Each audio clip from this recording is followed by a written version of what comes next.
an unpublished chapter of history by Arthur Symons. The Memoirs of Casanova, though they have enjoyed the popularity of a bad reputation, have never had justice done to them by serious students of literature, of life, and of history. One English writer, indeed, Mr. Havelock Ellis, has realized that there are few more delightful books in the world, and he has analyzed them in an essay on Casanova, published in Affirmations, with extreme care and remarkable subtlety. But this essay stands alone, at all events in English, as an attempt to take Casanova seriously, to show him in his relation to his time and in his relation to human problems. And yet these memoirs are perhaps the most valuable document which we possess on the society of the 18th century. They are the history of a unique life, a unique personality, one of the greatest of autobiographies. As a record of adventures, they are more entertaining than Gil Blas or Monte Cristo or any of the imaginary travels and escapes and masquerades in life, which have been written in imitation of them. They tell the story of a man who loved life passionately for its own sake, one to whom woman was, indeed, the most important thing in the world, but to whom nothing in the world was indifferent.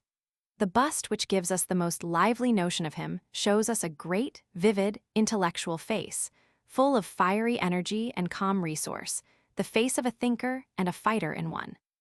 A scholar, an adventurer, perhaps a cabalist, a busy stirrer in politics, a gamester, one born for the fairer sex, as he tells us, and born also to be a vagabond.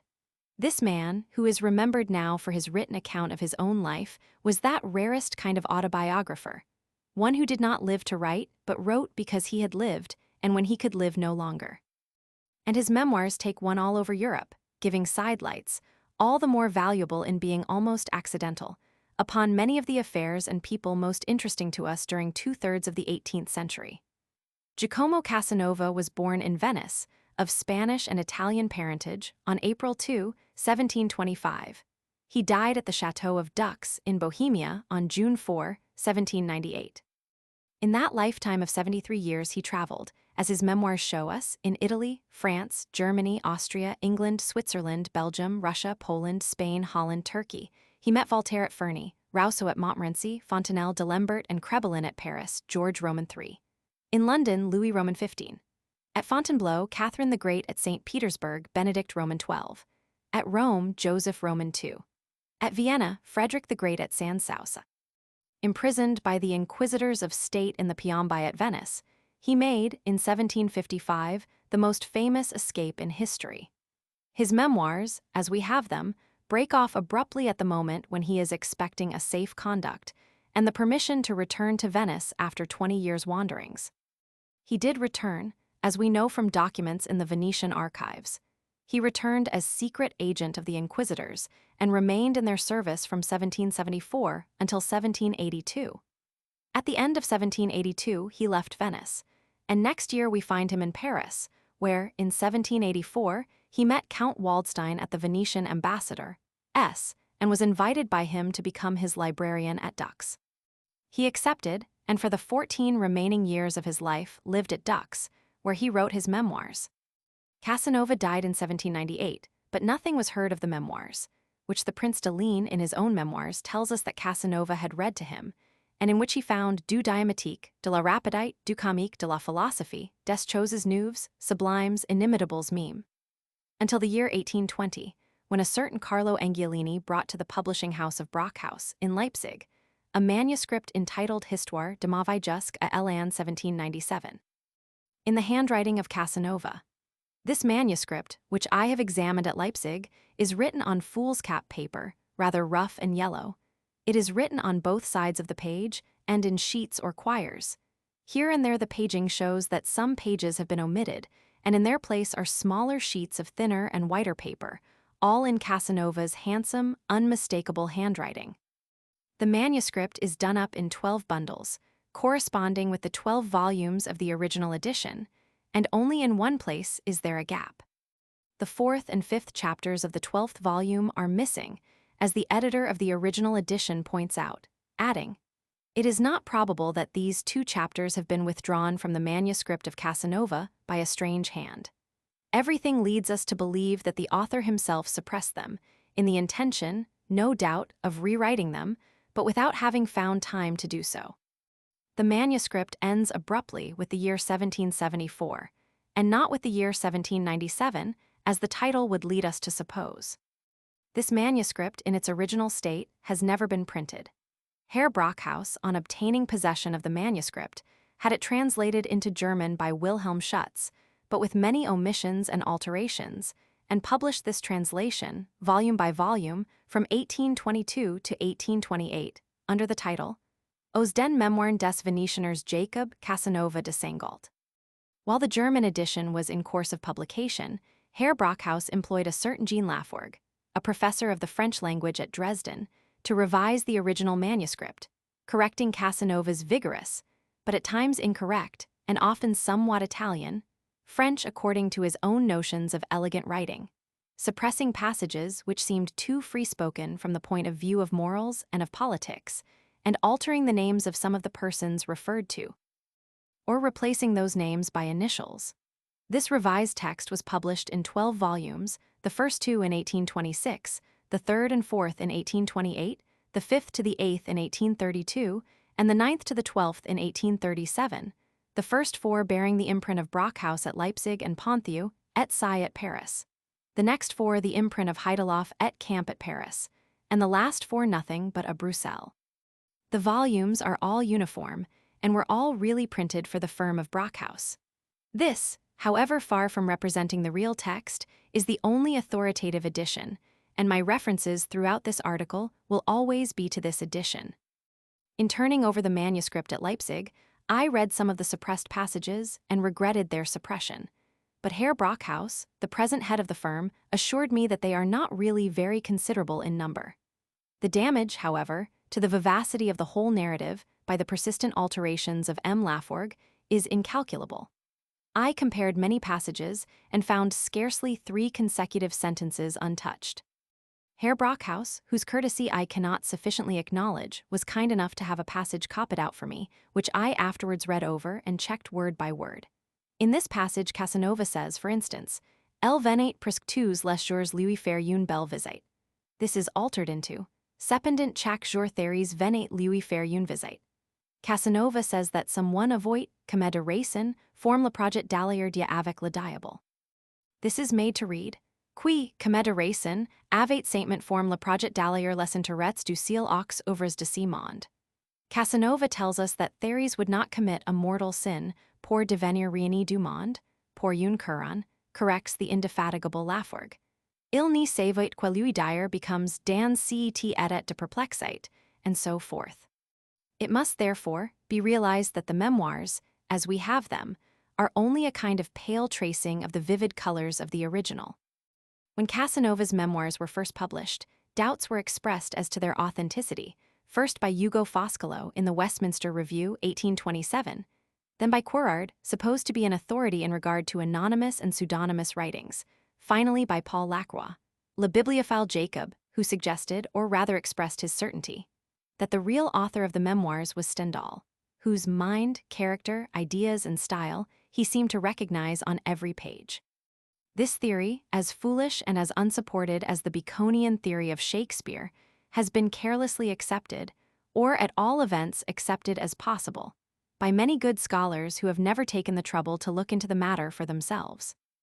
It was finally disproved by a series of articles of Armand Baschet, entitled Preuves curieuses de l'authenticité des Memoirs de Jacques Casanova de Seingalt, in Le Livre, January, February, April, and May, 1881, and these proofs were further corroborated by 2 articles of Alessandro d'Ancona, entitled Un Avventuriere del Secolo Romanatine, in the Nuovo Antologia, February 1 and August 1, 1882. Baschet had never himself seen the manuscript of the memoirs, but he had learnt all the facts about it from Messrs. Brockhaus, and he had himself examined the numerous papers relating to Casanova in the Venetian archives. A similar examination was made at the Frari at about the same time by the Abbé Fulin, and I myself, in 1894, not knowing at the time that the discovery had been already made it over again for myself. There the arrest of Casanova, his imprisonment in the Piombi, the exact date of his escape, the name of the monk who accompanied him, are all authenticated by documents contained in the Reifert of the Inquisition of State. There are the bills for the repairs of the roof and walls of the cell from which he escaped. There are the reports of the spies on whose information he was arrested for his too dangerous free-spokenness in matters of religion and morality. The same archives contain 48 letters of Casanova to the inquisitors of state, dating from 1763 to 1782, among the Reifert de Confidenti or reports of secret agents.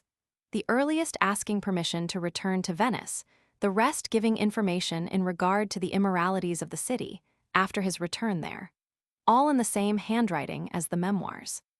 Further proof could scarcely be needed, but Baschet has done more than prove the authenticity, he has proved the extraordinary veracity of the Memoirs. F. W. Barthold, in Die Geschichtlichen Persönlichkeiten in J. Casanova's Memoiren, 2 vols. 1846, had already examined about 100 of Casanova's allusions to well-known people, showing the perfect exactitude of all but 6 or 7, and out of these 6 or 7 inexactitudes, ascribing only a single one to the author's intention. Baschet and d'Ancona both carry on what Barthold had begun. Other investigators, in France, Italy, and Germany, have followed them. And 2 things are now certain. First, that Casanova himself wrote the memoirs published under his name, though not textually in the precise form in which we have them. And second, that as their veracity becomes more and more evident as they are confronted with more and more independent witnesses, it is only fair to suppose that they are equally truthful where the facts are such as could only have been known to Casanova himself.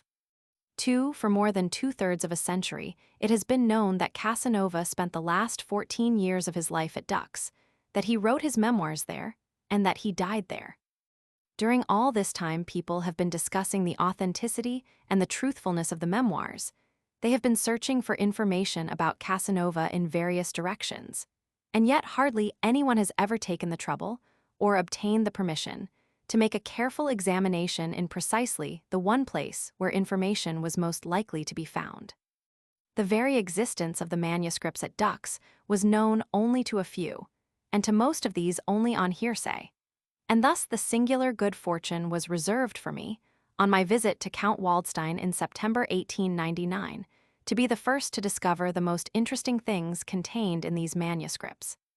M. Octaviusen, though he had not himself visited Dux, had indeed procured copies of some of the manuscripts, a few of which were published by him in Le Livre in 1887 and 1889. But with the death of Le Livre in 1889, the Casanova Inedit came to an end, and has never, so far as I know, been continued elsewhere. Beyond the publication of these fragments, nothing has been done with the manuscripts at Dux, nor has an account of them ever been given by anyone who has been allowed to examine them. For 5 years, ever since I had discovered the documents in the Venetian archives, I had wanted to go to Dux, and in 1899, when I was staying with Count Lutzow at Zampech in Bohemia, I found the way kindly opened for me.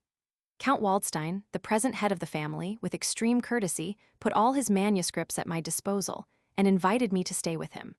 Unluckily, he was called away on the morning of the day that I reached Dux. He had left everything ready for me, and I was shown over the castle by a friend of his, Dr. Kittel, whose courtesy I should like also to acknowledge. After a hurried visit to the castle, we started on the long drive to Oberleutensdorf, a smaller schloss near Kamatau, where the Waldstein family was then staying. The air was sharp and bracing. The 2 Russian horses flew like the wind. I was whirled along in an unfamiliar darkness, through a strange country, black with coal mines, through dark pine woods, where a wild peasantry dwelt in little mining towns. Here and there, a few men and women passed us on the road, in their Sunday finery. Then a long space of silence, and we were in the open country, galloping between broad fields, and always in a haze of lovely hills, which I saw more distinctly as we drove back next morning.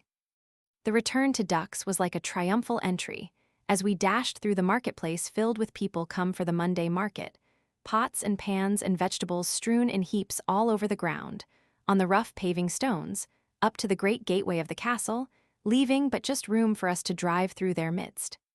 I had the sensation of an enormous building. All Bohemian castles are big, but this one was like a royal palace. Set there in the midst of the town, After the Bohemian fashion, it opens at the back upon great gardens, as if it were in the midst of the country. I walked through room after room, along corridor after corridor. Everywhere there were pictures, everywhere portraits of Wallenstein and battle scenes in which he led on his troops. The library, which was formed, or at least arranged, by Casanova, and which remains as he left it, contains some 25,000 volumes, some of them of considerable value. One of the most famous books in Bohemian literature, Skala's History of the Church, exists in manuscript at Dux, and it is from this manuscript that the 2 published volumes of it were printed. The library forms part of the museum, which occupies a ground-floor wing of the castle. The first room is an armory, in which all kinds of arms are arranged, in a decorative way, covering the ceiling and the walls with strange patterns.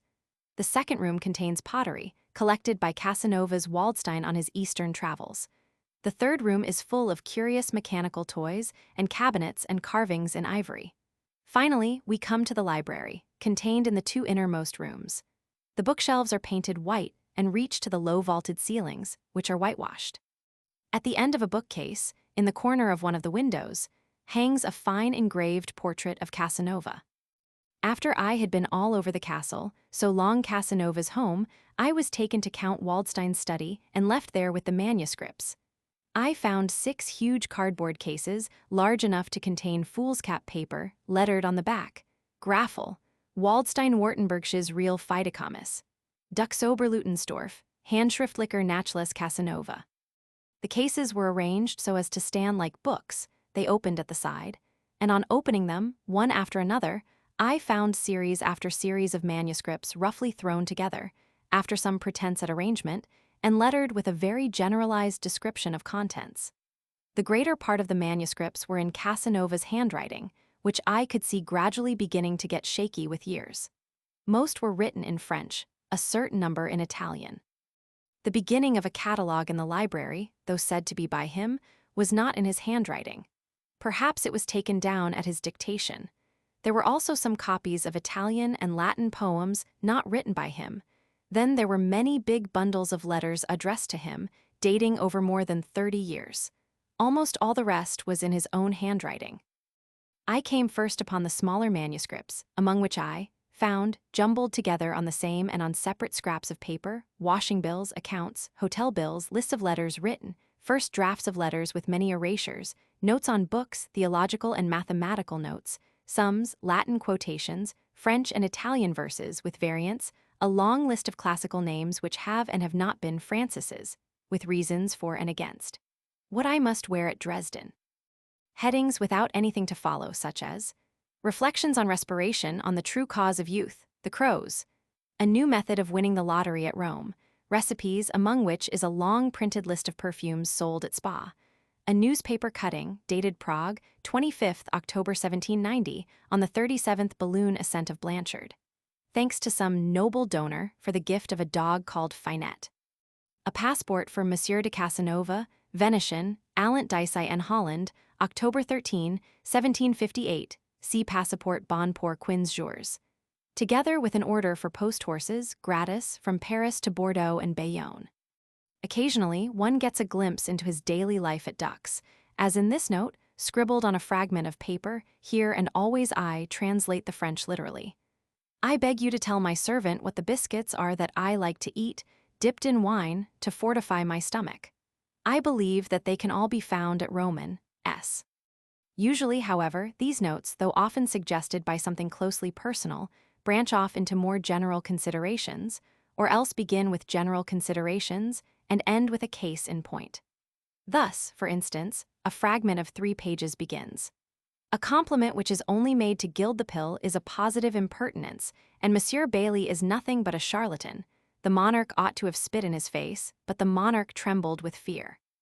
A manuscript entitled Esse Digoismi, dated Dux, this 27th June 1769, contains, in the midst of various reflections, an offer to let his appartement in return for enough money to tranquilize for 6 months 2 Jew creditors at Prague. Another manuscript is headed Pride and Folly, and begins with a long series of antitheses such as, All fools are not proud, and all proud men are fools. Many fools are happy, all proud men are unhappy. On the same sheet follows this instance or application. whether it is possible to compose a Latin distich of the greatest beauty without knowing either the Latin language or prosody. We must examine the possibility and the impossibility, and afterward see who is the man who says he is the author of the distich, for there are extraordinary people in the world. My brother, in short, ought to have composed the distich, because he says so, and because he confided it to me tete a tete. I had, it is true, difficulty in believing him, but what is one to do? Either one must believe, or suppose him capable of telling a lie which could only be told by a fool. And that is impossible, for all Europe knows that my brother is not a fool. Here, as so often in these manuscripts, we seem to see Casanova thinking on paper. He uses scraps of paper, sometimes the blank page of a letter, on the other side of which we see the address, as a kind of informal diary. And it is characteristic of him, of the man of infinitely curious mind, which this adventurer really was, that there are so few merely personal notes among these casual jottings. Often they are purely abstract, at times metaphysical Jew disparate, like the sheet of 14 different wagers, which begins, "I wager that it is not true that a man who weighs 100 pounds will weigh more if you kill him. I wager that if there is any difference, he will weigh less. I wager that diamond powder has not sufficient force to kill a man." Side by side with these fanciful excursions into science come more serious ones, as in the note on algebra, which traces its progress since the year 1494, before which it had only arrived at the solution of problems of the second degree, inclusive. A scrap of paper tells us that Casanova did not like regular towns. "I like," he says, "Venice, Rome, Florence, Milan, Constantinople, Genoa." Then he becomes abstract and inquisitive again, and writes 2 pages, full of curious, out-of-the-way learning, on the name of paradise. The name of paradise is a name in Genesis which indicates a place of pleasure, lu voluptua. This term is Persian. This place of pleasure was made by God before he had created man. It may be remembered that Casanova quarreled with Voltaire, because Voltaire had told him frankly that his translation of Essays was a bad translation. It is piquant to read another note written in this style of righteous indignation. Voltaire, the hardy Voltaire, whose pen is without bit or bridle. Voltaire, who devoured the Bible and ridiculed our dogmas, doubts, and after having made proselytes to impiety, is not ashamed, being reduced to the extremity of life, to ask for the sacraments, and to cover his body with more relics than St. Louis had at Amboise. Here is an argument more in keeping with the tone of the Memoirs. A girl who is pretty and good and as virtuous as you please ought not to take it ill that a man, carried away by her charms, should set himself to the task of making their conquest. If this man cannot please her by any means, even if his passion be criminal, she ought never to take offense at it, nor treat him unkindly. She ought to be gentle and pity him if she does not love him, and think it enough to keep invincibly hold upon her own duty. Occasionally he touches upon aesthetical matters, as in a fragment which begins with this liberal definition of beauty. "Harmony makes beauty," says M. de Sp. Bernardin de Saint Pierre, but the definition is too short if he thinks he has said everything. Here is mine. Remember that the subject is metaphysical. An object really beautiful ought to seem beautiful to all whose eyes fall upon it. That is all, there is nothing more to be said. At times we have an anecdote and its commentary, perhaps jotted down for use in that latter part of the Memoirs which was never written or which has been lost. Here is a single sheet, dated this 2nd September, 1791, and headed Souvenir. "The Prince de Rosenberg said to me, as we went downstairs, that Madame de Rosenberg was dead, and asked me if the Comte de Waldstein had in the library the illustration of the Villa d'Altachiro, which the Emperor had asked for in vain at the City Library of Prague, and when I answered yes, he gave an equivocal laugh. A moment afterwards, he asked me if he might tell the Emperor.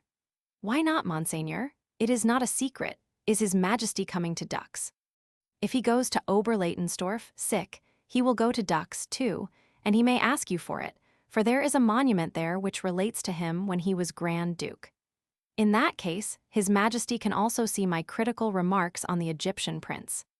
The Emperor asked me this morning, 6th October, how I employed my time at Dux, and I told him that I was making an Italian anthology. 'You have all the Italians, then?' 'All, sire.' See what a lie leads to. If I had not lied in saying that I was making an anthology, I should not have found myself obliged to lie again in saying that we have all the Italian poets. If the emperor comes to Dux, I shall kill myself. They say that this Dux is a delightful spot, says Casanova in one of the most personal of his notes, and I see that it might be for many, but not for me, for what delights me in my old age is independent of the place which I inhabit. When I do not sleep I dream, and when I am tired of dreaming I blacken paper, then I read, and most often reject all that my pen has vomited. Here we see him blackening paper, on every occasion, and for every purpose. In one bundle I found an unfinished story about Roland, and some adventure with women in a cave, then a meditation on arising from sleep, 19th May 1789. Then a short reflection of a philosopher who finds himself thinking of procuring his own death. At Dux, on getting out of bed on 13th October 1793, day dedicated to St. Lucy, memorable in my too long life. A big budget, containing cryptograms, is headed Grammatical Lottery. And there is the title page of a treatise on the duplication of the hexahedron, demonstrated geometrically to all the universities and all the academies of Europe.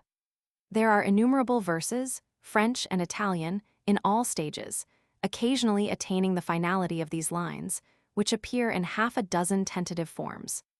Sans Mr. Point de Plaisirs, sans silence point de Mr., charm divin de mes loisirs solitude, quetu mes cheer. Then there are a number of more or less complete manuscripts of some extent. There is the manuscript of the translation of Homer's Iliad in ottava rima published in Venice, 1775-8, of the Histoire de Venise, of the Ikesamorin, a curious book published in 1787, purporting to be translated from English, but really an original work of Casanova. Philocalie sur les sottises des mortels, a long manuscript never published. The sketch and beginning of La Palmarque, ou la calomnie de Masque par la présence d'esprit. Tragicomédie en trois acts, composed à Dux dans le mois de juin de l'année 1791, which recurs again under the form of the Polmascope. La lorgnette mentus ou la calomnie de Masquage, acted before the Princess de Ligne at her chateau at Teplitz, 1791. There is a treatise in Italian, Del Passioni. There are long dialogues, such as Le Philosophe et le Théologien and Revet. Dis-moi. There is the Songe d'un Court de Jura, divided into minutes. There is the very lengthy criticism of Bernardin de Saint-Pierre. There is the Confutation d'une censure indiscrète quan lit dans la Gazette de Jena, 19 June 1789.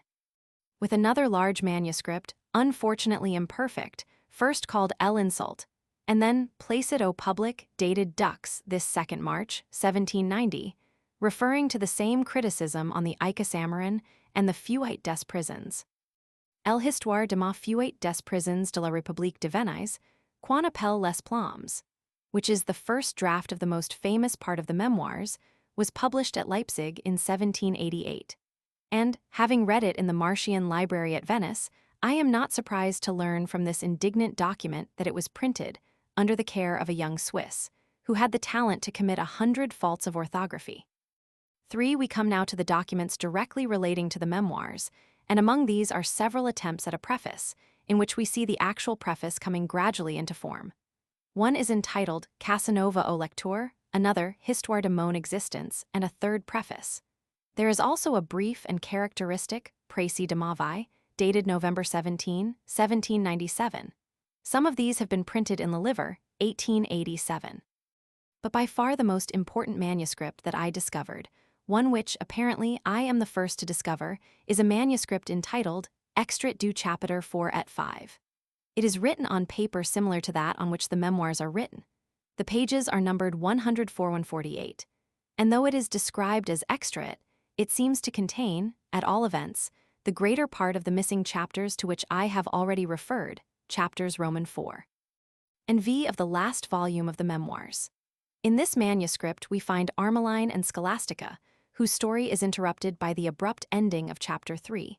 We find Mariuccia of volume Roman 7, chapter 9, who married a hairdresser, and we find also Jacqueline, whom Casanova recognizes as his daughter, much prettier than Sophia, the daughter of Therese Pompidi, whom I had left at London.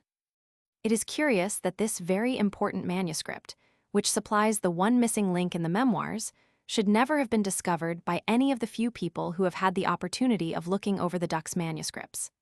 I am inclined to explain it by the fact that the case in which I found this manuscript contains some papers not relating to Casanova. Probably, those who looked into this case looked no further. I have told Herr Brockhaus of my discovery, and I hope to see chapters Roman 4 and V in their places when the long-looked-for edition of the complete text is at length given to the world.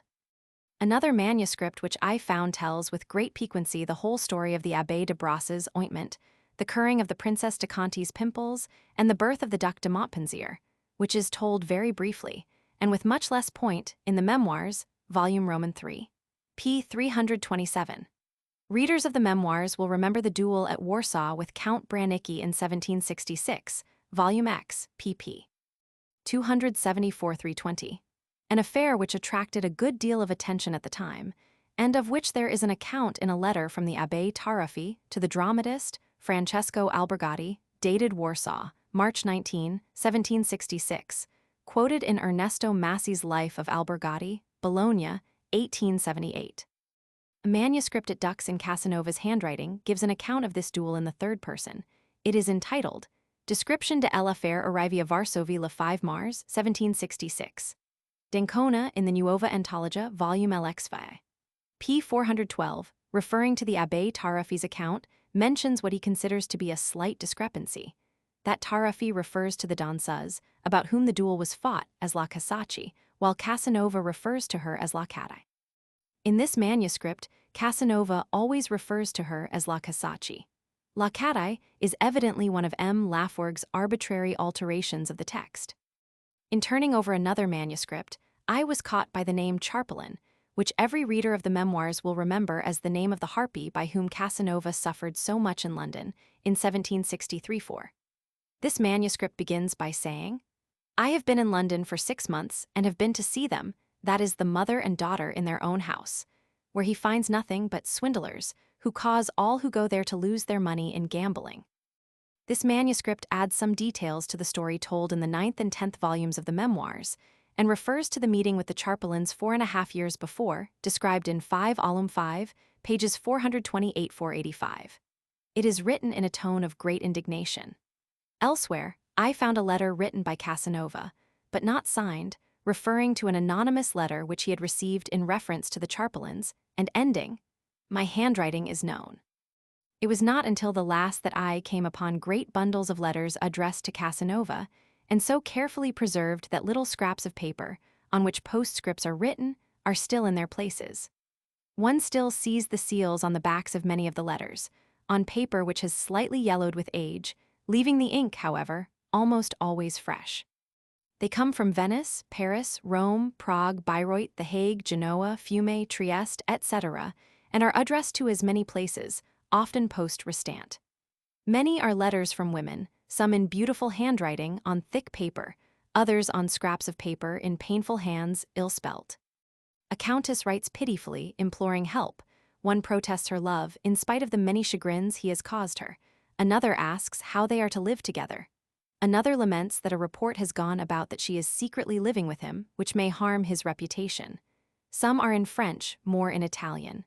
Mon cher Giacometto writes one woman in French, Carissimo a Amatissimo writes another in Italian. These letters from women are in some confusion, and are in need of a good deal of sorting over and rearranging before their full extent can be realized. Thus I found letters in the same handwriting separated by letters in other handwritings. Many are unsigned, or signed only by a single initial. Many are undated, or dated only with the day of the week or month. There are a great many letters dating from 1779 to 1786, signed Francesca Buschini, a name which I cannot identify. They are written in Italian, and one of them begins, Unico mio vero amico, my only true friend. Others are signed Virginia B. One of these is dated, Forlì, October 15, 1773. There is also a Teresa B., who writes from Genoa. I was at first unable to identify the writer of a whole series of letters in French, very affectionate and intimate letters, usually unsigned, occasionally signed B. She calls herself Vater Petite Amy. Or she ends with a half-smiling, half-reproachful good night and sleep better than I in one letter, sent from Paris in 1759, she writes, "Never believe me, but when I tell you that I love you and that I shall love you always." In another letter, ill-spelt, as her letters often are, she writes, "Be assured that evil tongues, vapors, calumny, nothing can change my heart, which is yours entirely, and has no will to change its master." Now, it seems to me that these letters must be from Manon Balletti, and that they are the letters referred to in the 6th volume of the Memoirs. We read there, page 60, how on Christmas Day, 1759, Casanova receives a letter from Manon in Paris, announcing her marriage with M. Blondel, architect to the king and member of his academy.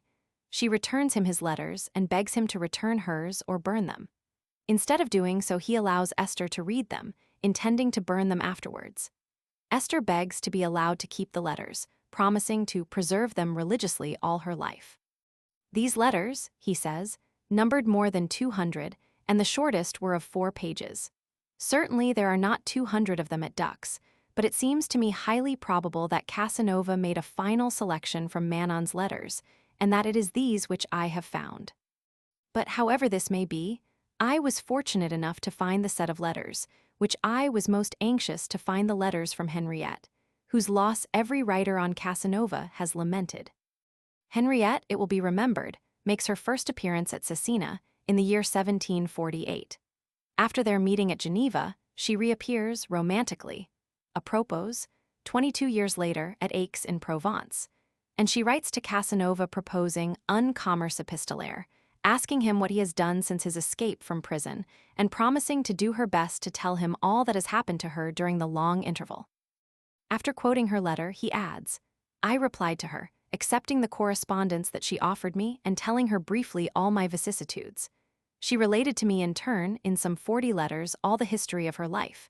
If she dies before me, I shall add these letters to these memoirs, but today she is still alive and always happy, though now old. It has never been known what became of these letters and why they were not added to the memoirs. I have found a great quantity of them, some signed with her married name in full, Henriette de Schnetzmann, and I am inclined to think that she survived Casanova, for one of the letters is dated Bayreuth, 1798, the year of Casanova's death. They are remarkably charming, written with a mixture of piquancy and distinction, and I will quote the characteristic beginning and end of the last letter I was able to find.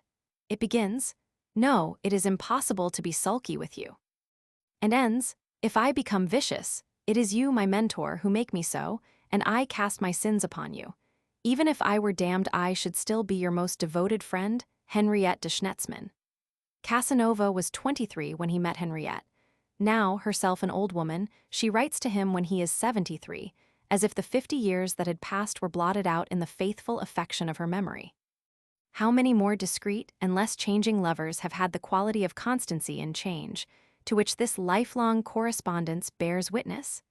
Does it not suggest a view of Casanova, not quite the view of all the world? To me, it shows the real man, who perhaps of all others best understood what Shelley meant when he said, "True love in this differs from gold or clay, that to divide is not to take away." But though the letters from women naturally interested me the most, they were only a certain proportion of the great mass of correspondence which I turned over. There were letters from Carlo Angiolini, who was afterwards to bring the manuscript of the memoirs to Brockhaus, from Balbi, the monk with whom Casanova escaped from the Piombi, from the Marquis Albergati, playwright, actor, and eccentric, of whom there is some account in the memoirs, from the Marquis Mosca, a distinguished man of letters whom I was anxious to see. Casanova tells us in the same volume in which he describes his visit to the Moscas at Pesaro. From Zulian, brother of the Duchess of Fiano, from Richard Lorraine, Belham, Ayant de l'Esprit, Le Tun et le Gout de la Bonne Société, who came to settle at Gorizia in 1773 while Casanova was there, from the procurator Morsini, whom he speaks of in the memoirs as his protector, and as one of those through whom he obtained permission to return to Venice. His other protector, the avogador Zaguri, had, says Casanova, since the affair of the Marquis Albergati, carried on a most interesting correspondence with me, and in fact I found a bundle of no less than 138 letters from him, dating from 1784 to 1798. Another bundle contains 172 letters from Count Lamberg. In the memoirs, Casanova says, referring to his visit to Augsburg at the end of 1761. I used to spend my evenings in a very agreeable manner at the house of Count Max de Lamberg, who resided at the court of the Prince Bishop with the title of Grand Marshal. What particularly attached me to Count Lamberg was his literary talent. A first-rate scholar, learned to a degree, he has published several much esteemed works. I carried on an exchange of letters with him, which ended only with his death 4 years ago in 1792. Casanova tells us that, at his second visit to Augsburg in the early part of 1767, he supped with Count Lamberg 2 or 3 times a week, during the 4 months he was there. It is with this year that the letters I have found begin. They end with the year of his death, 1792. In his Memorial d'un Mondain, Lamberg refers to Casanova as a man known in literature, a man of profound knowledge.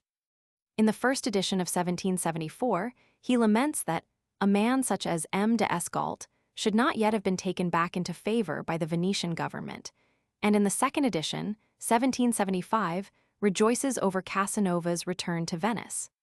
Then there are letters from Dupont, who tells the story of Casanova's curious relations with Mme. Durf in his Memoirs de Esso, 1829, from Pitney, Bono, and others mentioned in different parts of the memoirs, and from some dozen others who are not mentioned in them. The only letters in the whole collection that have been published are those from the Prince de Ligne and from Count Koenig. For Casanova tells us in his memoirs that, during his later years at Dux, he had only been able to hinder black melancholy from devouring his poor existence or sending him out of his mind by writing 10 or 12 hours a day. The copious manuscripts at Dux show us how persistently he was at work on a singular variety of subjects, in addition to the memoirs and to the various books which he published during those years. We see him jotting down everything that comes into his head, for his own amusement, and certainly without any thought of publication. Engaging in learned controversies, writing treatises on abstruse mathematical problems, composing comedies to be acted before Count Waldstein's neighbors, practicing verse writing in 2 languages, indeed with more patience than success, writing philosophical dialogues in which God and himself are the speakers, and keeping up an extensive correspondence, both with distinguished men and with delightful women. His mental activity, up to the age of 73, is as prodigious as the activity which he had expended in living a multiform and incalculable life. As in life, everything living had interested him, so in his retirement from life, every idea makes its separate appeal to him, and he welcomes ideas with the same impartiality with which he had welcomed adventures. Passion has intellectualized itself and remains not less passionate. He wishes to do everything, to compete with everyone, and it is only after having spent 7 years in heaping up miscellaneous learning and exercising his faculties in many directions that he turns to look back over his own past life and to live it over again in memory, as he writes down the narrative of what had interested him most in it. I write in the hope that my history will never see the broad daylight of publication, he tells us, scarcely meaning it, we may be sure, even in the moment of hesitancy which may naturally come to him. But if ever a book was written for the pleasure of writing it, it was this one, and an autobiography written for oneself is not likely to be anything but frank. Truth is the only God I have ever adored, he tells us, and we now know how truthful he was in saying so. I have only summarized in this article the most important confirmations of his exact accuracy in facts and dates. The number could be extended indefinitely. In the manuscripts, we find innumerable further confirmations, and their chief value as testimony is that they tell us nothing which we should not have already known if we had merely taken Casanova at his word. But it is not always easy to take people at their own word when they are writing about themselves, and the world has been very loth to believe in Casanova as he represents himself. It has been specially loth to believe that he is telling the truth when he tells us about his adventures with women. But the letters contained among these manuscripts shows us the women of Casanova writing to him with all the fervor and all the fidelity which he attributes to them, and they show him to us in the character of as fervid and faithful a lover. In every fact, every detail, and in the whole mental impression which they convey, these manuscripts bring before us the Casanova of the memoirs. As I seemed to come upon Casanova at home, it was as if I came upon old friend, already perfectly known to me, before I had made my pilgrimage to ducks. 1902. Translator's Preface. A series of adventures wilder and more fantastic than the wildest of romances, written down with the exactitude of a business diary. A view of men and cities from Naples to Berlin, from Madrid and London to Constantinople and St. Petersburg. The vie time of the 18th century depicted by a man who today sat with cardinals and saluted crowned heads, and tomorrow lurked in dens of profligacy and crime. A book of confessions penned without reticence and without penitence.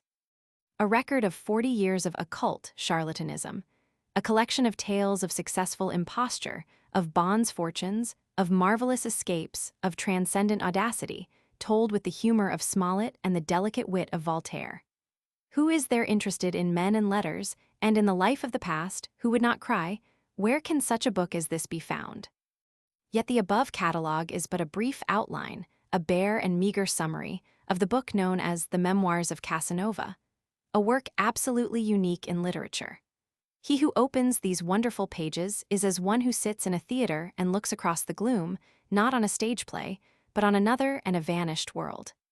The curtain draws up, and suddenly 150 years are rolled away, and in bright light stands out before us the whole life of the past.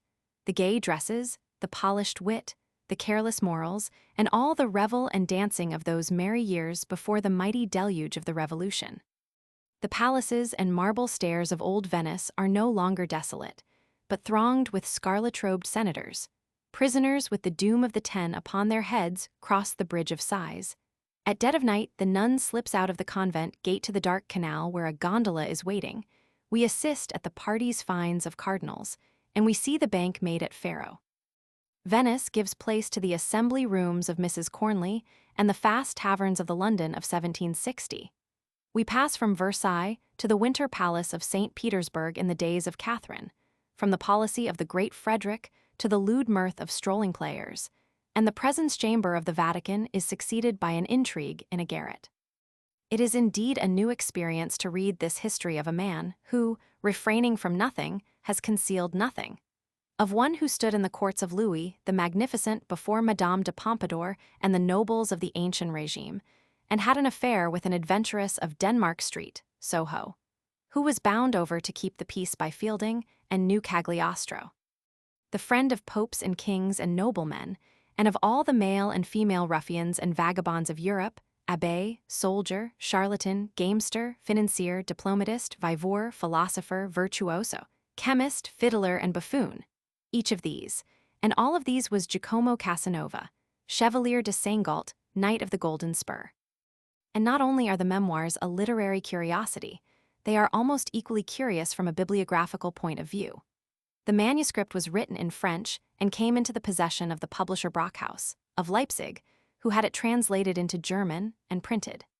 From this German edition, M. Aubert de Vitry retranslated the work into French, but omitted about a fourth of the matter, and this mutilated and worthless version is frequently purchased by unwary bibliophiles. In the year 1826, however, Brockhaus, in order presumably to protect his property, printed the entire text of the original Ms. in French, for the first time, and in this complete form, containing a large number of anecdotes and incidents not to be found in the spurious version. The work was not acceptable to the authorities, and was consequently rigorously suppressed. Only a few copies sent out for presentation or for review are known to have escaped. And from one of these rare copies, the present translation has been made, and solely for private circulation. In conclusion, both translator and editor have done their utmost to present the English Casanova in a dress worthy of the wonderful and witty original. Author's Preface. I will begin with this confession. Whatever I have done in the course of my life, whether it be good or evil, has been done freely. I am a free agent. The doctrine of the Stoics, or of any other sect as to the force of destiny, is a bubble engendered by the imagination of man, and is near akin to atheism. I not only believe in one God, but my faith as a Christian is also grafted upon that tree of philosophy which has never spoiled anything. I believe in the existence of an immaterial God, the author and master of all beings and all things, and I feel that I never had any doubt of his existence, from the fact that I have always relied upon his providence, prayed to him in my distress, and that he has always granted my prayers. Despair brings death, but prayer does away with despair. And when a man has prayed, he feels himself supported by new confidence and endowed with power to act. As to the means employed by the sovereign master of human beings to avert impending dangers from those who beseech his assistance, I confess that the knowledge of them is above the intelligence of man, who can but wonder and adore. Our ignorance becomes our only resource, and happy, truly happy, are those who cherish their ignorance. Therefore must we pray to God, and believe that he has granted the favor we have been praying for, even when in appearance it seems the reverse. As to the position which our body ought to assume when we address ourselves to the Creator, a line of Petrarch settles it. Con la ginocchia della ment incen. Man is free, but his freedom ceases when he has no faith in it, and the greater power he ascribes to faith, the more he deprives himself of that power which God has given to him when he endowed him with the gift of reason. Reason is a particle of the Creator's divinity. When we use it with a spirit of humility and justice, we are certain to please the giver of that precious gift. God ceases to be God only for those who can admit the possibility of his non-existence, and that conception is in itself the most severe punishment they can suffer. Man is free, yet we must not suppose that he is at liberty to do everything he pleases, for he becomes a slave the moment he allows his actions to be ruled by passion. The man who has sufficient power over himself to wait until his nature has recovered its even balance is the truly wise man, but such beings are seldom met with. The reader of these memoirs will discover that I never had any fixed aim before my eyes, and that my system, if it can be called a system, has been to glide away unconcernedly on the stream of life, trusting to the wind wherever it led. How many changes arise from such an independent mode of life? My success and my misfortunes, the bright and the dark days I have gone through, everything has proved to me that in this world, either physical or moral, good comes out of evil just as well as evil comes out of good. My errors will point to thinking men the various roads, and will teach them the great art of treading on the brink of the precipice without falling into it. It is only necessary to have courage, for strength without self-confidence is useless. I have often met with happiness after some imprudent step which ought to have brought ruin upon me, and although passing a vote of censure upon myself, I would thank God for his mercy.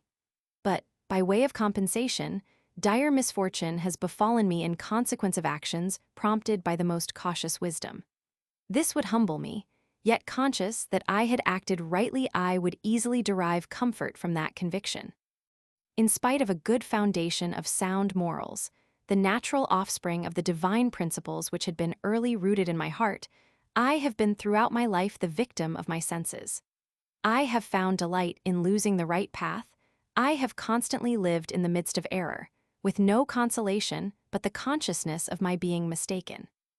Therefore, dear reader, I trust that, far from attaching to my history the character of impudent boasting, you will find in my memoirs only the characteristic proper to a general confession, and that my narratory style will be the manner neither of a repenting sinner, nor of a man ashamed to acknowledge his frolics.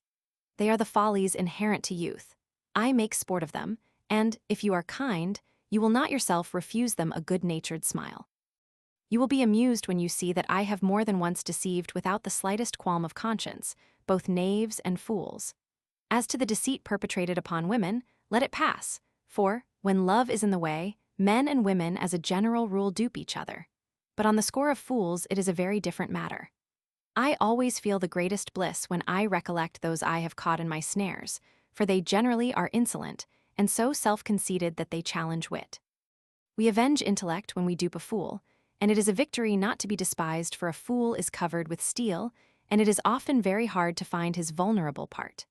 In fact, to gull a fool seems to me an exploit worthy of a witty man.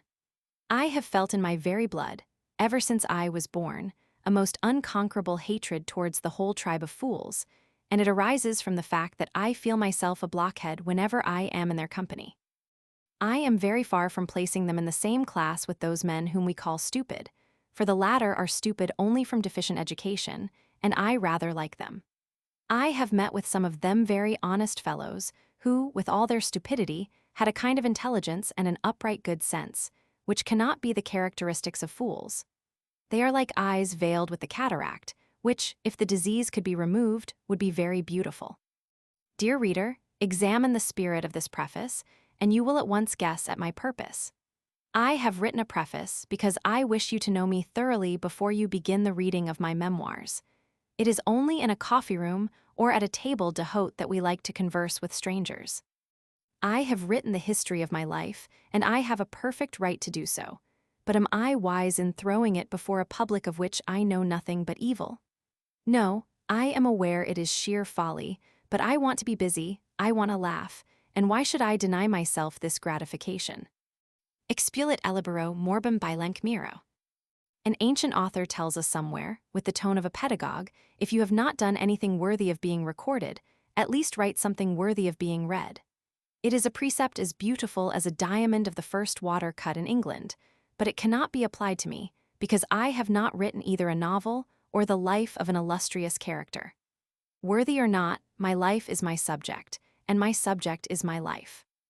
I have lived without dreaming that I should ever take a fancy to write the history of my life, and, for that very reason, my memoirs may claim from the reader an interest and a sympathy which they would not have obtained, had I always entertained the design to write them in my old age, and, still more, to publish them.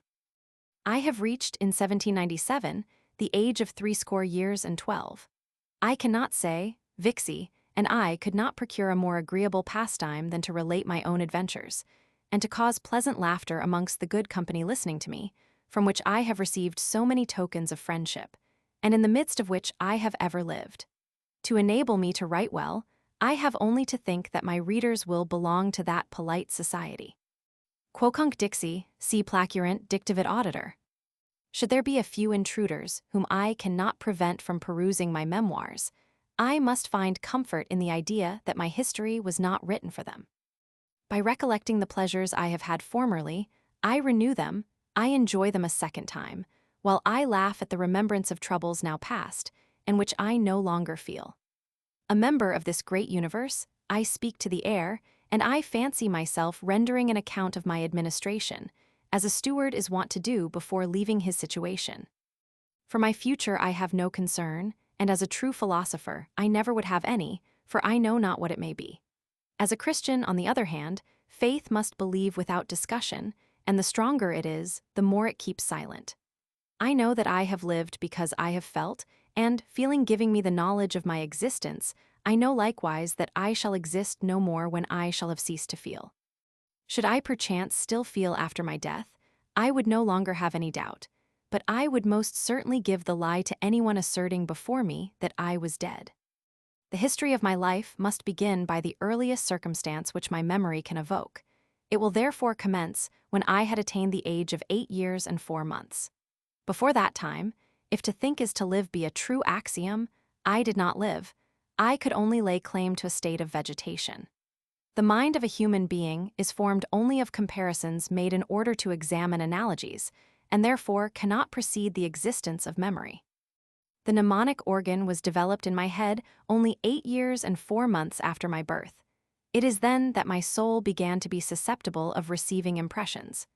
How is it possible for an immaterial substance, which can neither touch nor be touched, to receive impressions?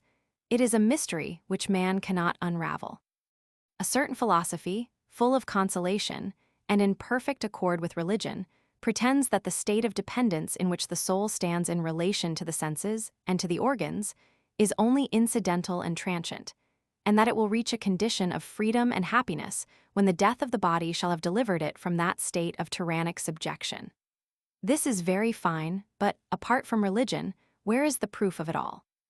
Therefore, as I cannot, from my own information, have a perfect certainty of my being immortal until the dissolution of my body has actually taken place, people must kindly bear with me, if I am in no hurry to obtain that certain knowledge. For, in my estimation, a knowledge to be gained at the cost of life is a rather expensive piece of information.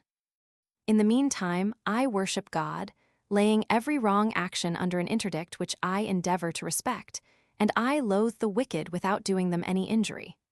I only abstain from doing them any good, in the full belief that we ought not to cherish serpents. as I must likewise say a few words respecting my nature and my temperament. I premise that the most indulgent of my readers is not likely to be the most dishonest or the least gifted with intelligence.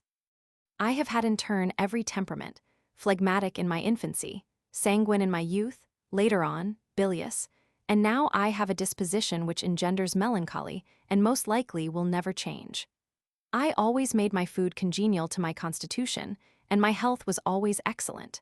I learned very early that our health is always impaired by some excess either of food or abstinence, and I never had any physician except myself. I am bound to add that the excess in too little has ever proved in me more dangerous than the excess in too much. The last may cause indigestion, but the first causes death. Now, old as I am, and although enjoying good digestive organs, I must have only one meal every day. But I find a set-off to that privation in my delightful sleep, and in the ease which I experience in writing down my thoughts without having recourse to paradox or sophism, which would be calculated to deceive myself even more than my readers. For I never could make up my mind to palm counterfeit coin upon them if I knew it to be such. The sanguine temperament rendered me very sensible to the attractions of voluptuousness. I was always cheerful and ever ready to pass from one enjoyment to another, and I was at the same time very skillful in inventing new pleasures. Thence, I suppose, my natural disposition to make fresh acquaintances, and to break with them so readily, although always for a good reason, and never through mere fickleness. The errors caused by temperament are not to be corrected, because our temperament is perfectly independent of our strength. It is not the case with our character. Heart and head are the constituent parts of character. Temperament has almost nothing to do with it, and therefore, character is dependent upon education, and is susceptible of being corrected and improved. I leave to others the decision as to the good or evil tendencies of my character, but such as it is it shines upon my countenance, and there it can easily be detected by any physiognomist. It is only on the fact that character can be read, there it lies exposed to the view. It is worthy of remark that men who have no peculiar cast of countenance, and there are a great many such men, are likewise totally deficient in peculiar characteristics, and we may establish the rule that the varieties in physiognomy are equal to the differences in character. I am aware that throughout my life, my actions have received their impulse more from the force of feeling than from the wisdom of reason, and this has led me to acknowledge that my conduct has been dependent upon my nature more than upon my mind. Both are generally at war, and in the midst of their continual collisions, I have never found in me sufficient mind to balance my nature, or enough strength in my nature to counteract the power of my mind. But enough of this, for there is truth in the old saying, si brevis esse volo, obscurus fio, and I believe that, without offending against modesty, I can apply to myself the following words of my dear Virgil. Nec sum adeo informis, nuper me in liter vidi cum placidum ventis sterit mare. The chief business of my life has always been to indulge my senses. I never knew anything of greater importance. I felt myself born for the fair sex, I have ever loved it dearly, and I have been loved by it as often and as much as I could. I have likewise always had a great weakness for good living, and I ever felt passionately fond of every object which excited my curiosity. I have had friends who have acted kindly towards me, and it has been my good fortune to have it in my power to give them substantial proofs of my gratitude. I have had also bitter enemies who have persecuted me, and whom I have not crushed simply because I could not do it. I never would have forgiven them, had I not lost the memory of all the injuries they had heaped upon me. The man who forgets does not forgive, he only loses the remembrance of the harm inflicted on him. Forgiveness is the offspring of a feeling of heroism, of a noble heart, of a generous mind, whilst forgetfulness is only the result of a weak memory or of an easy carelessness, and still oftener of a natural desire for calm and quietness. Hatred, in the course of time, kills the unhappy wretch who delights in nursing it in his bosom. Should anyone bring against me an accusation of sensuality, he would be wrong, for all the fierceness of my senses never caused me to neglect any of my duties. For the same excellent reason, the accusation of drunkenness ought not to have been brought against Homer. Laudibus arguiter vini vinacis Homeris. I have always been fond of highly seasoned, rich dishes, such as macaroni prepared by a skillful Neapolitan cook, the alla podrida of the Spaniards, the glutinous codfish from Newfoundland, game with a strong flavor, and cheese the perfect state of which is attained when the tiny animalculae formed from its very essence begin to show signs of life. As for women, I have always found the odor of my beloved ones exceeding pleasant. What depraved tastes! Some people will exclaim. Are you not ashamed to confess such inclinations without blushing? Dear critics, you make me laugh heartily. Thanks to my coarse tastes, I believe myself happier than other men because I am convinced that they enhance my enjoyment. Happy are those who know how to obtain pleasures without injury to anyone. Insane are those who fancy that the Almighty can enjoy the sufferings, the pains, the fasts and abstinences which they offer to Him as a sacrifice, and that His love is granted only to those who tax themselves so foolishly. God can only demand from His creatures the practice of virtues the seed of which He has sown in their soul, and all He has given unto us has been intended for our happiness. Self-love, thirst for praise, emulation, strength, courage, and a power of which nothing can deprive us the power of self-destruction, if, after due calculation, whether false or just, we unfortunately reckon death to be advantageous. This is the strongest proof of our moral freedom so much attacked by sophists.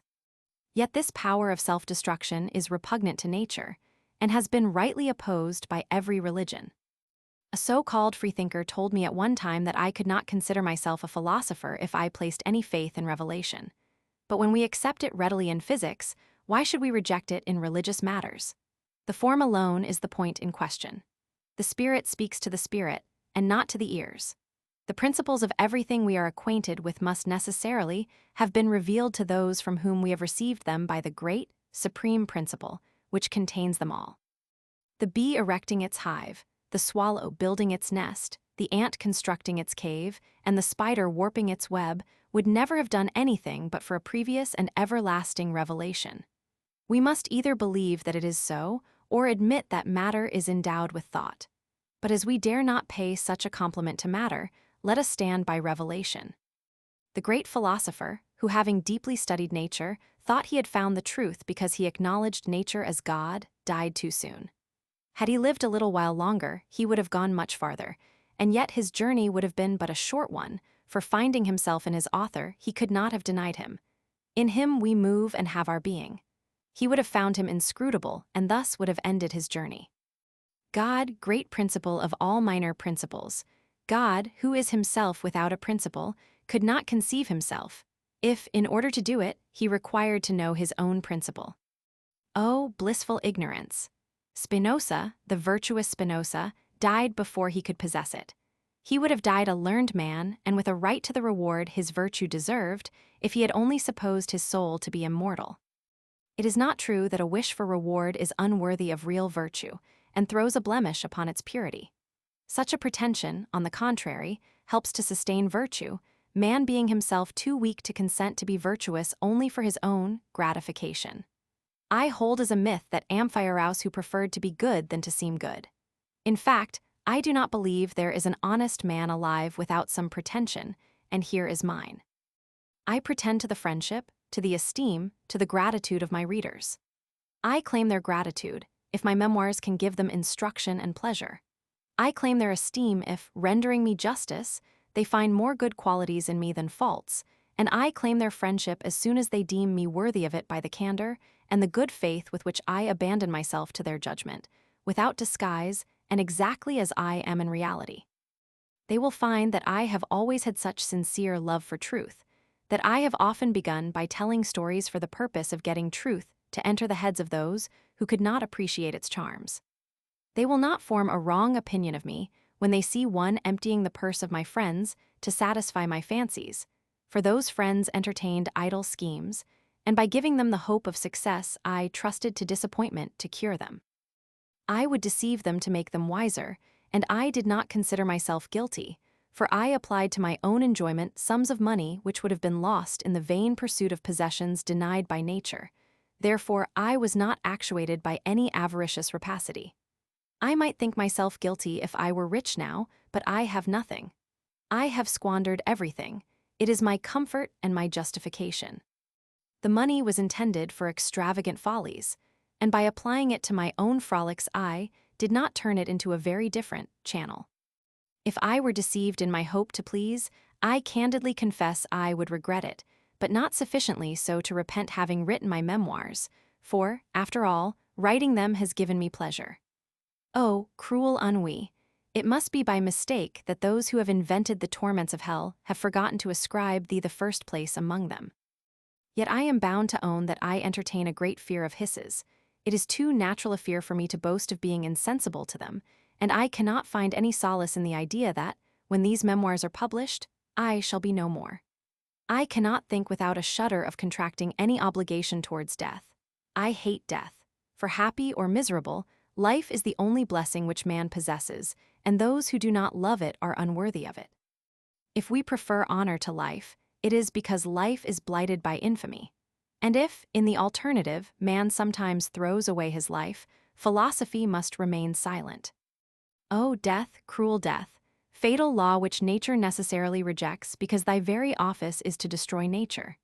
Cicero says that death frees us from all pains and sorrows, but this great philosopher books all the expense without taking the receipts into account.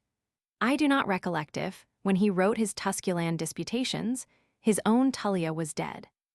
Death is a monster which turns away from the great theater an attentive hearer before the end of the play which deeply interests him, and this is reason enough to hate it. All my adventures are not to be found in these memoirs. I have left out those which might have offended the persons who have played a sorry part therein. In spite of this reserve, my readers will perhaps often think me indiscreet, and I am sorry for it. Should I perchance become wiser before I give up the ghost, I might burn every one of these sheets, but now I have not courage enough to do it. It may be that certain love scenes will be considered too explicit, but let no one blame me, unless it be for lack of skill, for I ought not to be scolded because, in my old age, I can find no other enjoyment but that which recollections of the past afford to me. After all, virtuous and prudish readers are at liberty to skip over any offensive pictures, and I think it my duty to give them this piece of advice. So much the worse for those who may not read my preface. It is no fault of mine if they do not, for everyone ought to know that a preface is to a book what the playbill is to a comedy. Both must be read. My memoirs are not written for young persons who, in order to avoid false steps and slippery roads, ought to spend their youth in blissful ignorance, but for those who, having thorough experience of life, are no longer exposed to temptation, and who, having but too often gone through the fire, are like salamanders, and can be scorched by it no more. True virtue is but a habit, and I have no hesitation in saying that the really virtuous are those persons who can practice virtue without the slightest trouble. Such persons are always full of toleration, and it is to them that my memoirs are addressed. I have written in French, and not in Italian, because the French language is more universal than mine, and the purists, who may criticize in my style some Italian turns, will be quite right, but only in case it should prevent them from understanding me clearly.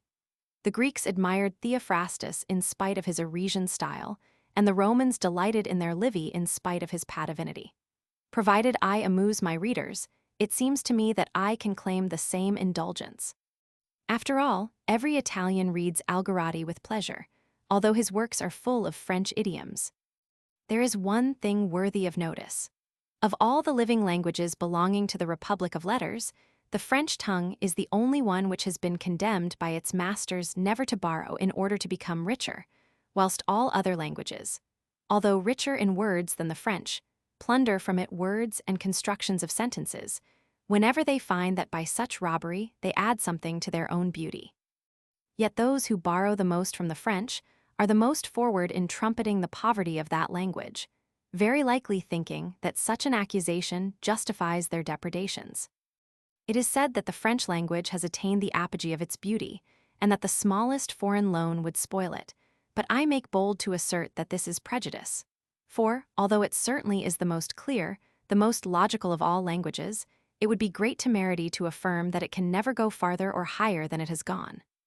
We all recollect that, in the days of Lully, there was but one opinion of his music, yet Rameau came and everything was changed.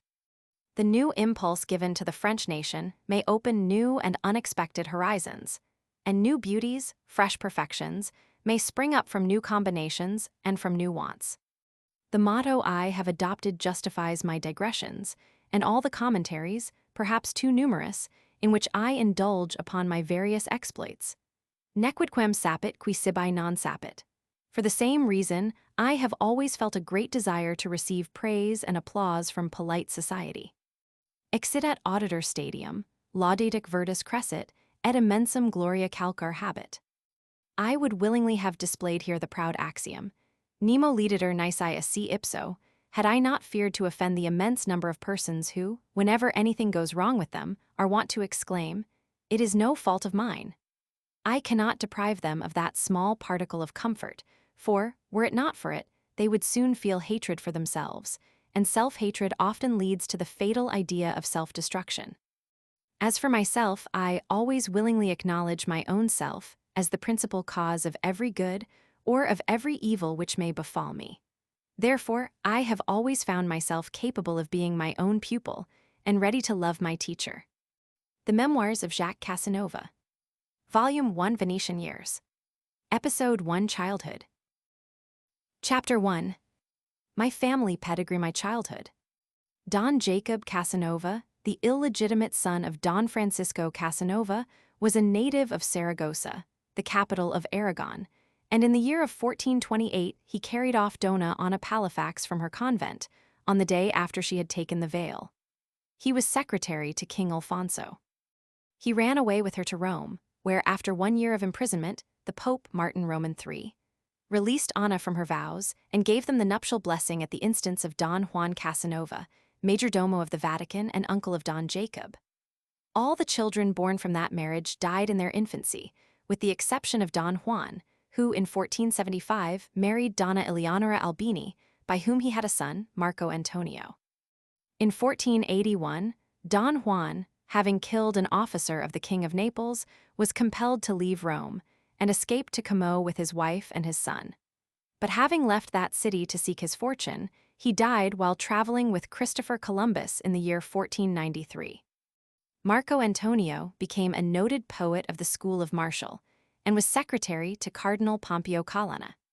The satire against Giulio de Medicis, which we find in his works, having made it necessary for him to leave Rome, he returned to Como, where he married Abondia Rezzanica.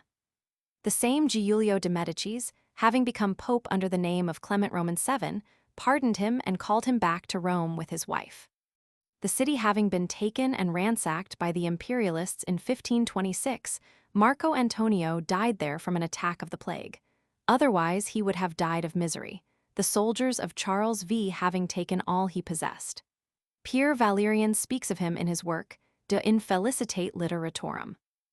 3 months after his death, his wife gave birth to Jacques Casanova, who died in France at a great age, colonel in the army commanded by Farnese against Henry, King of Navarre, afterwards King of France. He had left in the city of Parma a son who married Teresa Conti, from whom he had Jacques, who in the year 1681 married Anna Roli. Jacques had 2 sons, Jean-Baptiste and Guiton Joseph Jacques. The eldest left Parma in 1712 and was never heard of. The other also went away in 1715, being only 19 years old. This is all I have found in my father's diary.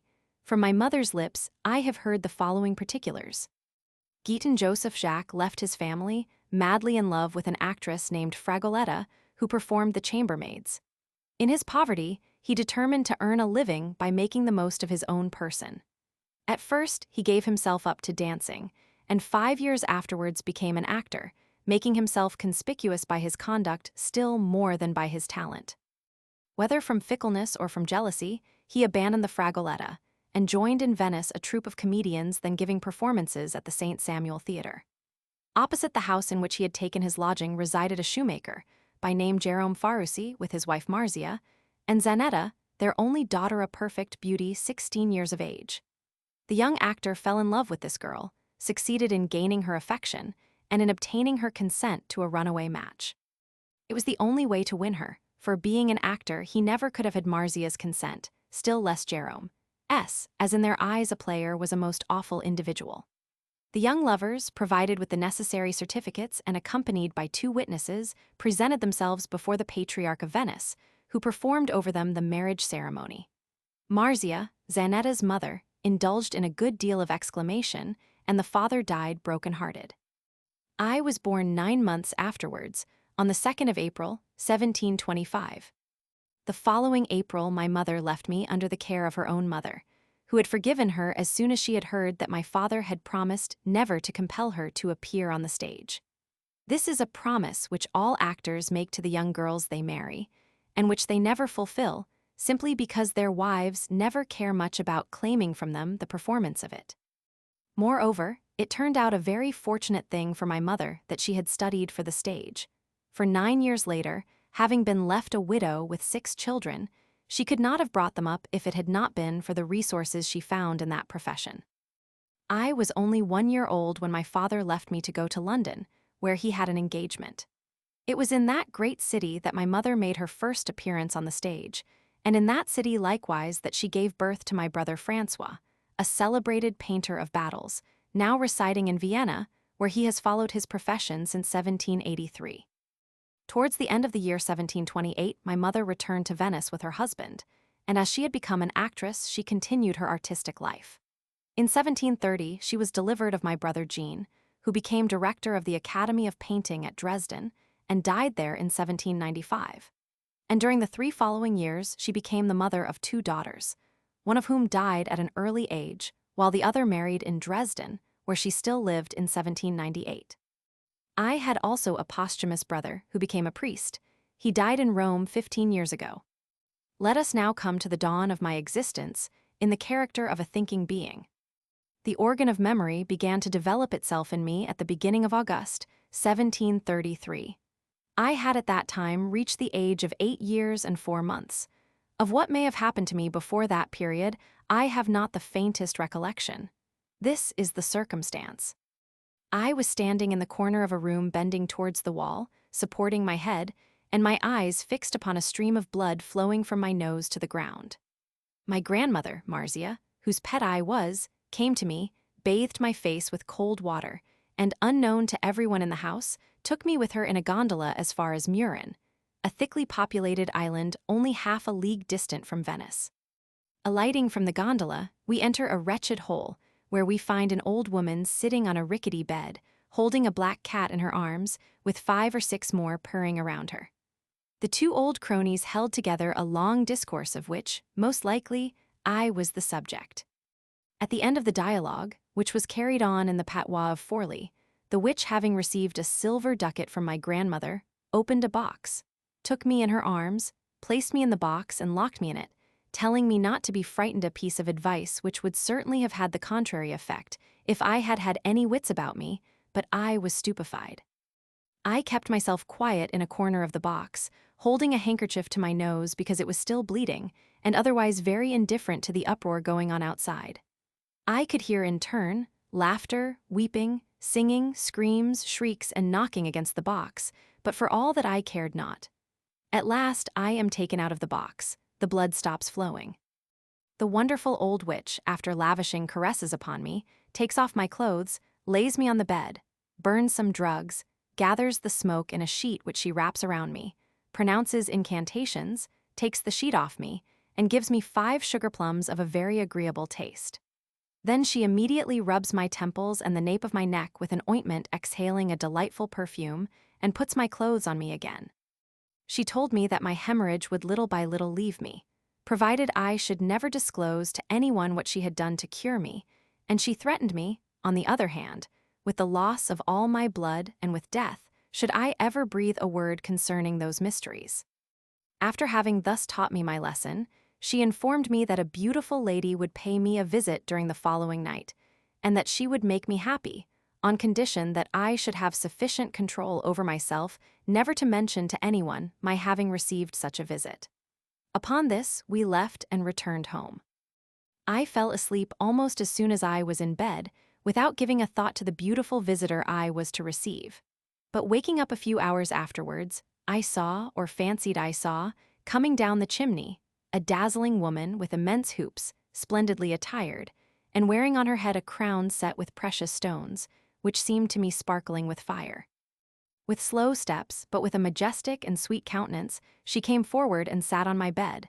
Then, taking several small boxes from her pocket, she emptied their contents over my head, softly whispering a few words, and after giving utterance to a long speech, not a single word of which I understood, she kissed me and disappeared the same way she had come. I soon went again to sleep. The next morning, my grandmother came to dress me, and the moment she was near my bed, she cautioned me to be silent, threatening me with death if I dared to say anything respecting my night's adventures. This command, laid upon me by the only woman who had complete authority over me, and whose orders I was accustomed to obey blindly, caused me to remember the vision, and to store it, with the seal of secrecy, in the inmost corner of my dawning memory. I had not, however, the slightest inclination to mention the circumstances to anyone, in the first place, because I did not suppose it would interest anybody, and in the second because I would not have known whom to make a confidant of. My disease had rendered me dull and retired. Everybody pitied me and left me to myself. My life was considered likely to be but a short one, and as to my parents, they never spoke to me. After the journey to Murin and the nocturnal visit of the fairy, I continued to have bleeding at the nose, but less from day to day, and my memory slowly developed itself. I learned to read in less than a month. It would be ridiculous, of course, to attribute this cure to such follies, but at the same time, I think it would be wrong to assert that they did not in any way contribute to it. As far as the apparition of the beautiful queen is concerned, I have always deemed it to be a dream, unless it should have been some masquerade got up for the occasion. But it is not always in the druggist's shop that are found the best remedies for severe diseases.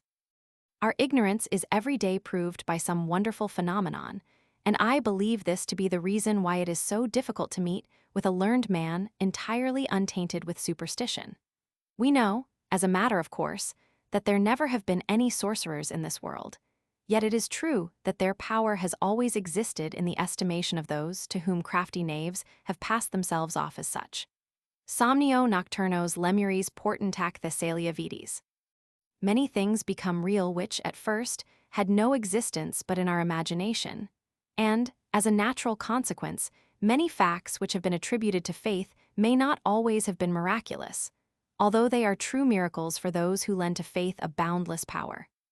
The next circumstance of any importance to myself, which I recollect, happened 3 months after my trip to Murin and 6 weeks before my father's death.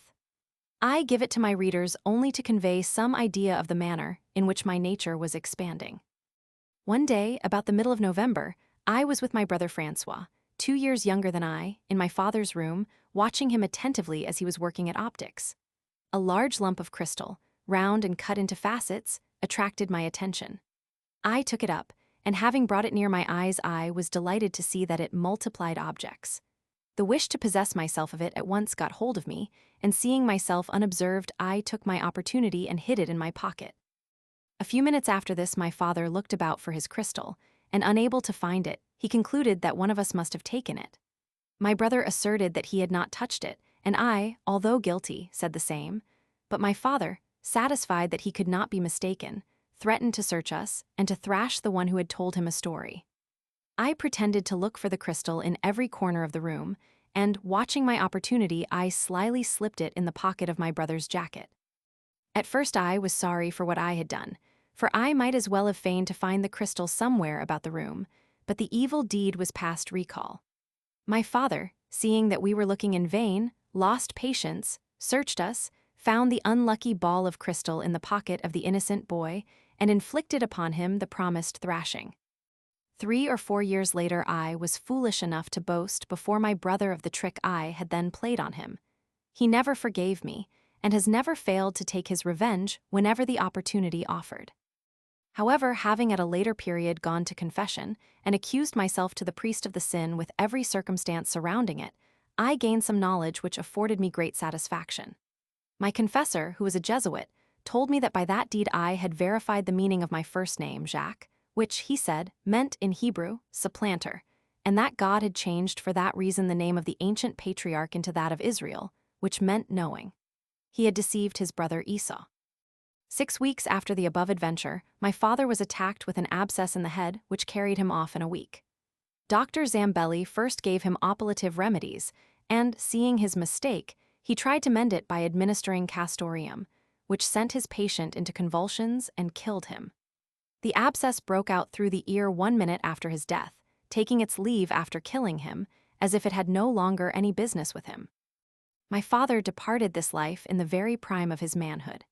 He was only 36 years of age, but he was followed to his grave by the regrets of the public, and more particularly of all the patricians amongst whom he was held as above his profession, not less on account of his gentlemanly behavior than on account of his extensive knowledge in mechanics. 2 days before his death, feeling that his end was at hand, my father expressed a wish to see us all around his bed. In the presence of his wife and of the Messieurs Grimani, 3 Venetian noblemen whose protection he wished to entreat in our favor. After giving us his blessing, he requested our mother, who was drowned in tears, to give her sacred promise that she would not educate any of us for the stage, on which he never would have appeared himself had he not been led to it by an unfortunate attachment. My mother gave her promise, and the 3 noblemen said that they would see to its being faithfully kept. Circumstances helped our mother to fulfill her word. At that time, my mother had been pregnant for 6 months, and she was allowed to remain away from the stage until after Easter. Beautiful and young as she was, she declined all the offers of marriage which were made to her, and, placing her trust in Providence, she courageously devoted herself to the task of bringing up her young family. She considered it a duty to think of me before the others, not so much from a feeling of preference as in consequence of my disease, which had such an effect upon me that it was difficult to know what to do with me. I was very weak, without any appetite, unable to apply myself to anything, and I had all the appearance of an idiot. Physicians disagreed as to the cause of the disease. He loses, they would say, 2 pounds of blood every week, yet there cannot be more than 16 or 18 pounds in his body. What then can cause so abundant a bleeding? One asserted that in me all the chyle turned into blood. Another was of opinion that the air I was breathing must, at each inhalation, increase the quantity of blood in my lungs, and contended that this was the reason for which I always kept my mouth open. I heard of it all 6 years afterward from M. Baffo, a great friend of my late father. This M. Baffo consulted the celebrated Dr. Mackup, of Padua, who sent him his opinion by writing. This consultation, which I have still in my possession, says that our blood is an elastic fluid which is liable to diminish or to increase in thickness, but never in quantity, and that my hemorrhage could only proceed from the thickness of the mass of my blood, which relieved itself in a natural way in order to facilitate circulation. The doctor added that I would have died long before, had not nature, in its wish for life, assisted itself, and he concluded by stating that the cause of the thickness of my blood could only be ascribed to the air I was breathing, and that consequently I must have a change of air, or every hope of cure be abandoned. He thought likewise that the stupidity so apparent on my countenance was caused by nothing else but the thickness of my blood. M. Baffo, a man of sublime genius, a most lascivious, yet a great and original poet, was therefore instrumental in bringing about the decision which was then taken to send me to Padua, and to him I am indebted for my life. He died 20 years after, the last of his ancient patrician family, but his poems, although obscene, will give everlasting fame to his name. The state inquisitors of Venice have contributed to his celebrity by their mistaken strictness. Their persecutions caused his manuscript works to become precious. They ought to have been aware that despised things are forgotten. As soon as the verdict given by Professor Mackup had been approved of, the Abbé Grimani undertook to find a good boarding house in Padua for me, through a chemist of his acquaintance who resided in that city. His name was Ottaviani, and he was also an antiquarian of some repute. In a few days the boarding house was found, and on the 2nd day of April, 1734, on the very day I had accomplished my 9th year, I was taken to Padua in a burchiello, along the Brenta Canal. We embarked at 10 o'clock in the evening, immediately after supper. The burchiello may be considered a small floating house. There is a large saloon with a smaller cabin at each end and rooms for servants fore and aft. It is a long square with a roof, and cut on each side by glazed windows with shutters. The voyage takes 8 hours. M. Grimani, M. Baffo, and my mother accompanied me. I slept with her in the saloon, and the two friends passed the night in one of the cabins. My mother rose at daybreak, opened one of the windows facing the bed, and the rays of the rising sun, falling on my eyes, caused me to open them. The bed was too low for me to see the land. I could see through the window only the tops of the trees along the river. The boat was sailing with such an even movement that I could not realize the fact of our moving, so that the trees, which, one after the other, were rapidly disappearing from my sight, caused me an extreme surprise. "Ah, dear mother," I exclaimed, "what is this? The trees are walking." At that very moment the two noblemen came in, and reading astonishment on my countenance, they asked me what my thoughts were so busy about. "How is it," I answered, "that the trees are walking?" They all laughed, but my mother, heaving a great sigh, told me in a tone of deep pity, "The boat is moving, the trees are not. Now dress yourself." I understood at once the reason of the phenomenon. "Then it may be," said I, "that the sun does not move and that we, on the contrary, are revolving from west to east."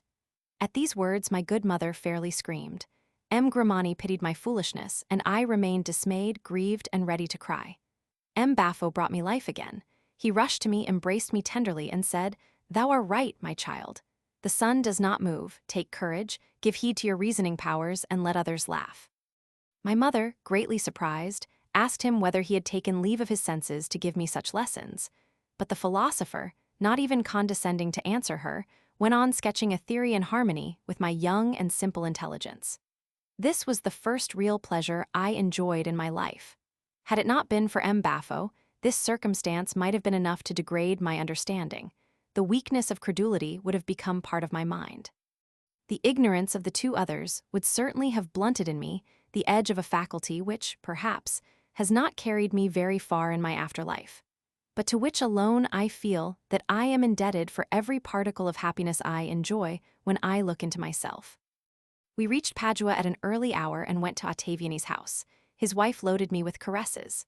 I found there 5 or 6 children, amongst them a girl of 8 years, named Marie, and another of 7, Rose, beautiful as a seraph. 10 years later Marie became the wife of the broker Calanda, and Rose, a few years afterwards, married a nobleman, Pier Marcello, and had 1 son and 2 daughters, one of whom was wedded to M. Pier Mocenigo, and the other to a nobleman of the Carrero family. This last marriage was afterwards nullified. I shall have, in the course of events, to speak of all these persons, and that is my reason for mentioning their names here. Ottaviani took us at once to the house where I was to board.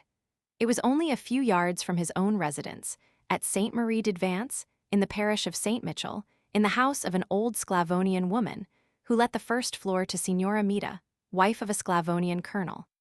My small trunk was laid open before the old woman, to whom was handed an inventory of all its contents, together with 6 sequins for 6 months paid in advance. For this small sum she undertook to feed me, to keep me clean, and to send me to a day school.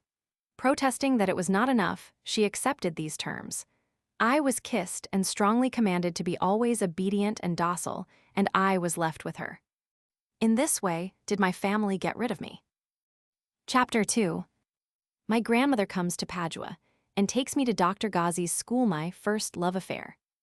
As soon as I was left alone with the Sclavonian woman, she took me up to the garret, where she pointed out my bed in a row with 4 others, 3 of which belonged to 3 young boys of my age, who at that moment were at school, and the 4th to a servant girl whose province it was to watch us and to prevent the many peccadilloes in which schoolboys are wont to indulge. After this visit, we came downstairs, and I was taken to the garden with permission to walk about until dinner time. I felt neither happy nor unhappy. I had nothing to say. I had neither fear nor hope, nor even a feeling of curiosity. I was neither cheerful nor sad. The only thing which grated upon me was the face of the mistress of the house. Although I had not the faintest idea either of beauty or of ugliness, her face, her countenance, her tone of voice, her language, everything in that woman was repulsive to me. Her masculine features repelled me every time I lifted my eyes towards her face to listen to what she said to me. She was tall and coarse like a trooper, her complexion was yellow, her hair black, her eyebrows long and thick, and her chin gloried in a respectable bristly beard. To complete the picture, her hideous, half-naked bosom was hanging halfway down her long chest. She may have been about 50. The servant was a stout country girl, who did all the work of the house. The garden was a square of some 30 feet, which had no other beauty than its green appearance. Towards noon, my 3 companions came back from school, and they at once spoke to me as if we had been old acquaintances, naturally giving me credit for such intelligence as belonged to my age, but which I did not possess. I did not answer them, but they were not baffled, and they at last prevailed upon me to share their innocent pleasures. I had to run, to carry and be carried, to turn head over heels, and I allowed myself to be initiated into those arts with a pretty good grace until we were summoned to dinner. I sat down to the table, but seeing before me a wooden spoon, I pushed it back, asking for my silver spoon and fork to which I was much attached, because they were a gift from my good old granny. The servant answered that the mistress wished to maintain equality between the boys, and I had to submit, much to my disgust. Having thus learned that equality in everything was the rule of the house, I went to work like the others and began to eat the soup out of the common dish, and if I did not complain of the rapidity with which my companions made it disappear, I could not help wondering at such inequality being allowed. To follow this very poor soup, we had a small portion of dried cod and 1 apple each, and dinner was over. It was in Lent. We had neither glasses nor cups, and we all helped ourselves out of the same earthen pitcher to a miserable drink called graspia, which is made by boiling in water the stems of grapes stripped of their fruit. From the following day, I drank nothing but water. This way of living surprised me, for I did not know whether I had a right to complain of it. After dinner, the servant took me to the school, kept by a young priest, Dr. Ghazi, with whom the Sclavonian woman had bargained for my schooling at the rate of 40 sous a month, or the 11th part of a sequin. The first thing to do was to teach me writing, and I was placed amongst children of 5 and 6 years, who did not fail to turn me into ridicule on account of my age. On my return to the boarding house, I had my supper, which, as a matter of course, was worse than the dinner, and I could not make out why the right of complaint should be denied me. I was then put to bed, but their 3 well-known species of vermin kept me awake all night, besides the rats, which, running all over the garret, jumped on my bed and fairly made my blood run cold with fright. This is the way in which I began to feel misery, and to learn how to suffer it patiently. The vermin, which feasted upon me, lessened my fear of the rats, and by a very lucky system of compensation, the dread of the rats made me less sensitive to the bites of the vermin. My mind was reaping benefit from the very struggle fought between the evils which surrounded me. The servant was perfectly deaf to my screaming. As soon as it was daylight, I ran out of the wretched garret, and after complaining to the girl of all I had endured during the night, I asked her to give me a clean shirt, the one I had on being disgusting to look at, but she answered that I could only change my linen on a Sunday, and laughed at me when I threatened to complain to the mistress. For the first time in my life, I shed tears of sorrow and of anger when I heard my companions scoffing at me.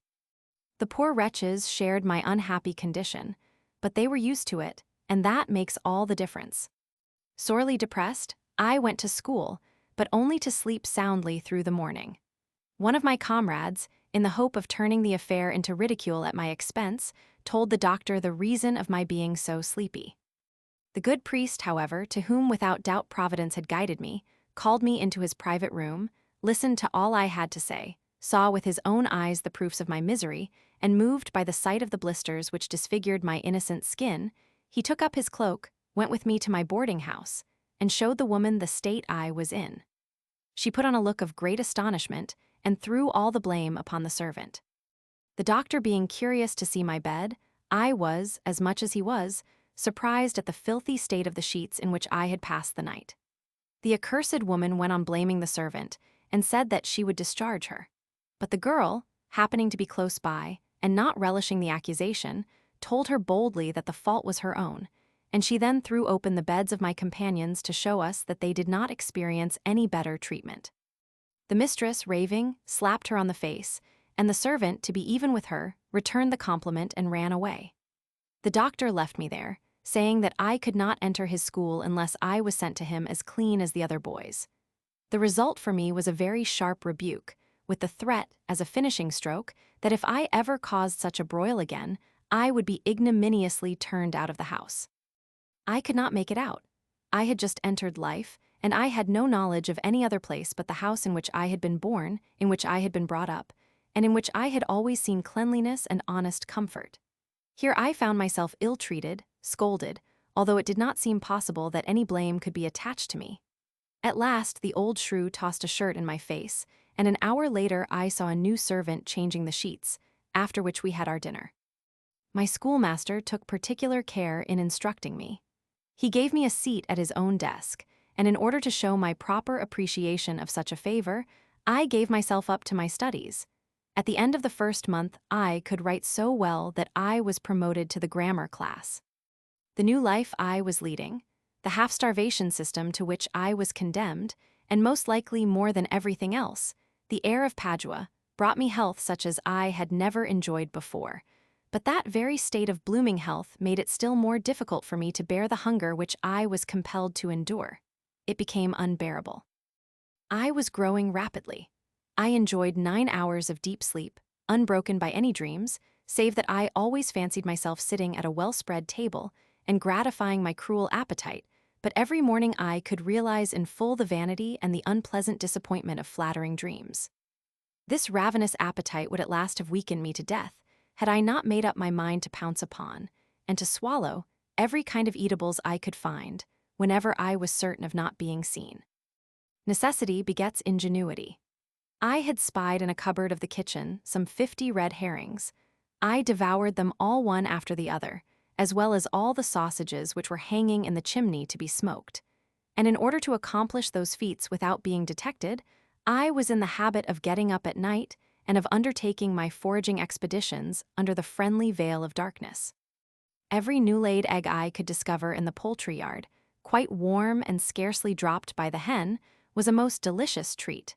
I would even go as far as the kitchen of the schoolmaster in the hope of pilfering something to eat. The Sclavonian woman, in despair at being unable to catch the thieves, turned away servant after servant. But in spite of all my expeditions, as I could not always find something to steal, I was as thin as a walking skeleton. My progress at school was so rapid during 4 or 5 months that the master promoted me to the rank of dux. My province was to examine the lessons of my 30 schoolfellows, to correct their mistakes and report to the master with whatever note of blame or of approval I thought they deserved. But my strictness did not last long, for idle boys soon found out the way to enlist my sympathy. When their Latin lesson was full of mistakes, they would buy me off with cutlets and roast chickens. They even gave me money. These proceedings excited my covetousness, or, rather, my gluttony, and not satisfied with levying a tax upon the ignorant, I became a tyrant, and I refused well-merited approbation to all those who declined paying the contribution I demanded. At last, unable to bear my injustice any longer, the boys accused me, and the master, seeing me convicted of extortion, removed me from my exalted position. I would very likely have fared badly after my dismissal, had not fate decided to put an end to my cruel apprenticeship. Dr. Ghazi, who was attached to me, called me privately one day into his study, and asked me whether I would feel disposed to carry out the advice he would give me in order to bring about my removal from the house of the Sclavonian woman, and my admission in his own family. Finding me delighted at such an offer, he caused me to copy 3 letters which I sent, one to the Abbé Grimani, another to my friend Baffo, and the last to my excellent grandam. The half-year was nearly out, and my mother not being in Venice at that period, there was no time to lose. In my letters, I gave a description of all my sufferings, and I prognosticated my death were I not immediately removed from my boarding house and placed under the care of my schoolmaster, who was disposed to receive me, but he wanted 2 sequins a month. M. Grimani did not answer me, and commissioned his friend Ottaviani to scold me for allowing myself to be ensnared by the doctor.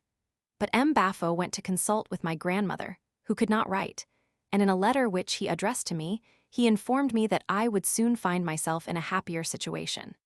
And truly, within a week the excellent old woman, who loved me until her death, made her appearance as I was sitting down to my dinner.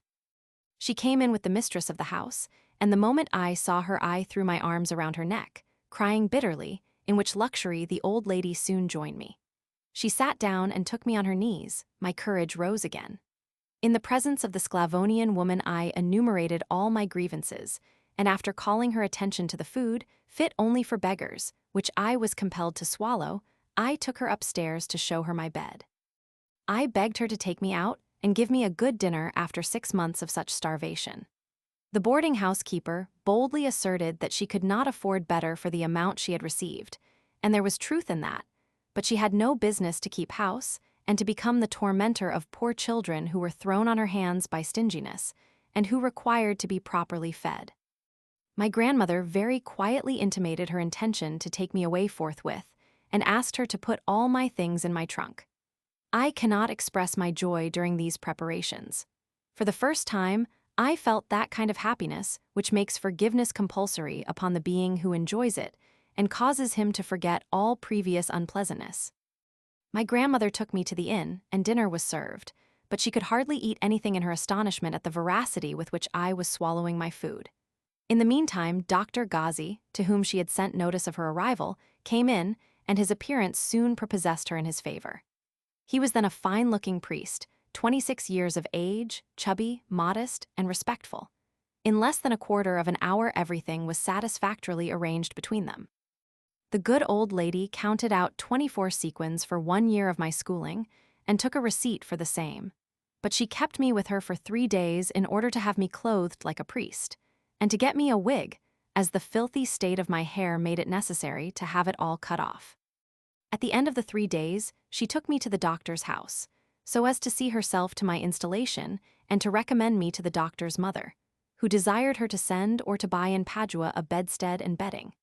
But the doctor having remarked that, his own bed being very wide, I might sleep with him, my grandmother expressed her gratitude for all his kindness, and we accompanied her as far as the Burchiello she had engaged to return to Venice. The family of Dr. Ghazi was composed of his mother, who had great reverence for him, because, a peasant by birth, she did not think herself worthy of having a son who was a priest, and still more a doctor in divinity. She was plain, old, and cross, and of his father, a shoemaker by trade, working all day long and never addressing a word to anyone, not even during the meals. He only became a sociable being on holidays, on which occasions he would spend his time with his friends in some tavern, coming home at midnight as drunk as a lord and singing verses from Tasso. When in this blissful state, the good man could not make up his mind to go to bed, and became violent if anyone attempted to compel him to lie down. Wine alone gave him sense and spirit, for when sober he was incapable of attending to the simplest family matter, and his wife often said that he never would have married her had not his friends taken care to give him a good breakfast before he went to the church. But Dr. Ghazi had also a sister, called Bettina, who at the age of 13 was pretty, lively, and a great reader of romances. Her father and mother scolded her constantly because she was too often looking out of the window, and the doctor did the same on account of her love for reading. This girl took at once my fancy without my knowing why, and little by little she kindled in my heart the first spark of a passion which, afterwards became in me the ruling one. 6 months after I had been an inmate in the house, the doctor found himself without scholars. They all went away because I had become the sole object of his affection. He then determined to establish a college and to receive young boys as boarders, but 2 years passed before he met with any success. During that period, he taught me everything he knew. True, it was not much, yet it was enough to open to me the high road to all sciences. He likewise taught me the violin, an accomplishment which proved very useful to me in a peculiar circumstance, the particulars of which I will give in good time. The excellent doctor, who was in no way a philosopher, made me study the logic of the Peripatetics and the cosmography of the ancient system of Ptolemy, at which I would laugh, teasing the poor doctor with theorems to which he could find no answer. His habits, moreover, were irreproachable, and in all things connected with religion, although no bigot, he was of the greatest strictness, and, admitting everything as an article of faith, nothing appeared difficult to his conception. He believed the deluge to have been universal, and he thought that, before that great cataclysm, men lived 1,000 years and conversed with God, that Noah took 100 years to build the ark, and that the earth, suspended in the air, is firmly held in the very center of the universe, which God had created from nothing. When I would say and prove that it was absurd to believe in the existence of nothingness, he would stop me short and call me a fool. He could enjoy a good bed, a glass of wine, and cheerfulness at home. He did not admire fine wits, good jests, or criticism, because it easily turns to slander, and he would laugh at the folly of men reading newspapers which, in his opinion, always lied and constantly repeated the same things. He asserted that nothing was more troublesome than incertitude, and therefore he condemned thought because it gives birth to doubt. His ruling passion was preaching, for which his face and his voice qualified him. His congregation was almost entirely composed of women of whom, however, he was the sworn enemy, so much so that he would not look them in the face even when he spoke to them. Weakness of the flesh and fornication appeared to him the most monstrous of sins, and he would be very angry if I dared to assert that, in my estimation, they were the most venial of faults. His sermons were crammed with passages from the Greek authors, which he translated into Latin. One day I ventured to remark that those passages ought to be translated into Italian, because women did not understand Latin any more than Greek, but he took offense, and I never had afterwards the courage to allude any more to the matter. Moreover, he praised me to his friends as a wonder, because I had learned to read Greek alone, without any assistance but a grammar. During Lent, in the year 1736, my mother wrote to the doctor, and, as she was on the point of her departure for St. Petersburg, she wished to see me, and requested him to accompany me to Venice for 3 or 4 days. This invitation set him thinking, for he had never seen Venice, never frequented good company, and yet he did not wish to appear a novice in anything. We were soon ready to leave Padua, and all the family escorted us to the Burchiello. My mother received the doctor with a most friendly welcome, but she was strikingly beautiful, and my poor master felt very uncomfortable, not daring to look her in the face, and yet called upon to converse with her. She saw the dilemma he was in, and thought she would have some amusing sport about it should opportunity present itself.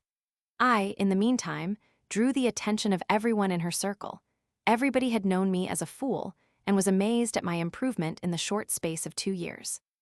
The doctor was overjoyed, because he saw that the full credit of my transformation was given to him. The first thing which struck my mother unpleasantly was my light-colored wig, which was not in harmony with my dark complexion, and contrasted most woefully with my black eyes and eyebrows. She inquired from the doctor why I did not wear my own hair, and he answered that, with a wig, it was easier for his sister to keep me clean. Everyone smiled at the simplicity of the answer, but the merriment increased when, to the question made by my mother whether his sister was married, I took the answer upon myself, and said that Bettina was the prettiest girl of Padua, and was only 14 years of age. My mother promised the doctor a splendid present for his sister on condition that she would let me wear my own hair, and he promised that her wishes would be complied with. The peruke maker was then called, and I had a wig which matched my complexion. Soon afterwards all the guests began to play cards, with the exception of my master, and I went to see my brothers in my grandmother's room. Francois showed me some architectural designs which I pretended to admire. Jean had nothing to show me, and I thought him a rather insignificant boy. The others were still very young. At the supper table, the doctor, seated next to my mother, was very awkward. He would very likely not have said one word, had not an Englishman, a writer of talent, addressed him in Latin. But the doctor, being unable to make him out, modestly answered that he did not understand English, which caused much hilarity. M. Baffo, however, explained the puzzle by telling us that Englishmen read and pronounced Latin in the same way that they read and spoke their own language, and I remarked that Englishmen were wrong as much as we would be, if we pretended to read and to pronounce their language according to Latin rules. The Englishman, pleased with my reasoning, wrote down the following old couplet, and gave it to me to read. Dicite grammatici, cur mascula nomina cunnis, et cur femininem mensula nomen habit. After reading it aloud, I exclaimed, "This is Latin indeed." "We know that," said my mother, "but can you explain it?" "To explain it is not enough," I answered. "It is a question which is worthy of an answer." And after considering for a moment, I wrote the following pentameter. Disse quod a domino nomina servis habet. This was my first literary exploit, and I may say that in that very instant the seed of my love for literary fame was sown in my breast, for the applause lavished upon me exalted me to the very pinnacle of happiness. The Englishman, quite amazed at my answer, said that no boy of 11 years had ever accomplished such a feat, embraced me repeatedly, and presented me with his watch. My mother, inquisitive like a woman, asked M. Grimani to tell her the meaning of the lines, but as the abbé was not any wiser than she was, M. Baffo translated it in a whisper. Surprised at my knowledge, she rose from her chair to get a valuable gold watch and presented to my master, who, not knowing how to express his deep gratitude, treated us to the most comic scene. My mother, in order to save him from the difficulty of paying her a compliment, offered him her cheek. He had only to give her a couple of kisses, the easiest and the most innocent thing in good company. But the poor man was on burning coals, and so completely out of countenance that he would, I truly believe, rather have died than give the kisses. He drew back with his head down, and he was allowed to remain in peace until we retired for the night. When we found ourselves alone in our room, he poured out his heart, and exclaimed that it was a pity he could not publish in Padua the distich, and my answer. "And why not?" I said. "Because both are obscene. But they are sublime. Let us go to bed and speak no more on the subject. Your answer was wonderful, because you cannot possibly know anything of the subject in question, or of the manner in which verses ought to be written." As far as the subject was concerned, I knew it by theory, for, unknown to the doctor, and because he had forbidden it, I had read Musaeus, but it was natural that he should be amazed at my being able to write verses, when he, who had taught me prosody, never could compose a single line. Nemo dat quod non habet is a false axiom when applied to mental acquirements. 4 days afterwards, as we were preparing for our departure, my mother gave me a parcel for Bettina, and M. Grimani presented me with 4 sequins to buy books. A week later my mother left for St. Petersburg. After our return to Padua, my good master for 3 or 4 months never ceased to speak of my mother, and Bettina, having found in the parcel 5 yards of black silk and 12 pairs of gloves, became singularly attached to me, and took such good care of my hair that in less than 6 months I was able to give up wearing the wig. She used to comb my hair every morning, often before I was out of bed, saying that she had not time to wait until I was dressed. She washed my face, my neck, my chest, lavished on me childish caresses which I thought innocent, but which caused me to be angry with myself, because I felt that they excited me. 3 years younger than she was, it seemed to me that she could not love me with any idea of mischief, and the consciousness of my own vicious excitement put me out of temper with myself. When, seated on my bed, she would say that I was getting stouter, and would have the proof of it with her own hands, she caused me the most intense emotion. But I said nothing, for fear she would remark my sensitiveness, and when she would go on saying that my skin was soft, the tickling sensation made me draw back, angry with myself that I did not dare to do the same to her, but delighted at her not guessing how I longed to do it.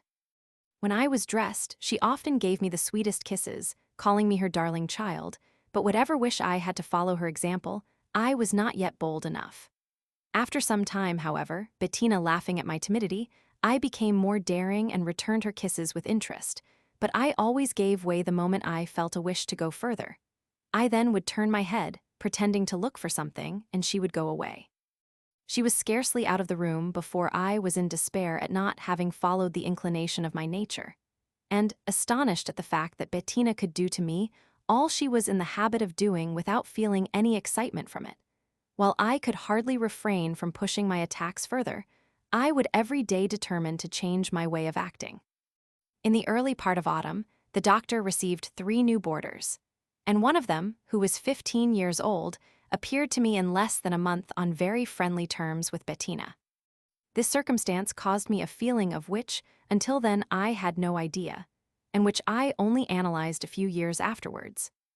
It was neither jealousy nor indignation, but a noble contempt which I thought ought not to be repressed, because Cordiani, an ignorant, coarse boy, without talent or polite education, the son of a simple farmer, and incapable of competing with me in anything, having over me but the advantage of dawning manhood, did not appear to me a fit person to be preferred to me. My young self-esteem whispered that I was above him. I began to nurse a feeling of pride mixed with contempt which told against Bettina, whom I loved unknown to myself. She soon guessed it from the way I would receive her caresses when she came to comb my hair while I was in bed. I would repulse her hands and no longer return her kisses. One day, vexed at my answering her question as to the reason of my change towards her by stating that I had no cause for it. She told me in a tone of commiseration that I was jealous of Cordiani. This reproach sounded to me like a debasing slander. I answered that Cordiani was, in my estimation, as worthy of her as she was worthy of him. She went away smiling, but revolving in her mind the only way by which she could be revenged, she thought herself bound to render me jealous. However, as she could not attain such an end without making me fall in love with her, this is the policy she adopted. One morning she came to me as I was in bed and brought me a pair of white stockings of her own knitting. After dressing my hair, she asked my permission to try the stockings on herself, in order to correct any deficiency in the other pairs she intended to knit for me. The doctor had gone out to say his mass. As she was putting on the stocking, she remarked that my legs were not clean, and without any more ado, she immediately began to wash them. I would have been ashamed to let her see my bashfulness. I let her do as she liked, not foreseeing what would happen. Bettina, seated on my bed, carried too far her love for cleanliness, and her curiosity caused me such intense voluptuousness that the feeling did not stop until it could be carried no further. Having recovered my calm, I bethought myself that I was guilty and begged her forgiveness. She did not expect this, and after considering for a few moments, she told me kindly that the fault was entirely her own, but that she never would again be guilty of it. And she went out of the room, leaving me to my own thoughts.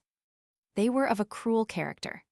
It seemed to me that I had brought dishonor upon Bettina, that I had betrayed the confidence of her family, offended against the sacred laws of hospitality, that I was guilty of a most wicked crime, which I could only atone for by marrying her, in case Bettina could make up her mind to accept for her husband a wretch unworthy of her. These thoughts led to a deep melancholy, which went on increasing from day to day, Bettina having entirely ceased her morning visits by my bedside. During the first week, I could easily account for the girl's reserve, and my sadness would soon have taken the character of the warmest love, had not her manner towards Cordiani inoculated in my veins the poison of jealousy, although I never dreamed of accusing her of the same crime towards him that she had committed upon me. I felt convinced, after due consideration, that the act she had been guilty of with me had been deliberately done, and that her feelings of repentance kept her away from me. This conviction was rather flattering to my vanity, as it gave me the hope of being loved, and the end of all my communings was that I made up my mind to write to her, and thus to give her courage.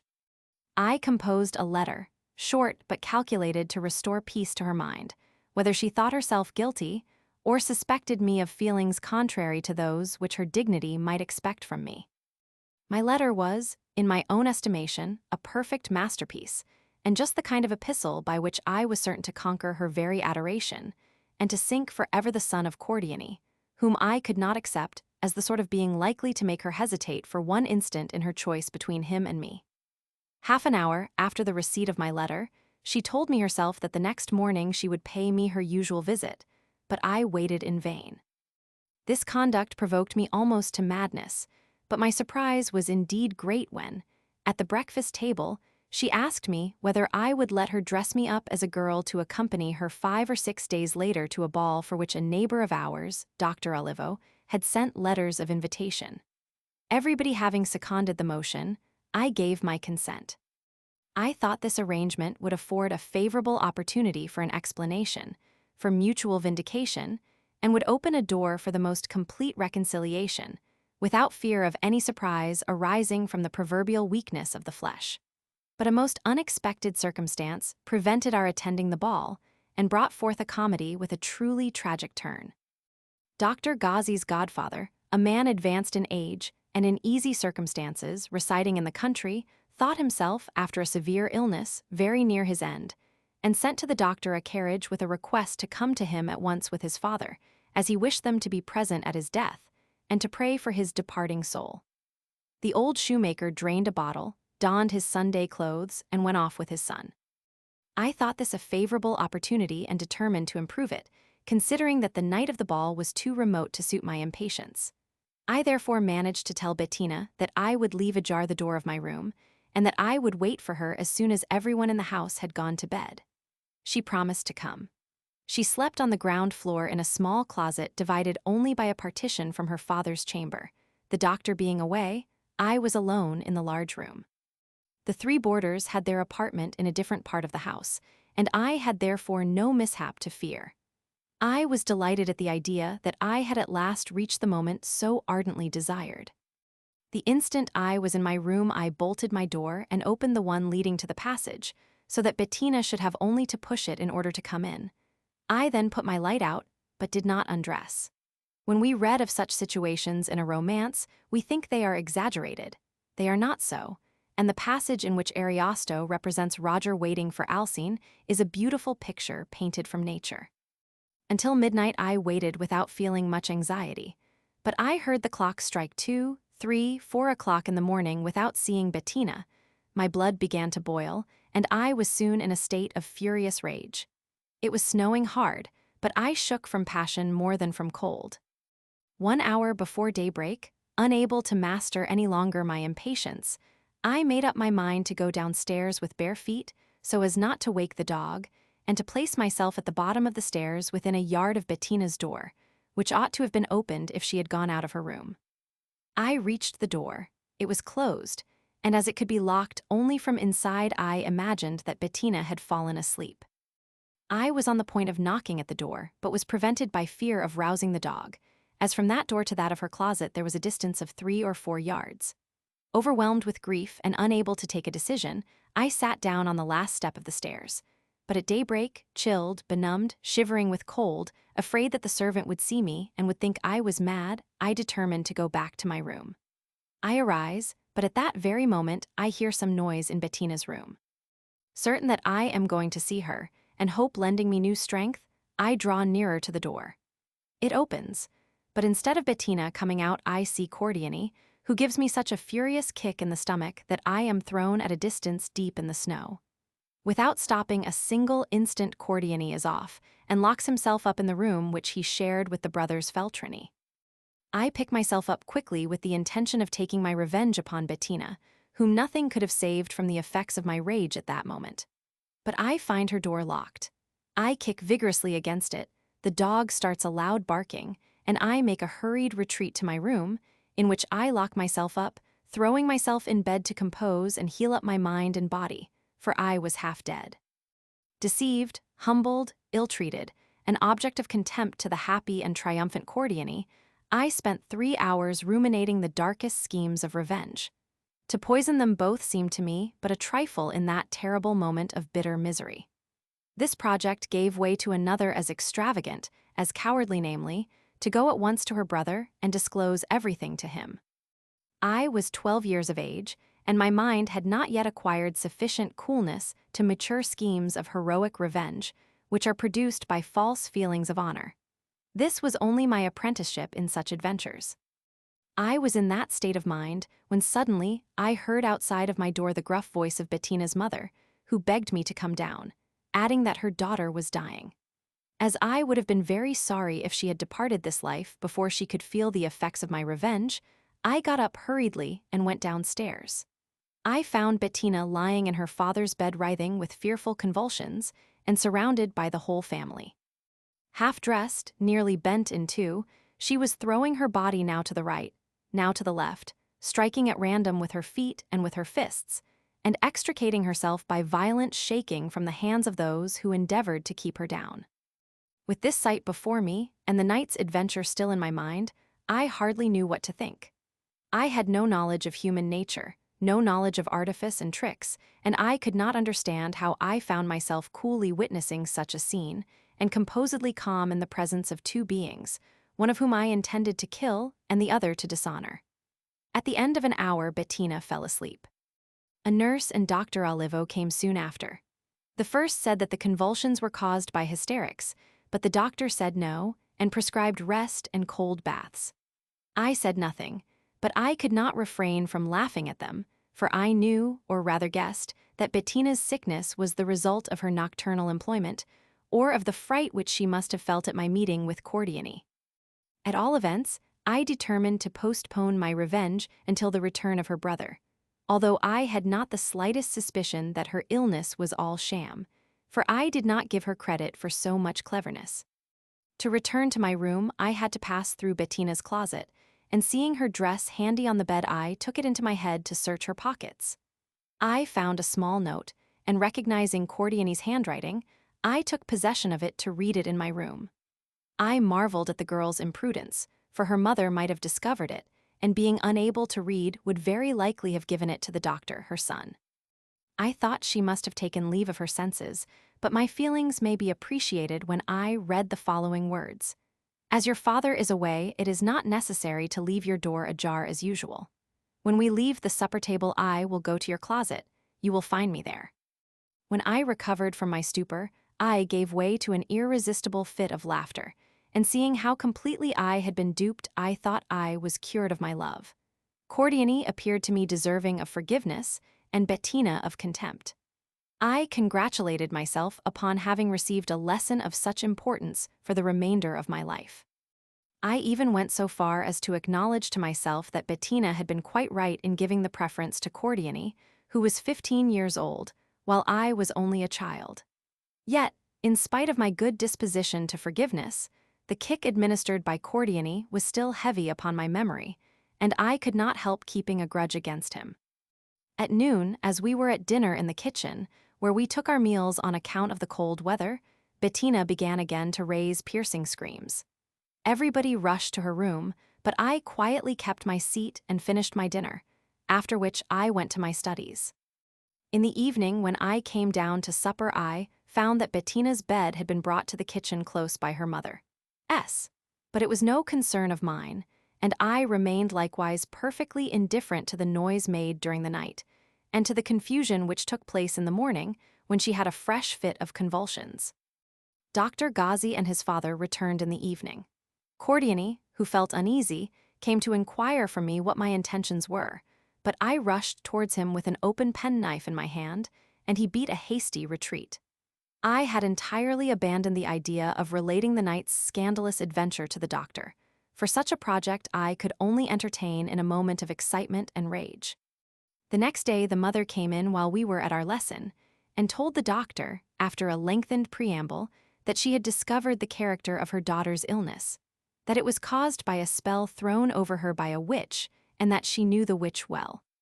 It may be, my dear mother, but we must be careful not to make a mistake. Who is the witch? Our old servant, and I have just had a proof of it. How so? I have barred the door of my room with 2 broomsticks placed in the shape of a cross, which she must have undone to go in, but when she saw them, she drew back, and she went round by the other door. It is evident that, were she not a witch, she would not be afraid of touching them. It is not complete evidence, dear mother. Send the woman to me. The servant made her appearance. Why, said the doctor, did you not enter my mother's room this morning through the usual door? I do not know what you mean. Did you not see the St. Andrew's cross on the door? What cross is that? It is useless to plead ignorance, said the mother. Where did you sleep last Thursday night? At my niece S., who had just been confined. Nothing of the sort. You were at the witch's Sabbath. You are a witch and have bewitched my daughter. The poor woman, indignant at such an accusation, spits at her mistress's face. The mistress, enraged, gets hold of a stick to give the servant a drubbing. The doctor endeavors to keep his mother back, but he is compelled to let her loose and to run after the servant, who is hurrying down the stairs, screaming and howling in order to rouse the neighbors. He catches her, and finally succeeds in pacifying her with some money. After this comical but rather scandalous exhibition, the doctor donned his vestments for the purpose of exorcising his sister and of ascertaining whether she was truly possessed of an unclean spirit. The novelty of this mystery attracted the whole of my attention. All the inmates of the house appeared to me either mad or stupid, for I could not, for the life of me, imagine that diabolical spirits were dwelling in Bettina's body. When we drew near her bed, her breathing had, to all appearance, stopped, and the exorcisms of her brother did not restore it. Dr. Olivo happened to come in at that moment and inquired whether he would be in the way. He was answered in the negative, provided he had faith. Upon which he left, saying that he had no faith in any miracles except in those of the gospel. Soon after Dr. Gozzi went to his room, and finding myself alone with Bettina, I bent down over her bed and whispered in her ear, "Take courage, get well again, and rely upon my discretion." She turned her head towards the wall and did not answer me, but the day passed off without any more convulsions. I thought I had cured her, but on the following day the frenzy went up to the brain, and in her delirium she pronounced at random Greek and Latin words without any meaning, and then no doubt whatever was entertained of her being possessed of the evil spirit. Her mother went out and returned soon, accompanied by the most renowned exorcist of Padua, a very ill-featured Capuchin, called Friar Prospero de Bovalenta. The moment Bettina saw the exorcist, she burst into loud laughter and addressed to him the most offensive insults, which fairly delighted everybody, as the devil alone could be bold enough to address a Capuchin in such a manner. But the holy man, hearing himself called an obtrusive ignoramus and a stinkard, went on striking Bettina with a heavy crucifix, saying that he was beating the devil. He stopped only when he saw her on the point of hurling at him the chamber utensil which she had just seized. "If it is the devil who has offended thee with his words," she said, "resent the insult with words likewise, jackass that thou art. But if I have offended thee myself, learn, stupid booby, that thou must respect me and be off at once." I could see poor Dr. Ghazi blushing. The friar, however, held his ground and, armed at all points, began to read a terrible exorcism, at the end of which he commanded the devil to state his name.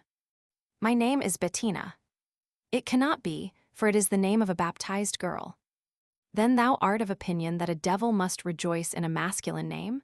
Learn, ignorant friar, that a devil is a spirit, and does not belong to either sex. But as thou believest that a devil is speaking to thee through my lips, promise to answer me with truth, and I will engage to give way before thy incantations." "Very well, I agree to this." "Tell me then, art thou thinking that thy knowledge is greater than mine?" "No, but I believe myself more powerful in the name of the Holy Trinity, and by my sacred character." "If thou art more powerful than I, then prevent me from telling the unpalatable truths. Thou art very vain of thy beard, thou art combing and dressing it 10 times a day, and thou wouldst not shave half of it to get me out of this body. Cut off thy beard, and I promise to come out. Father of lies, I will increase thy punishment 100-fold. I dare thee to do it." After saying these words, Bettina broke into such a loud peal of laughter that I could not refrain from joining in it. The Capuchin, turning towards Dr. Ghazi, told him that I was wanting in faith and that I ought to leave the room, which I did, remarking that he had guessed rightly. I was not yet out of the room when the friar offered his hand to Bettina for her to kiss, and I had the pleasure of seeing her spit upon it. This strange girl, full of extraordinary talent, made rare sport of the friar, without causing any surprise to anyone, as all her answers were attributed to the devil. I could not conceive what her purpose was in playing such a part. The Capuchin dined with us, and during the meal he uttered a good deal of nonsense. After dinner, he returned to Bettina's chamber, with the intention of blessing her, but as soon as she caught sight of him, she took up a glass full of some black mixture sent from the apothecary, and threw it at his head. Cordiani, being close by the friar, came in for a good share of the liquid and accident which afforded me the greatest delight. Bettina was quite right to improve her opportunity, as everything she did was, of course, put to the account of the unfortunate devil. Not overmuch pleased, Friar Prospero, as he left the house, told the doctor that there was no doubt of the girl being possessed, but that another exorcist must be sent for, since he had not, himself, obtained God's grace to eject the evil spirit. After he had gone, Bettina kept very calm for 6 hours, and in the evening, to our great surprise, she joined us at the supper table.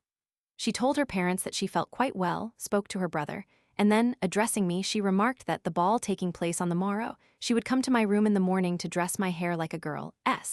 I thanked her and said that, as she had been so ill, she ought to nurse herself. She soon retired to bed, and we remained at the table, talking of her. When I was undressing for the night, I took up my nightcap and found in it a small note with these words: "You must accompany me to the ball, disguised as a girl, or I will give you a sight which will cause you to weep." I waited until the doctor was asleep, and I wrote the following answer: "I cannot go to the ball, because I have fully made up my mind to avoid every opportunity of being alone with you. As for the painful sight with which you threaten to entertain me, I believe you capable of keeping your word, but I entreat you to spare my heart, for I love you as if you were my sister. I have forgiven you, dear Bettina, and I wish to forget everything. I enclose a note which you must be delighted to have again in your possession. You see what risk you were running when you left it in your pocket. This restitution must convince you of my friendship. Chapter 3. Bettina is supposed to go mad. Father Mancha the smallpox. I leave Padua. Bettina must have been in despair, not knowing into whose hands her letter had fallen. To return it to her and thus to allay her anxiety was therefore a great proof of friendship. But my generosity, at the same time that it freed her from a keen sorrow, must have caused her another quite as dreadful, for she knew that I was master of her secret. Cordiani's letter was perfectly explicit. It gave the strongest evidence that she was in the habit of receiving him every night, and therefore the story she had prepared to deceive me was useless. I felt it was so, and being disposed to calm her anxiety as far as I could, I went to her bedside in the morning, and I placed in her hands Cordiani's note and my answer to her letter. The girl's spirit and talent had won my esteem. I could no longer despise her. I saw in her only a poor creature seduced by her natural temperament. She loved man, and was to be pitied only on account of the consequences. Believing that the view I took of the situation was a right one, I had resigned myself like a reasonable being, and not like a disappointed lover. The shame was for her and not for me. I had only one wish, namely, to find out whether the two brothers Feltrini, Cordiani's companions, had likewise shared Bettina's favors. Bettina put on throughout the day a cheerful and happy look. In the evening she dressed herself for the ball, but suddenly an attack of sickness, whether feigned or real I did not know, compelled her to go to bed and frightened everybody in the house. As for myself, knowing the whole affair, I was prepared for new scenes, and indeed for sad ones, for I felt that I had obtained over her a power repugnant to her vanity and self-love. I must, however, confess that, in spite of the excellent school in which I found myself before I had attained manhood, and which ought to have given me experience as a shield for the future, I have through the whole of my life been the dupe of women. 12 years ago, if it had not been for my guardian angel, I would have foolishly married a young, thoughtless girl with whom I had fallen in love. Now that I am 72 years old, I believe myself no longer susceptible of such follies. But alas, that is the very thing which causes me to be miserable. The next day the whole family was deeply grieved because the devil of whom Bettina was possessed had made himself master of her reason. Dr. Gozzi told me that there could not be the shadow of a doubt that his unfortunate sister was possessed, as, if she had only been mad, she never would have so cruelly ill-treated the Capuchin, Prospero, and he determined to place her under the care of Father Mancha. This Mancha was a celebrated Jacobin, or Dominican, exorcist, who enjoyed the reputation of never having failed to cure a girl possessed of the demon. Sunday had come. Bettina had made a good dinner, but she had been frantic all through the day. Towards midnight her father came home, singing Tasso as usual, and so drunk that he could not stand. He went up to Bettina's bed, and after kissing her affectionately he said to her, "Thou art not mad, my girl." Her answer was that he was not drunk. "Thou art possessed of the devil, my dear child." "Yes, father, and you alone can cure me." "Well, I am ready." Upon this our shoemaker begins a theological discourse, expatiating upon the power of faith and upon the virtue of the paternal blessing. He throws off his cloak, takes a crucifix with one hand, places the other over the head of his daughter, and addresses the devil in such an amusing way that even his wife, always a stupid, dull, cross-grained old woman, had to laugh till the tears came down her cheeks.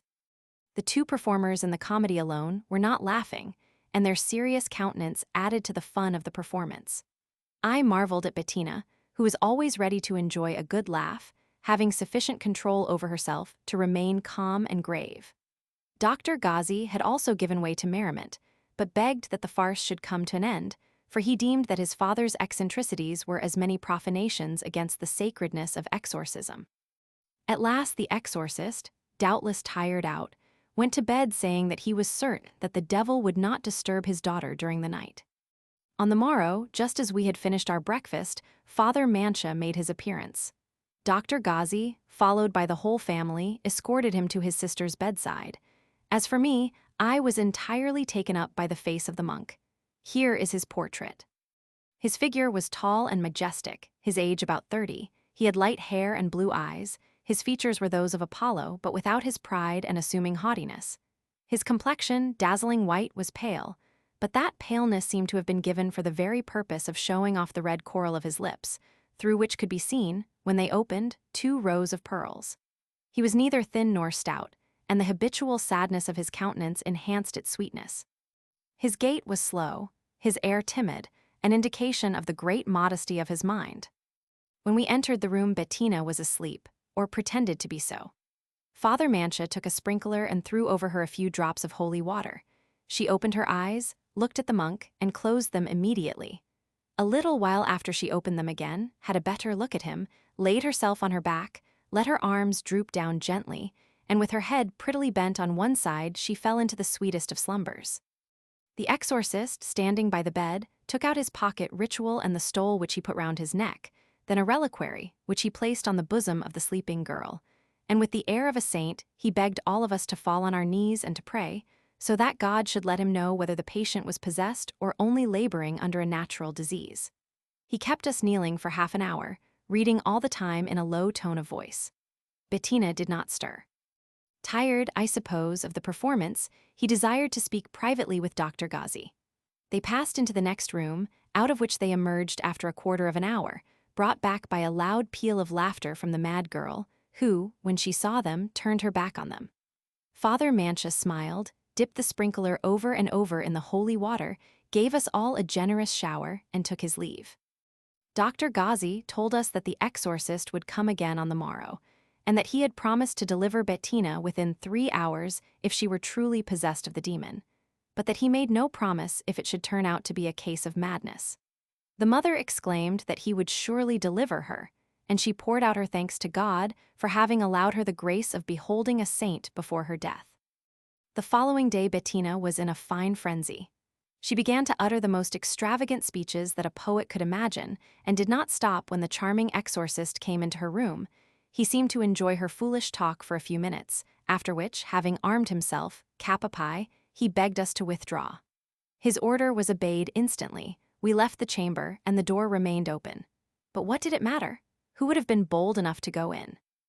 During 3 long hours we heard nothing. The stillness was unbroken. At noon the monk called us in. Bettina was there sad and very quiet while the exorcist packed up his things.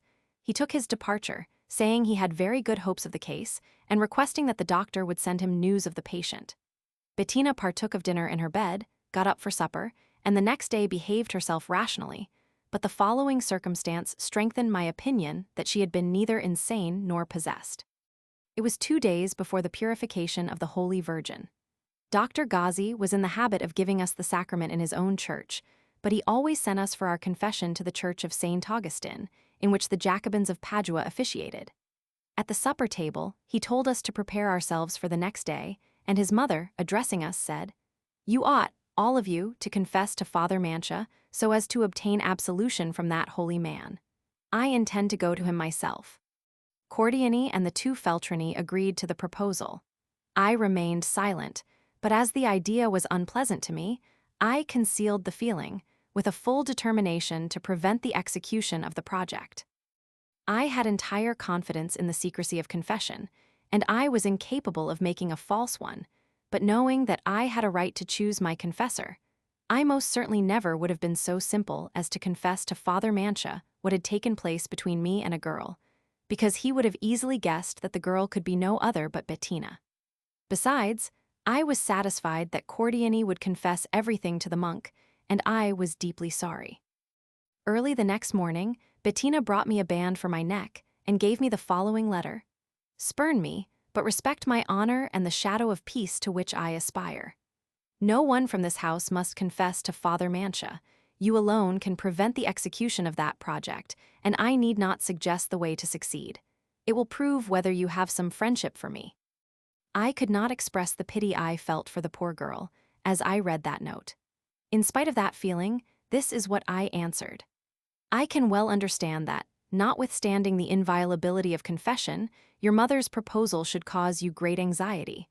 But I cannot see why, in order to prevent its execution, you should depend upon me rather than upon Cordiani, who has expressed his acceptance of it. All I can promise you is that I will not be one of those who may go to Father Mancha, but I have no influence over your lover. You alone can speak to him." She replied, "I have never addressed a word to Cordiani since the fatal night which has sealed my misery, and I never will speak to him again, even if I could by so doing recover my lost happiness. To you alone, I wish to be indebted for my life and for my honor." This girl appeared to me more wonderful than all the heroines of whom I had read in novels. It seemed to me that she was making sport of me with the most barefaced effrontery.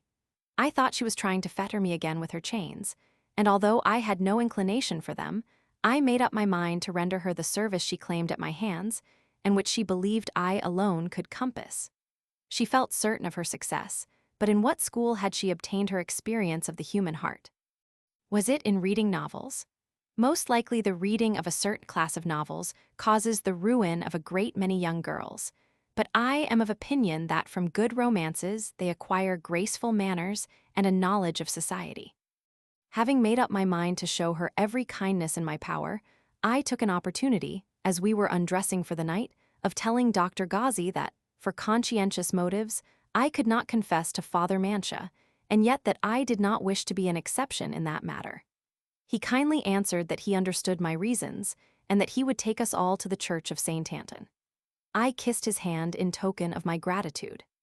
On the following day, everything having gone according to her wishes, I saw Bettina sit down to the table with a face beaming with satisfaction. In the afternoon, I had to go to bed in consequence of a wound in my foot. The doctor accompanied his pupils to church, and Bettina, being alone, availed herself of the opportunity, came to my room and sat down on my bed. I had expected her visit, and I received it with pleasure, as it heralded an explanation for which I was positively longing. She began by expressing a hope that I would not be angry with her for seizing the first opportunity she had of some conversation with me.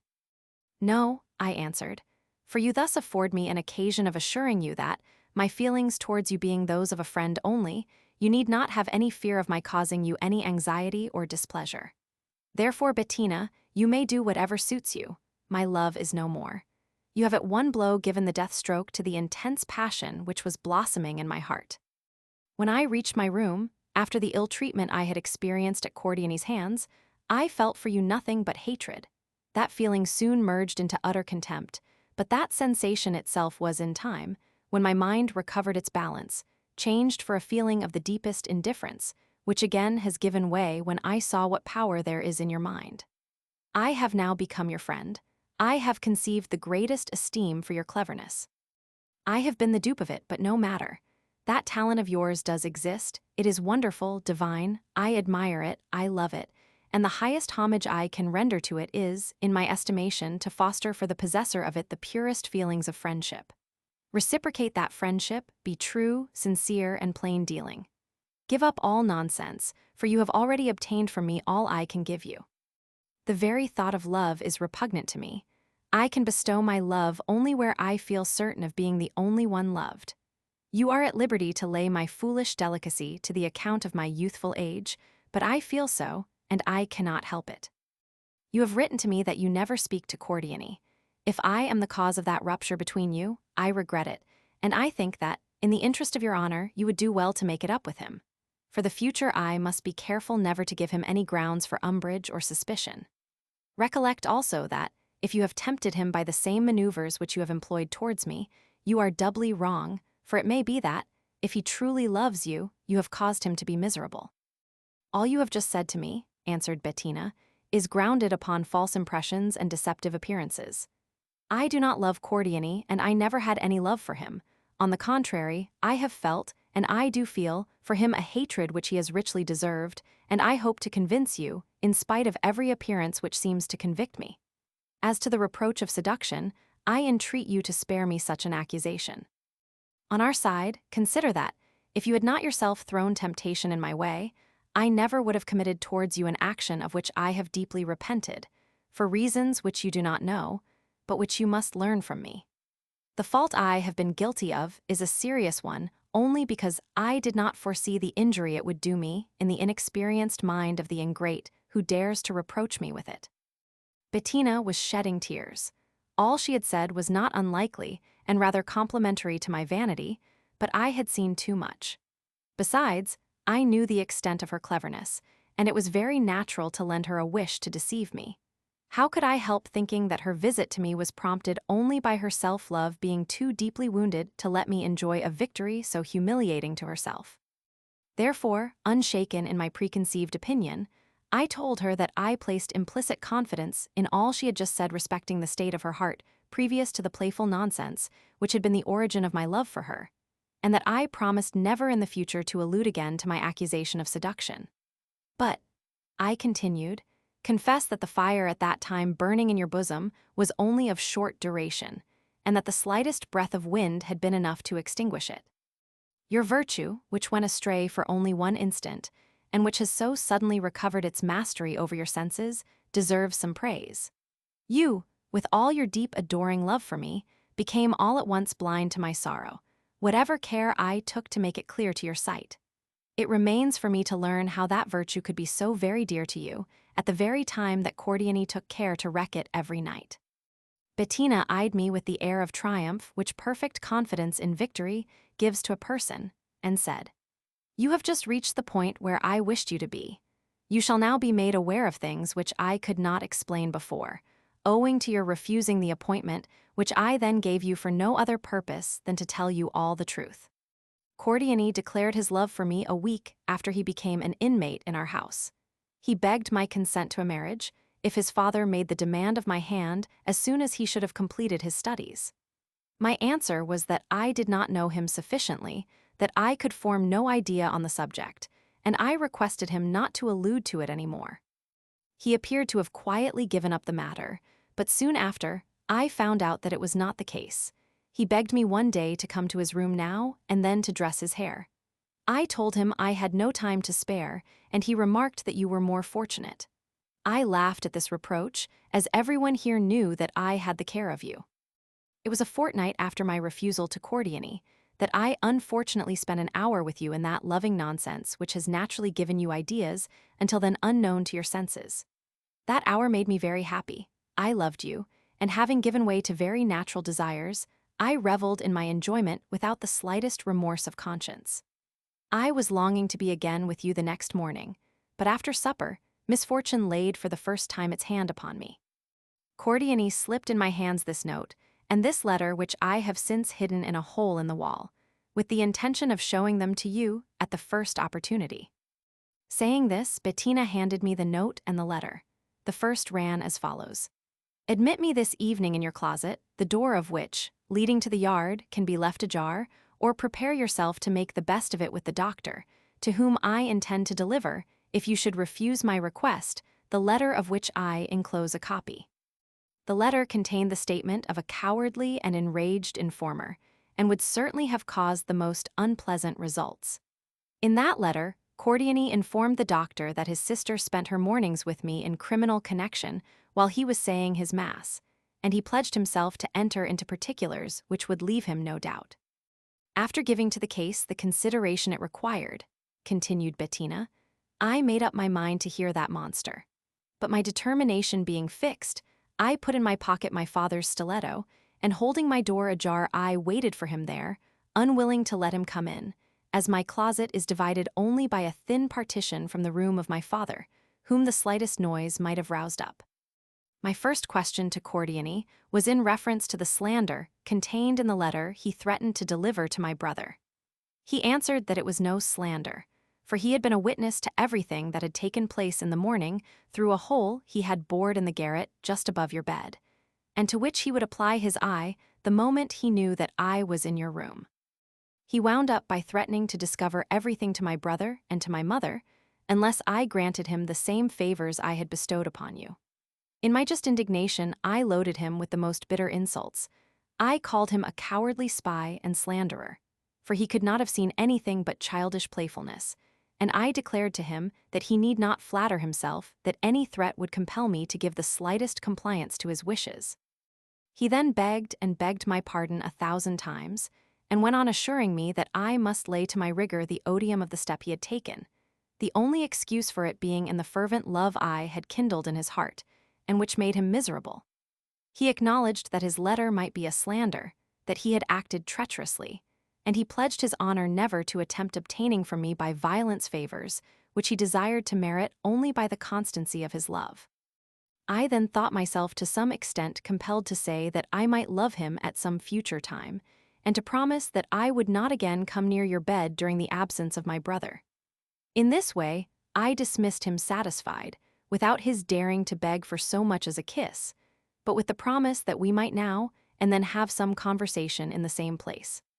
As soon as he left me, I went to bed, deeply grieved that I could no longer see you in the absence of my brother, and that I was unable, for fear of consequences, to let you know the reason of my change.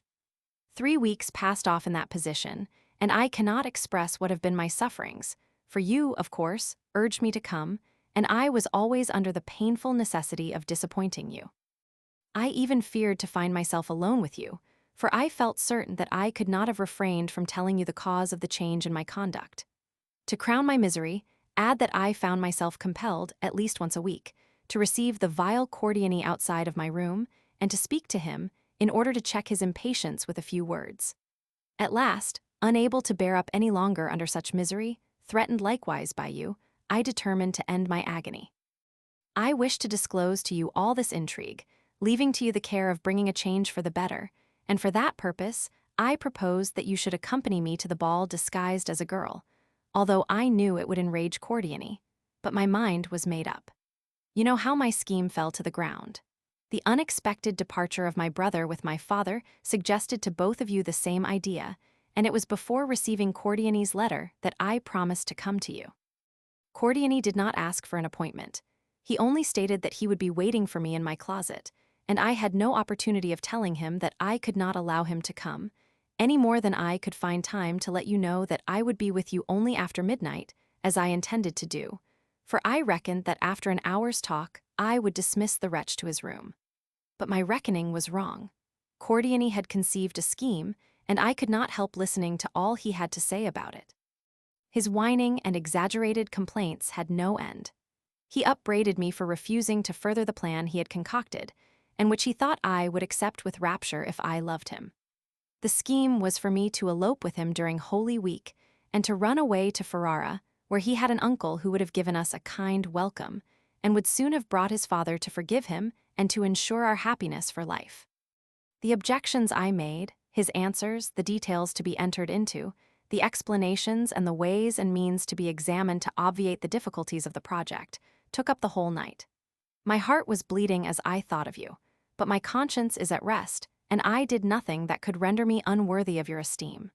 You cannot refuse it to me, unless you believe that the confession I have just made is untrue, but you would be both mistaken and unjust. Had I made up my mind to sacrifice myself, and to grant favors which love alone ought to obtain, I might have got rid of the treacherous wretch within 1 hour, but death seemed preferable to such a dreadful expedient. Could I in any way suppose that you were outside of my door, exposed to the wind and to the snow? Both of us were deserving of pity, but my misery was still greater than yours. All these fearful circumstances were written in the book of fate, to make me lose my reason, which now returns only at intervals, and I am in constant dread of a fresh attack of those awful convulsions. They say I am bewitched and possessed of the demon.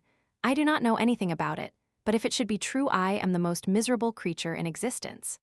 Bettina ceased speaking and burst into a violent storm of tears, sobs, and groans. I was deeply moved, although I felt that all she had said might be true, and yet was scarcely worthy of belief. For se era ver, ma non piro credibile che del senso, seu fa signor. But she was weeping, and her tears, which at all events were not deceptive, took away from me the faculty of doubt. Yet I put her tears to the account of her wounded self-love. To give way entirely, I needed a thorough conviction, and to obtain it evidence was necessary, probability was not enough.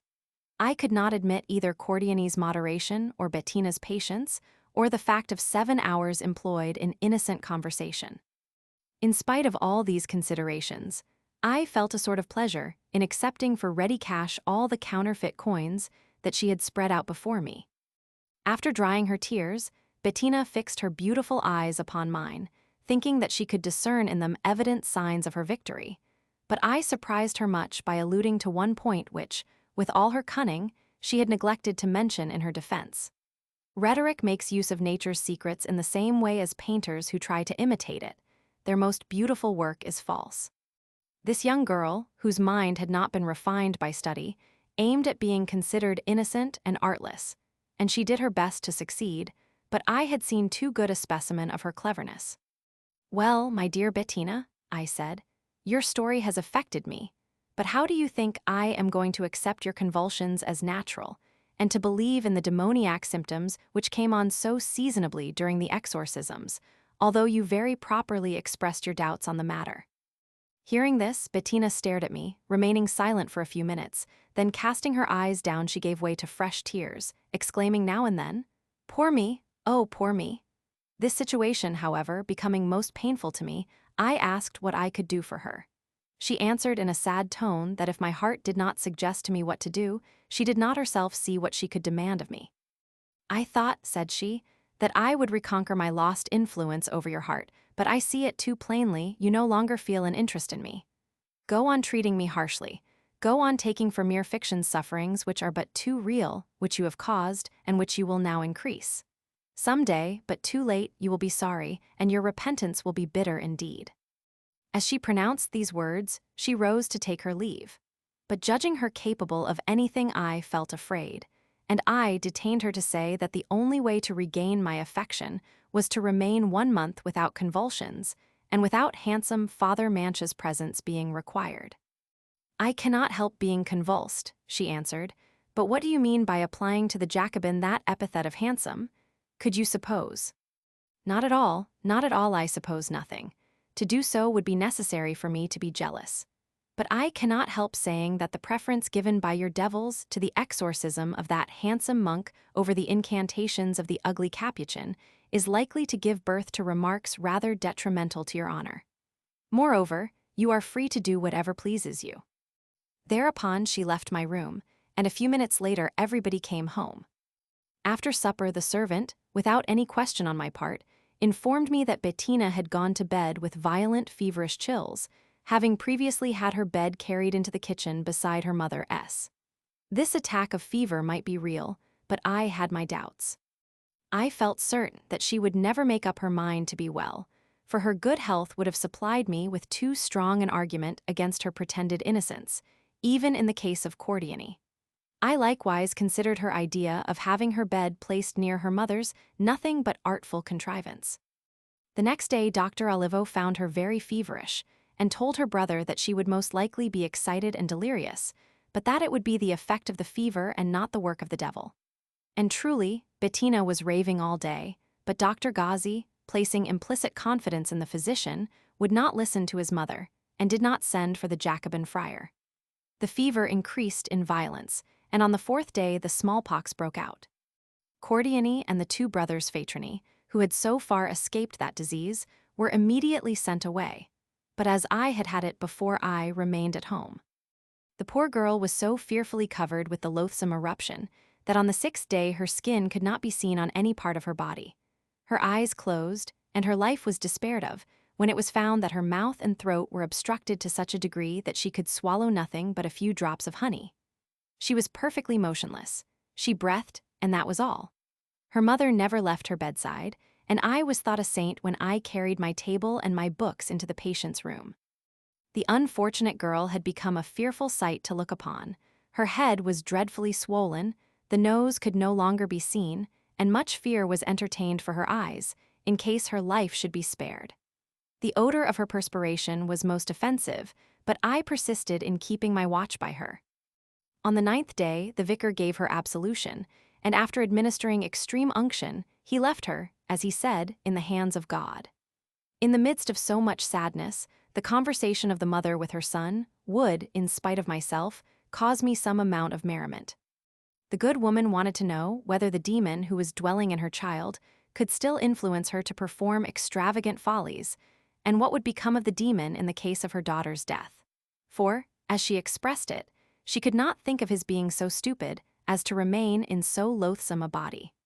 She particularly wanted to ascertain whether the demon had power to carry off the soul of her child.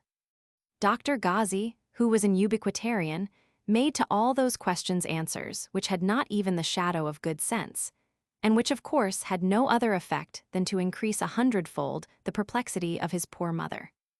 During the 10th and 11th days, Bettina was so bad that we thought every moment likely to be her last.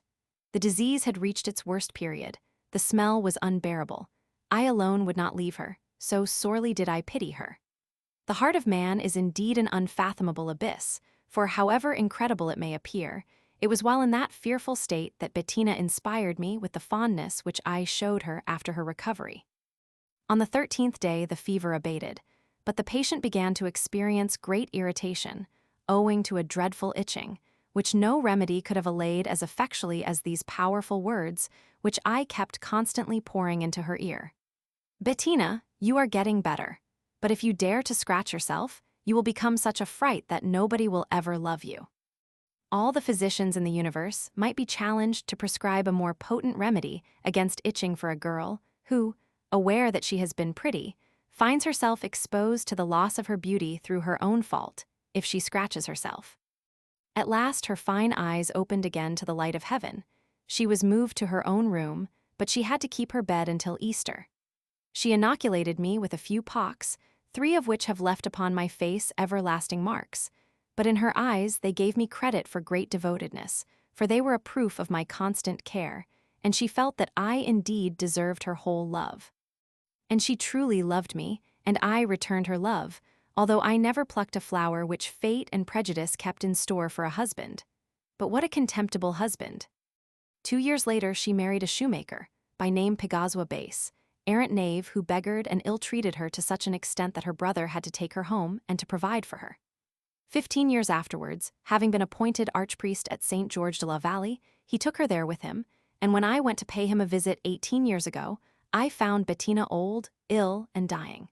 She breathed her last in my arms in 1776, 24 hours after my arrival. I will speak of her death in good time. About that period, my mother returned from St. Petersburg, where the Empress Anne Iwanoa had not approved of the Italian comedy. The whole of the troupe had already returned to Italy, and my mother had traveled with Carlin Bertonazzi, the Harlequin, who died in Paris in the year 1783. As soon as she had reached Padua, she informed Dr. Gozzi of her arrival, and he lost no time in accompanying me to the inn where she had put up. We dined with her, and before bidding us adieu, she presented the doctor with a splendid fur and gave me the skin of a lynx for Bettina. 6 months afterwards, she summoned me to Venice, as she wished to see me before leaving for Dresden, where she had contracted an engagement for life in the service of the Elector of Saxony, Augustus Roman III, King of Poland. She took with her my brother Jean, then 8 years old, who was weeping bitterly when he left. I thought him very foolish, for there was nothing very tragic in that departure. He is the only one in the family who is wholly indebted to our mother for his fortune, although he was not her favorite child.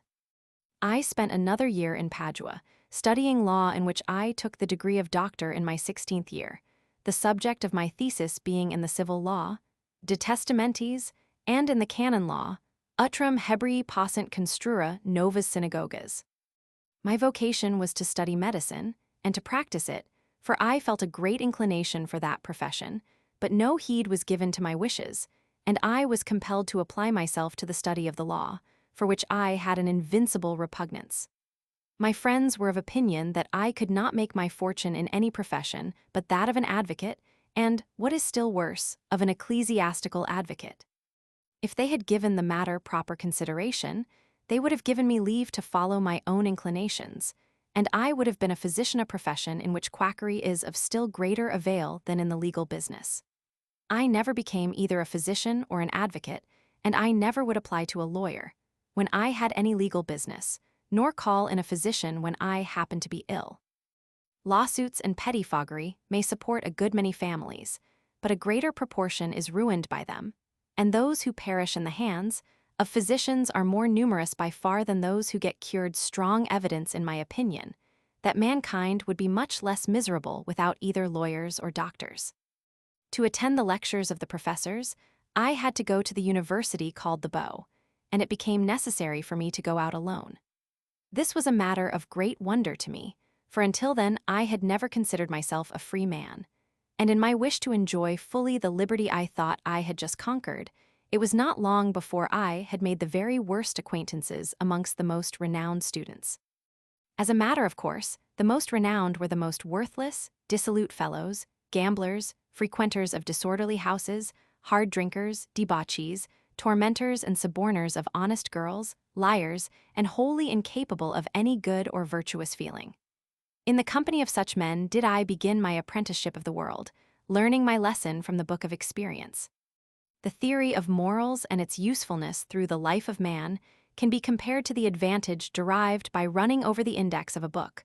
Before reading it, when we have perused that index, we know nothing but the subject of the work. This is like the school for morals offered by the sermons, the precepts, and the tales which our instructors recite for our especial benefit. We lend our whole attention to those lessons, but when an opportunity offers of profiting by the advice thus bestowed upon us, we feel inclined to ascertain for ourselves whether the result will turn out as predicted. We give way to that very natural inclination, and punishment speedily follows with concomitant repentance. Our only consolation lies in the fact that in such moments we are conscious of our own knowledge and consider ourselves as having earned the right to instruct others. But those to whom we wish to impart our experience act exactly as we have acted before them. And, as a matter of course, the world remains in statu quo or grows worse and worse. When Dr. Ghazi granted me the privilege of going out alone, he gave me an opportunity for the discovery of several truths which, until then, were not only unknown to me, but the very existence of which I had never suspected. On my first appearance, the boldest scholars got hold of me and sounded my depth. Finding that I was a thorough freshman, they undertook my education, and with that worthy purpose in view, they allowed me to fall blindly into every trap. They taught me gambling, won the little I possessed, and then they made me play upon trust, and put me up to dishonest practices in order to procure the means of paying my gambling debts. But I acquired at the same time the sad experience of sorrow. Yet these hard lessons proved useful, for they taught me to mistrust the impudent sycophants who openly flatter their dupes, and never to rely upon the offers made by fawning flatterers. They taught me likewise how to behave in the company of quarrelsome duelists, the society of whom ought to be avoided, unless we make up our mind to be constantly in the very teeth of danger. I was not caught in the snares of professional lewd women, because not one of them was in my eyes as pretty as Bettina, but I did not resist so well the desire for that species of vain glory which is the reward of holding life at a cheap price. In those days the students in Padua enjoyed very great privileges, which were in reality abuses made legal through prescription, the primitive characteristic of privileges, which differ essentially from prerogatives.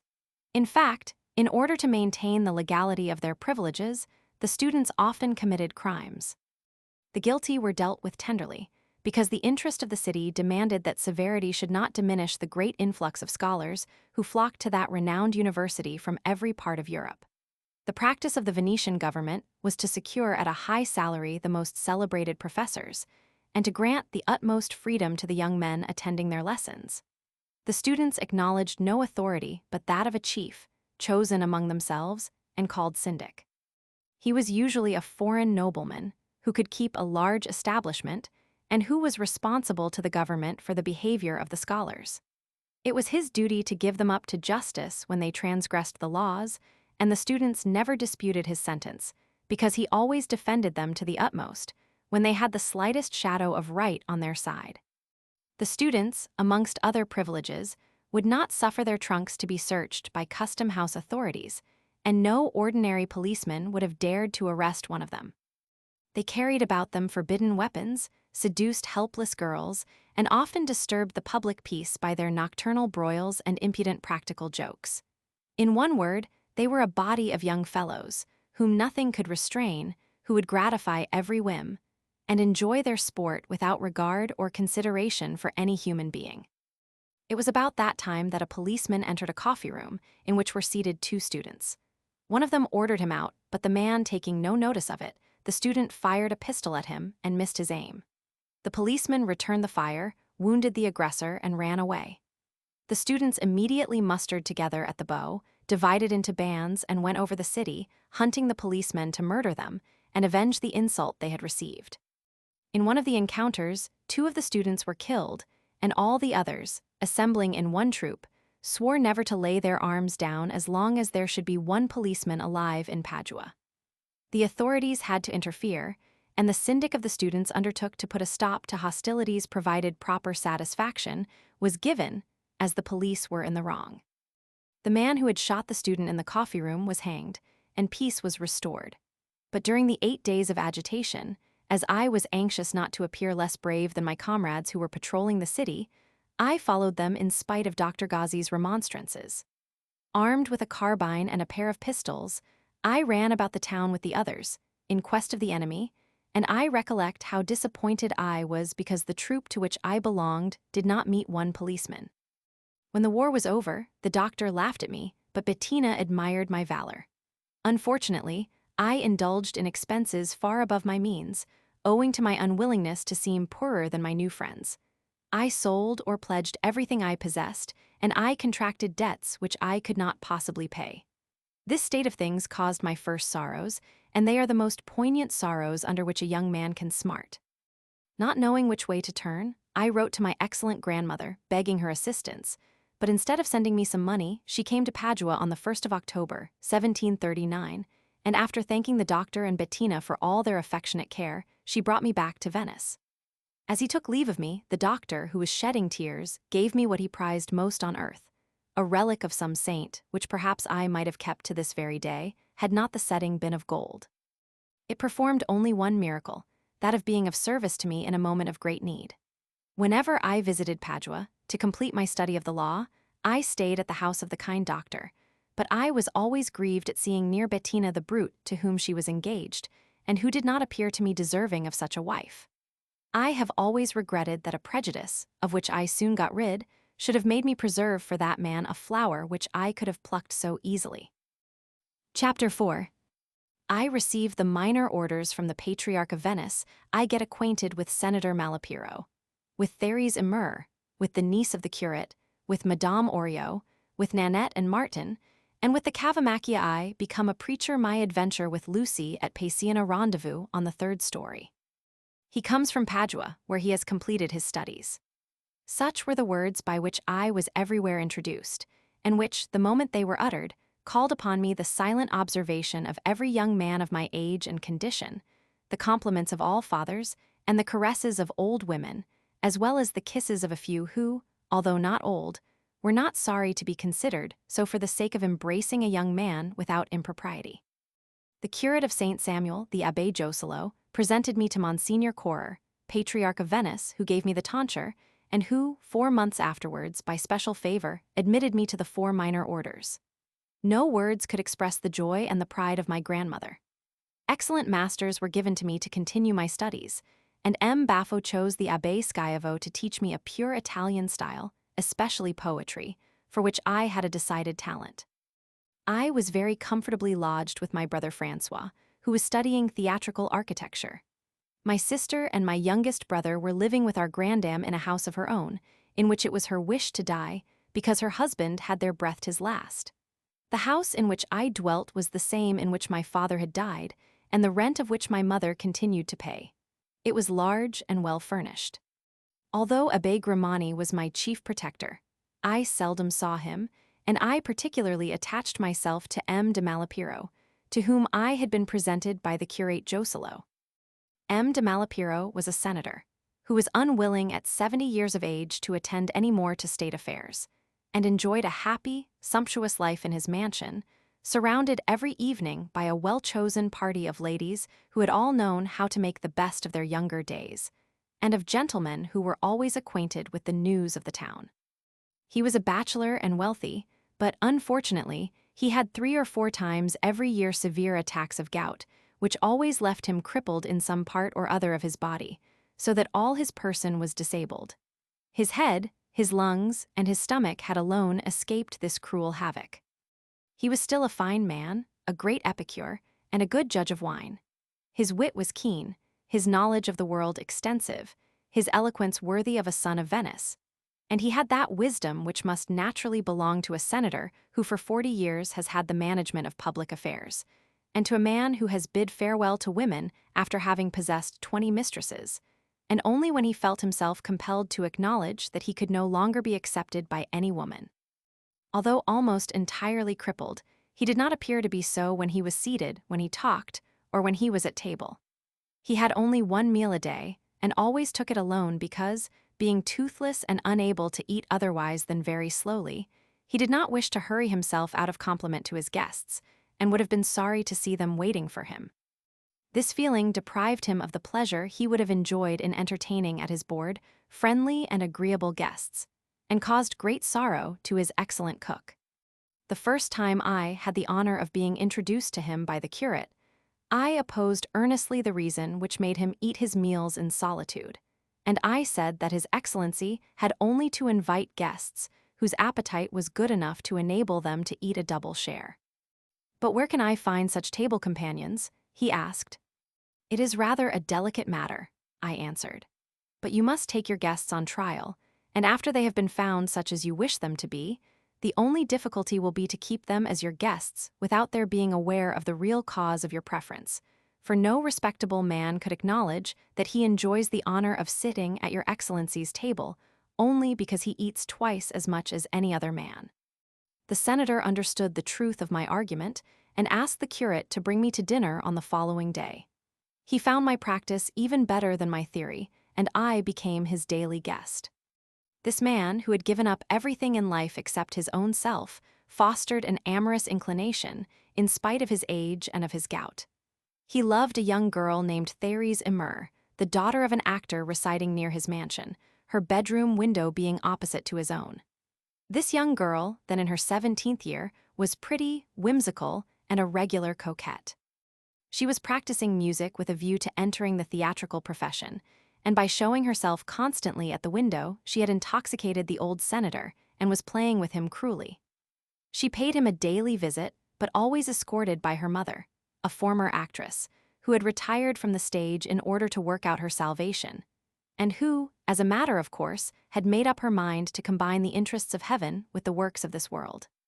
She took her daughter to Mass every day and compelled her to go to confession every week. But every afternoon she accompanied her in a visit to the amorous old man, the rage of whom frightened me when she refused him a kiss under the plea that she had performed her devotions in the morning, and that she could not reconcile herself to the idea of offending the God who was still dwelling in her. What a sight for a young man of 15 like me, whom the old man admitted as the only and silent witness of these erotic scenes. The miserable mother applauded her daughter's reserve, and went so far as to lecture the elderly lover, who, in his turn, dared not refute her maxims, which savored either too much or too little of Christianity, and resisted a very strong inclination to hurl at her head any object he had at hand. Anger would then take the place of lewd desires, and after they had retired, he would comfort himself by exchanging with me philosophical considerations. Compelled to answer him, and not knowing well what to say, I ventured one day upon advising a marriage. He struck me with amazement when he answered that she refused to marry him from fear of drawing upon herself the hatred of his relatives. Then make her the offer of a large sum of money, or a position. She says that she would not, even for a crown, commit a deadly sin. In that case, you must either take her by storm, or banish her forever from your presence. I can do neither one nor the other. Physical as well as moral strength is deficient in me. Kill her then. That will very likely be the case, unless I die first. Indeed, I pity your Excellency. Do you sometimes visit her? No, for I might fall in love with her, and I would be miserable. You are right.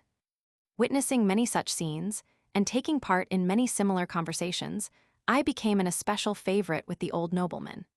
I was invited to his evening assemblies, which were, as I have stated before, frequented by superannuated women and witty men. He told me that in this circle I would learn a science of greater import than Gassendi's philosophy, which I was then studying by his advice instead of Aristotle's, which he turned into ridicule. He laid down some precepts for my conduct in those assemblies, explaining the necessity of my observing them, as there would be some wonder at a young man of my age being received at such parties. He ordered me never to open my lips except to answer direct questions, and particularly enjoined me never to pass an opinion on any subject, because at my age, I could not be allowed to have any opinions. I faithfully followed his precepts and obeyed his orders so well that in a few days I had gained his esteem and become the child of the house, as well as the favorite of all the ladies who visited him. In my character of a young and innocent ecclesiastic, they would ask me to accompany them in their visits to the convents where their daughters or their nieces were educated. I was at all hours received at their houses without even being announced. I was scolded if a week elapsed without my calling upon them, and when I went to the apartments reserved for the young ladies, they would run away. But the moment they saw that the intruder was only I, they would return at once, and their confidence was very charming to me. Before dinner, M. de Malapiro would often inquire from me what advantages were accruing to me from the welcome I received at the hands of the respectable ladies I had become acquainted with at his house, taking care to tell me, before I could have time to answer, that they were all endowed with the greatest virtue, and that I would give everybody a bad opinion of myself if I ever breathed one word of disparagement to the high reputation they all enjoyed. In this way, he would inculcate in me the wise precept of reserve and discretion. It was at the senator's house that I made the acquaintance of Madame Manzoni, the wife of a notary public, of whom I shall have to speak very often. This worthy lady inspired me with the deepest attachment, and she gave me the wisest advice. Had I followed it and profited by it, my life would not have been exposed to so many storms. It is true that in that case, my life would not be worth writing. All these fine acquaintances amongst women who enjoyed the reputation of being high-bred ladies gave me a very natural desire to shine by my good looks and by the elegance of my dress. But my father confessor, as well as my grandmother, objected very strongly to this feeling of vanity. On one occasion, taking me apart, the curate told me, with honeyed words, that in the profession to which I had devoted myself my thoughts ought to dwell upon the best means of being agreeable to God, and not on pleasing the world by my fine appearance. He condemned my elaborate curls and the exquisite perfume of my pomatum.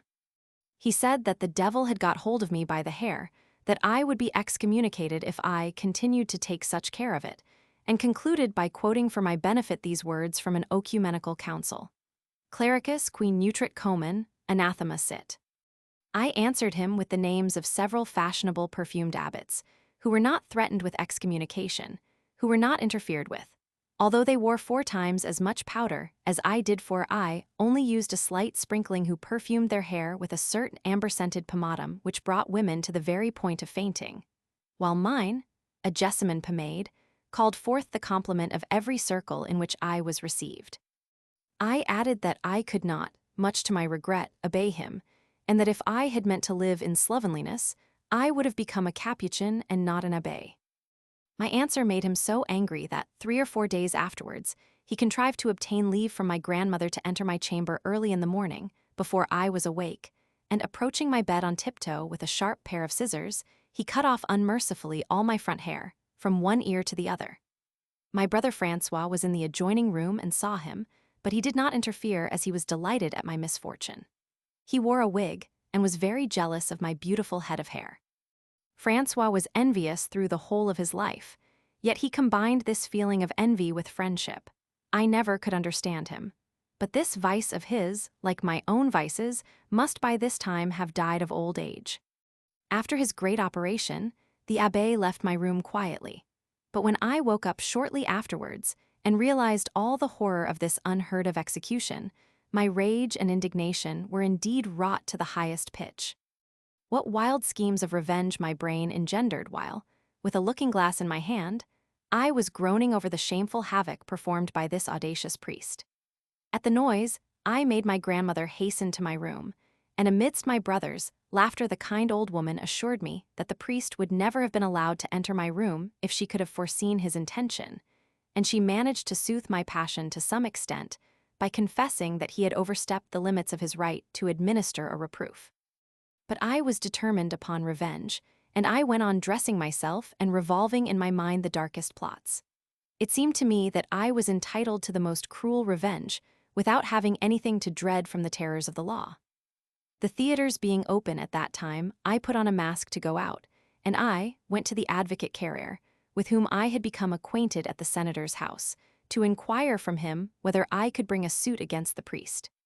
He told me that, but a short time since, a family had been ruined for having sheared the mustache of a Sclavonian, a crime not nearly so atrocious as the shearing of all my front locks, and that I had only to give him my instructions to begin a criminal suit against the abbé, which would make him tremble. I gave my consent, and begged that he would tell M. de Malapiro in the evening the reason for which I could not go to his house, for I did not feel any inclination to show myself anywhere until my hair had grown again. I went home and partook with my brother of a repast, which appeared rather scanty in comparison to the dinners I had with the old senator.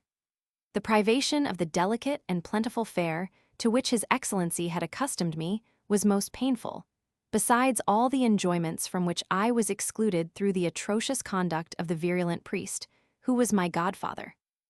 I wept from sheer vexation, and my rage was increased by the consciousness that there was in this insult a certain dash of comical fun which threw over me a ridicule more disgraceful in my estimation than the greatest crime. I went to bed early, and refreshed by 10 hours of profound slumber, I felt in the morning somewhat less angry, but quite as determined to summon the priest before a court. I dressed myself with the intention of calling upon my advocate, when I received the visit of a skillful hairdresser whom I had seen at Madame Cantarini's house. He told me that he was sent by M. de Malapiro to arrange my hair so that I could go out, as the senator wished me to dine with him on that very day. He examined the damage done to my head, and said, with a smile, that if I would trust to his art, he would undertake to send me out with an appearance of even greater elegance than I could boast of before. And truly, when he had done, I found myself so good-looking that I considered my thirst for revenge entirely satisfied. Having thus forgotten the injury, I called upon the lawyer to tell him to stay all proceedings, and I hastened to M. de Malapiro's palace, where, as chance would have it, I met the abbé. Notwithstanding all my joy, I could not help casting upon him rather unfriendly looks, but not a word was said about what had taken place. The senator noticed everything, and the priest took his leave, most likely with feelings of mortified repentance. For this time, I most verily deserved excommunication by the extreme studied elegance of my curling hair. When my cruel godfather had left us, I did not dissemble with M. de Malapiro. I candidly told him that I would look out for another church, and that nothing would induce me to remain under a priest who, in his wrath, could go the length of such proceedings. The wise old man agreed with me, and said that I was quite right. It was the best way to make me do ultimately whatever he liked. In the evening, everyone in our circle, being well aware of what had happened, complimented me, and assured me that nothing could be handsomer than my new head-dress. I was delighted, and was still more gratified when, after a fortnight had elapsed, I found that M. de Malapiro did not broach the subject of my returning to my godfather's church. My grandmother alone constantly urged me to return, but this calm was the harbinger of a storm. When my mind was thoroughly at rest on that subject, M. de Malapiro threw me into the greatest astonishment by suddenly telling me that an excellent opportunity offered itself for me to reappear in the church, and to secure ample satisfaction from the abbé. It is my province, added the senator, as president of the Confraternity of the Holy Sacrament, to choose the preacher who is to deliver the sermon on the 4th Sunday of this month, which happens to be the second Christmas holiday. I mean to appoint you, and I am certain that the abbé will not dare to reject my choice. What say you to such a triumphant reappearance? Does it satisfy you? This offer caused me the greatest surprise, for I had never dreamt of becoming a preacher, and I had never been vain enough to suppose that I could write a sermon and deliver it in the church. I told M. de Malapiro that he must surely be enjoying a joke at my expense, but he answered that he had spoken in earnest, and he soon contrived to persuade me, and to make me believe that I was born to become the most renowned preacher of our age as soon as I should have grown fat, a quality which I certainly could not boast of, for at that time I was extremely thin. I had not the shadow of a fear as to my voice or to my elocution, and for the matter of composing my sermon I felt myself equal to the production of a masterpiece. I told M. de Malapiro that I was ready, and anxious to be at home in order to go to work. That, although no theologian, I was acquainted with my subject, and would compose a sermon which would take everyone by surprise on account of its novelty. On the following day, when I called upon him, he informed me that the abbé had expressed unqualified delight at the choice made by him, and at my readiness in accepting the appointment. But he likewise desired that I should submit my sermon to him as soon as it was written, because the subject belonging to the most sublime theology, he could not allow me to enter the pulpit without being satisfied that I would not utter any heresies. I agreed to this demand, and during the week I gave birth to my masterpiece. I have now that first sermon in my possession, and I cannot help saying that, considering my tender years, I think it a very good one. I could not give an idea of my grandmother's joy. She wept tears of happiness at having a grandson who had become an apostle. She insisted upon my reading my sermon to her, listened to it with her beads in her hands, and pronounced it very beautiful. M. de Malapiro, who had no rosary when I read it to him, was of opinion that it would not prove acceptable to the parson. My text was from Horace.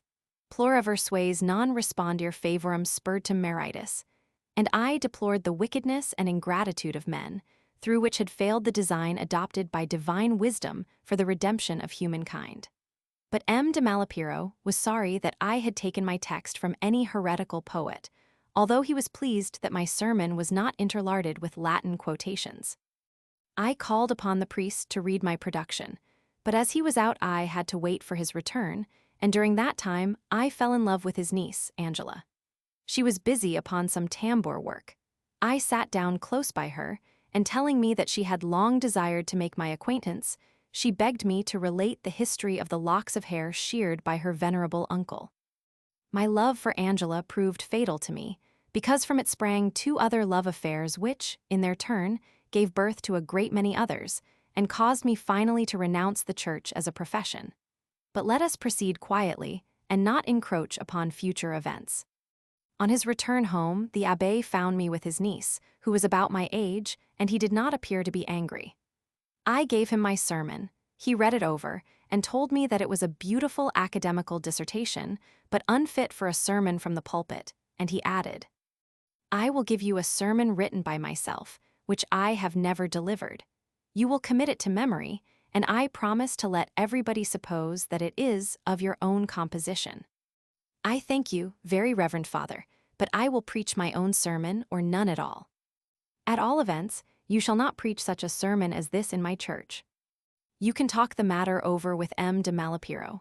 In the meantime, I will take my work to the censorship, and to His Eminence the Patriarch, and if it is not accepted, I shall have it printed." "All very well, young man. The Patriarch will coincide with me." In the evening, I related my discussion with the parson before all the guests of M. de Malapiro. The reading of my sermon was called for, and it was praised by all. They lauded me for having with proper modesty refrained from quoting the holy fathers of the church, whom at my age I could not be supposed to have sufficiently studied, and the ladies particularly admired me because there was no Latin in it but the text from Horace, who, although a great libertine himself, has written very good things. A niece of the Patriarch, who was present that evening, promised to prepare her uncle in my favor, as I had expressed my intention to appeal to him. But M. de Malapiro desired me not to take any steps in the matter until I had seen him on the following day, and I submissively bowed to his wishes. When I called at his mansion the next day, he sent for the priest, who soon made his appearance. As he knew well what he had been sent for, he immediately launched out into a very long discourse, which I did not interrupt. But the moment he had concluded his list of objections, I told him that there could not be two ways to decide the question, that the Patriarch would either approve or disapprove my sermon. "In the first case," I added, "I can pronounce it in your church, and no responsibility can possibly fall upon your shoulders. In the second, I must, of course, give way." The abbé was struck by my determination, and he said, "Do not go to the Patriarch. I accept your sermon. I only request you to change your text. Horace was a villain. Why do you quote Seneca, Tertullian, Origen, and Boethius? They were all heretics, and must, consequently, be considered by you as worse wretches than Horace, who, after all, never had the chance of becoming a Christian." However, as I saw it would please M. de Malapiro, I finally consented to accept, as a substitute for mine, a text offered by the abbé, although it did not suit in any way the spirit of my production. And in order to get an opportunity for a visit to his niece, I gave him my manuscript, saying that I would call for it the next day. My vanity prompted me to send a copy to Dr. Ghazi, but the good man caused me much amusement by returning it and writing that I must have gone mad, and that if I were allowed to deliver such a sermon from the pulpit I would bring dishonor upon myself as well as upon the man who had educated me. I cared but little for his opinion, and on the appointed day I delivered my sermon in the Church of the Holy Sacrament in the presence of the best society of Venice. I received much applause, and everyone predicted that I would certainly become the first preacher of our century, as no young ecclesiastic of 15 had ever been known to preach as well as I had done. It is customary for the faithful to deposit their offerings for the preacher in a purse, which is handed to them for that purpose. The sexton who emptied it of its contents found in it more than 50 sequins and several billets doux, to the great scandal of the weaker brethren. An anonymous note amongst them, the writer of which I thought I had guessed, let me into a mistake which I think better not to relate. This rich harvest, in my great penury, caused me to entertain serious thoughts of becoming a preacher, and I confided my intention to the parson, requesting his assistance to carry it into execution. This gave me the privilege of visiting at his house every day, and I improved the opportunity of conversing with Angela, for whom my love was daily increasing. But Angela was virtuous. She did not object to my love, but she wished me to renounce the church and to marry her. In spite of my infatuation for her, I could not make up my mind to such a step, and I went on seeing her and courting her in the hope that she would alter her decision. The priest, who had at last confessed his admiration for my first sermon, asked me, some time afterwards, to prepare another for St. Joseph's Day, with an invitation to deliver it on the 19th of March, 1741. I composed it, and the abbé spoke of it with enthusiasm, but fate had decided that I should never preach but once in my life. It is a sad tale, unfortunately for me very true, which some persons are cruel enough to consider very amusing. Young and rather self-conceited, I fancied that it was not necessary for me to spend much time in committing my sermon to memory. Being the author, I had all the ideas contained in my work classified in my mind, and it did not seem to me within the range of possibilities that I could forget what I had written. Perhaps I might not remember the exact words of a sentence, but I was at liberty to replace them by other expressions as good, and as I never happened to be at a loss, or to be struck dumb, when I spoke in society, it was not likely that such an untoward accident would befall me before an audience amongst whom I did not know anyone who could intimidate me and cause me suddenly to lose the faculty of reason or of speech. I therefore took my pleasure as usual, being satisfied with reading my sermon morning and evening, in order to impress it upon my memory, which until then had never betrayed me.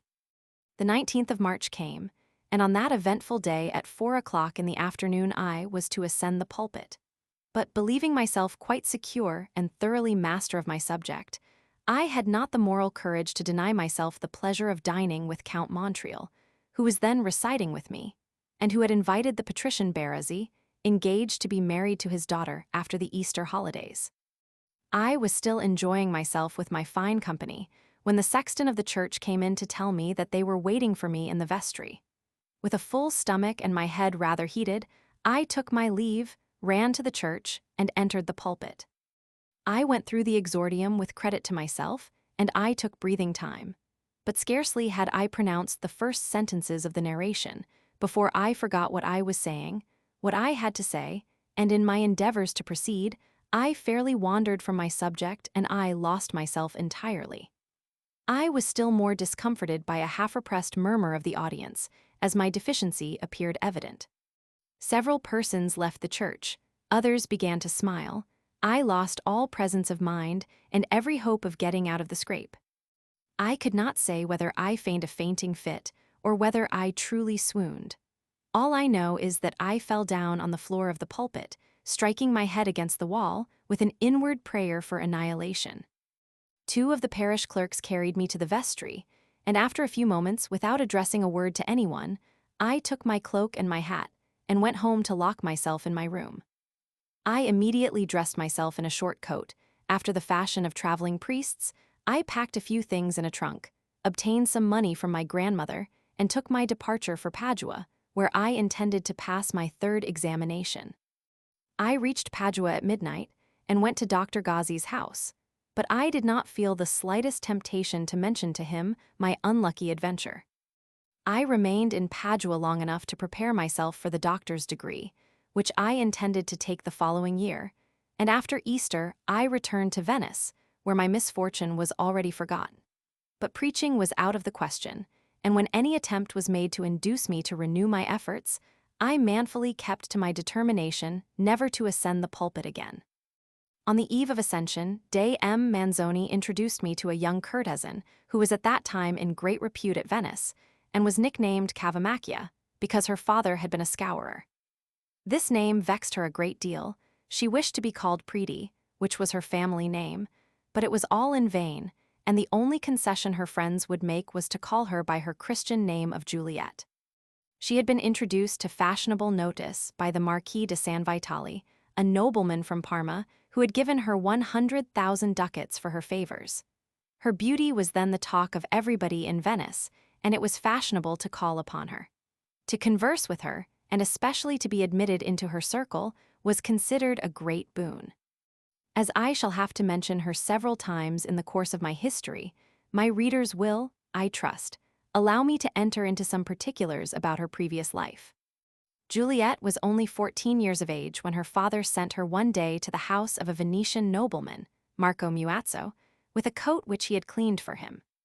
He thought her very beautiful in spite of the dirty rags in which she was dressed, and he called to see her at her father's shop, with a friend of his, the celebrated advocate Bastian Uxelli, who, struck by the romantic and cheerful nature of Juliet still more than by her beauty and fine figure, gave her an apartment, made her study music, and kept her as his mistress. At the time of the fair, Bastian took her with him to various public places of resort. Everywhere she attracted general attention and secured the admiration of every lover of the sex. She made rapid progress in music, and at the end of 6 months, she felt sufficient confidence in herself to sign an engagement with a theatrical manager who took her to Vienna to give her a castrato part in one of Metastasio's operas. The advocate had previously ceded her to a wealthy Jew who, after giving her splendid diamonds, left her also. In Vienna, Juliet appeared on the stage, and her beauty gained for her an admiration which she would never have conquered by her very inferior talent. But the constant crowd of adorers who went to worship the goddess, having sounded her exploits rather too loudly, the august Maria Theresa objected to this new creed being sanctioned in her capital, and the beautiful actress received an order to quit Vienna forthwith. Count Spada offered her his protection and brought her back to Venice, but she soon left for Padua where she had an engagement. In that city she kindled the fire of love in the breast of Marquis San Vitale, but the Marchioness having caught her once in her own box, and Juliet having acted disrespectfully to her, she slapped her face, and the affair having caused a good deal of noise, Juliet gave up the stage altogether. She came back to Venice, where, made conspicuous by her banishment from Vienna, she could not fail to make her fortune. Expulsion from Vienna, for this class of women, had become a title to fashionable favor, and when there was a wish to depreciate a singer or a dancer, it was said of her that she had not been sufficiently prized to be expelled from Vienna. After her return, her first lover was Stefano Querini de Papaz's, but in the spring of 1740, the Marquis de San Vitale came to Venice and soon carried her off. It was indeed difficult to resist this delightful marquis. His first present to the fair lady was a sum of 100,000 ducats, and, to prevent his being accused of weakness or of lavish prodigality, he loudly proclaimed that the present could scarcely make up for the insult Juliet had received from his wife, an insult, however, which the courtesan never admitted, as she felt that there would be humiliation in such an acknowledgment, and she always professed to admire with gratitude her lover's generosity. She was right. The admission of the blow received would have left a stain upon her charms, and how much more to her taste to allow those charms to be prized at such a high figure. It was in the year 1741 that M. Manzoni introduced me to this new Phryne as a young ecclesiastic who was beginning to make a reputation. I found her surrounded by 7 or 8 well-seasoned admirers who were burning at her feet the incense of their flattery. She was carelessly reclining on a sofa near Querini. I was much struck with her appearance. She eyed me from head to foot, as if I had been exposed for sale, and telling me with the air of a princess that she was not sorry to make my acquaintance, she invited me to take a seat. I began then, in my turn, to examine her closely and deliberately, and it was an easy matter, as the room, although small, was lighted with at least 20 wax candles. Juliet was then in her 18th year. The freshness of her complexion was dazzling, but the carnation tint of her cheeks, the vermilion of her lips, and the dark, very narrow curve of her eyebrows impressed me as being produced by art rather than nature.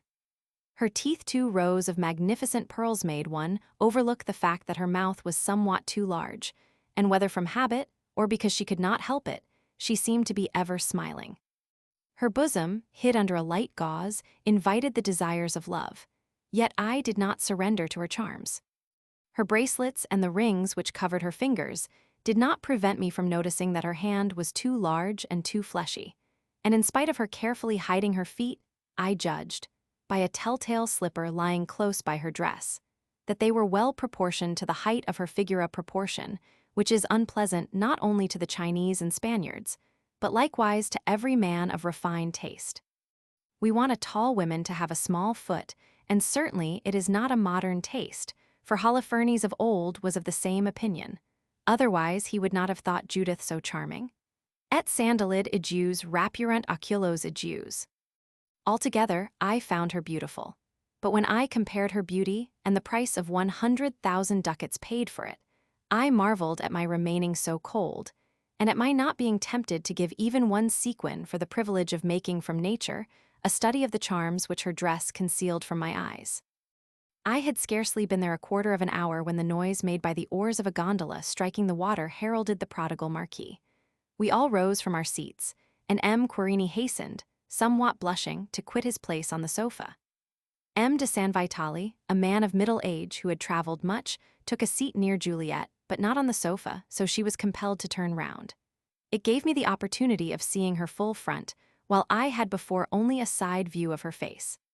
After my introduction to Juliet, I paid her 4 or 5 visits, and I thought myself justified, by the care I had given to the examination of her beauty, in saying in M. de Malipiro's drawing-room, one evening, when my opinion about her was asked, that she could please only a glutton with depraved tastes, that she had neither the fascination of simple nature nor any knowledge of society, that she was deficient in well-bred, easy manners as well as in striking talents, and that those were the qualities which a thorough gentleman liked to find in a woman. This opinion met the general approbation of his friends, but M. de Malipiro kindly whispered to me that Juliet would certainly be informed of the portrait I had drawn of her, and that she would become my sworn enemy. He had guessed rightly. I thought Juliet very singular, for she seldom spoke to me, and whenever she looked at me she made use of an eyeglass or she contracted her eyelids, as if she wished to deny me the honor of seeing her eyes, which were beyond all dispute very beautiful.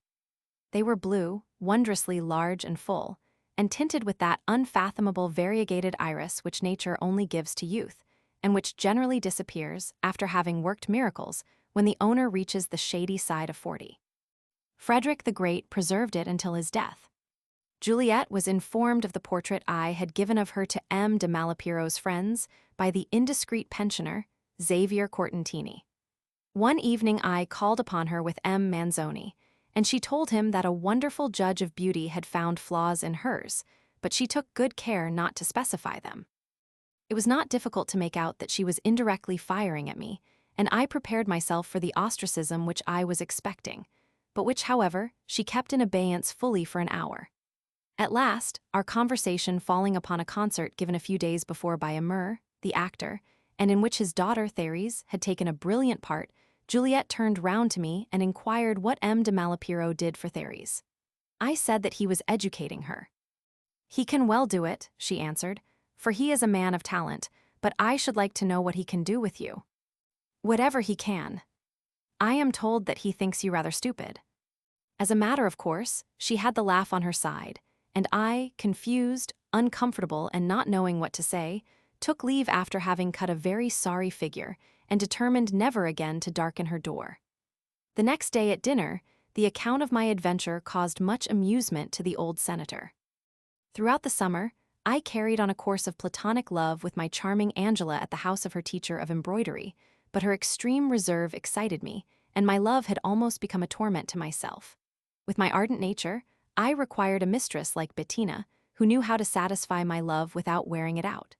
I still retained some feelings of purity, and I entertained the deepest veneration for Angela.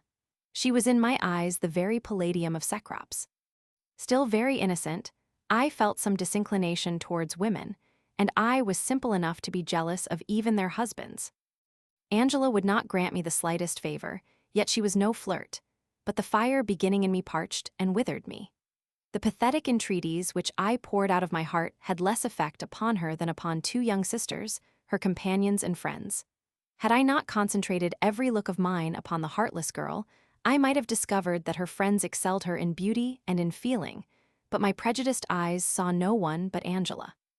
To every outpouring of my love, she answered that she was quite ready to become my wife, and that such was to be the limit of my wishes.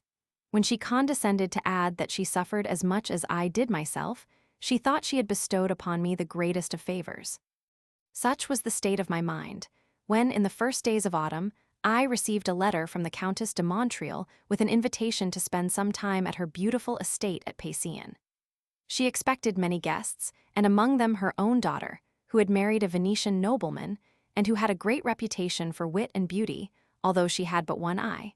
But it was so beautiful that it made up for the loss of the other. I accepted the invitation, and Pasean offering me a constant round of pleasures, it was easy enough for me to enjoy myself, and to forget for the time the rigors of the cruel Angela. I was given a pretty room on the ground floor, opening upon the gardens of Pasean, and I enjoyed its comforts without caring to know who my neighbors were. The morning after my arrival, at the very moment I awoke, my eyes were delighted with the sight of the charming creature who brought me my coffee. She was a very young girl, but as well formed as a young person of 17, yet she had scarcely completed her 14th year. The snow of her complexion, her hair as dark as the raven's wing, her black eyes beaming with fire and innocence, her dress composed only of a chemise and a short petticoat which exposed a well-turned leg and the prettiest tiny foot, every detail I gathered in one instant presented to my looks the most original and the most perfect beauty I had ever beheld. I looked at her with the greatest pleasure, and her eyes rested upon me as if we had been old acquaintances. "How did you find your bed?" she asked. "Very comfortable, I am sure you made it. Pray, who are you?" "I am Lucy, the daughter of the gatekeeper. I have neither brothers nor sisters, and I am 14 years old. I am very glad you have no servant with you. I will be your little maid, and I am sure you will be pleased with me."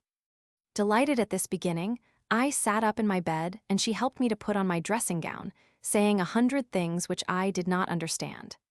I began to drink my coffee, quite amazed at her easy freedom and struck with her beauty, to which it would have been impossible to remain indifferent. She had seated herself on my bed, giving no other apology for that liberty than the most delightful smile. I was still sipping my coffee when Lucy's parents came into my room. She did not move from her place on the bed, but she looked at them, appearing very proud of such a seat. The good people kindly scolded her, begged my forgiveness in her favor, and Lucy left the room to attend to her other duties. The moment she had gone, her father and mother began to praise their daughter. "She is," they said, "our only child, our darling pet, the hope of our old age. She loves and obeys us and fears God. She is as clean as a new pin and has but one fault." "What is that?" "She is too young." "That is a charming fault which time will mend."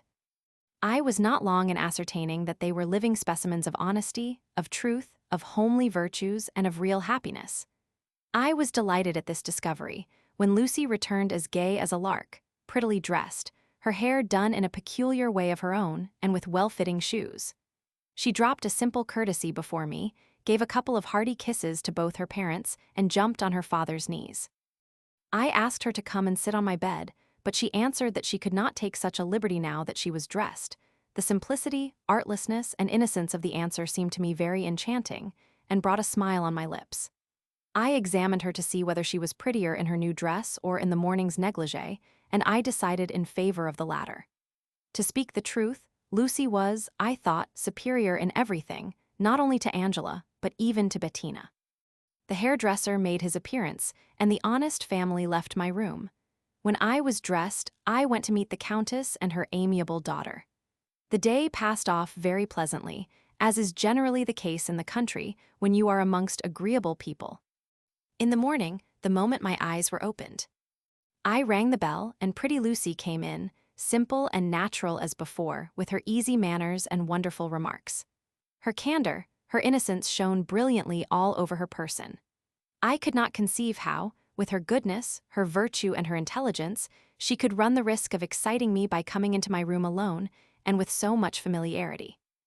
I fancied that she would not attach much importance to certain slight liberties and would not prove over-scrupulous, and with that idea, I made up my mind to show her that I fully understood her.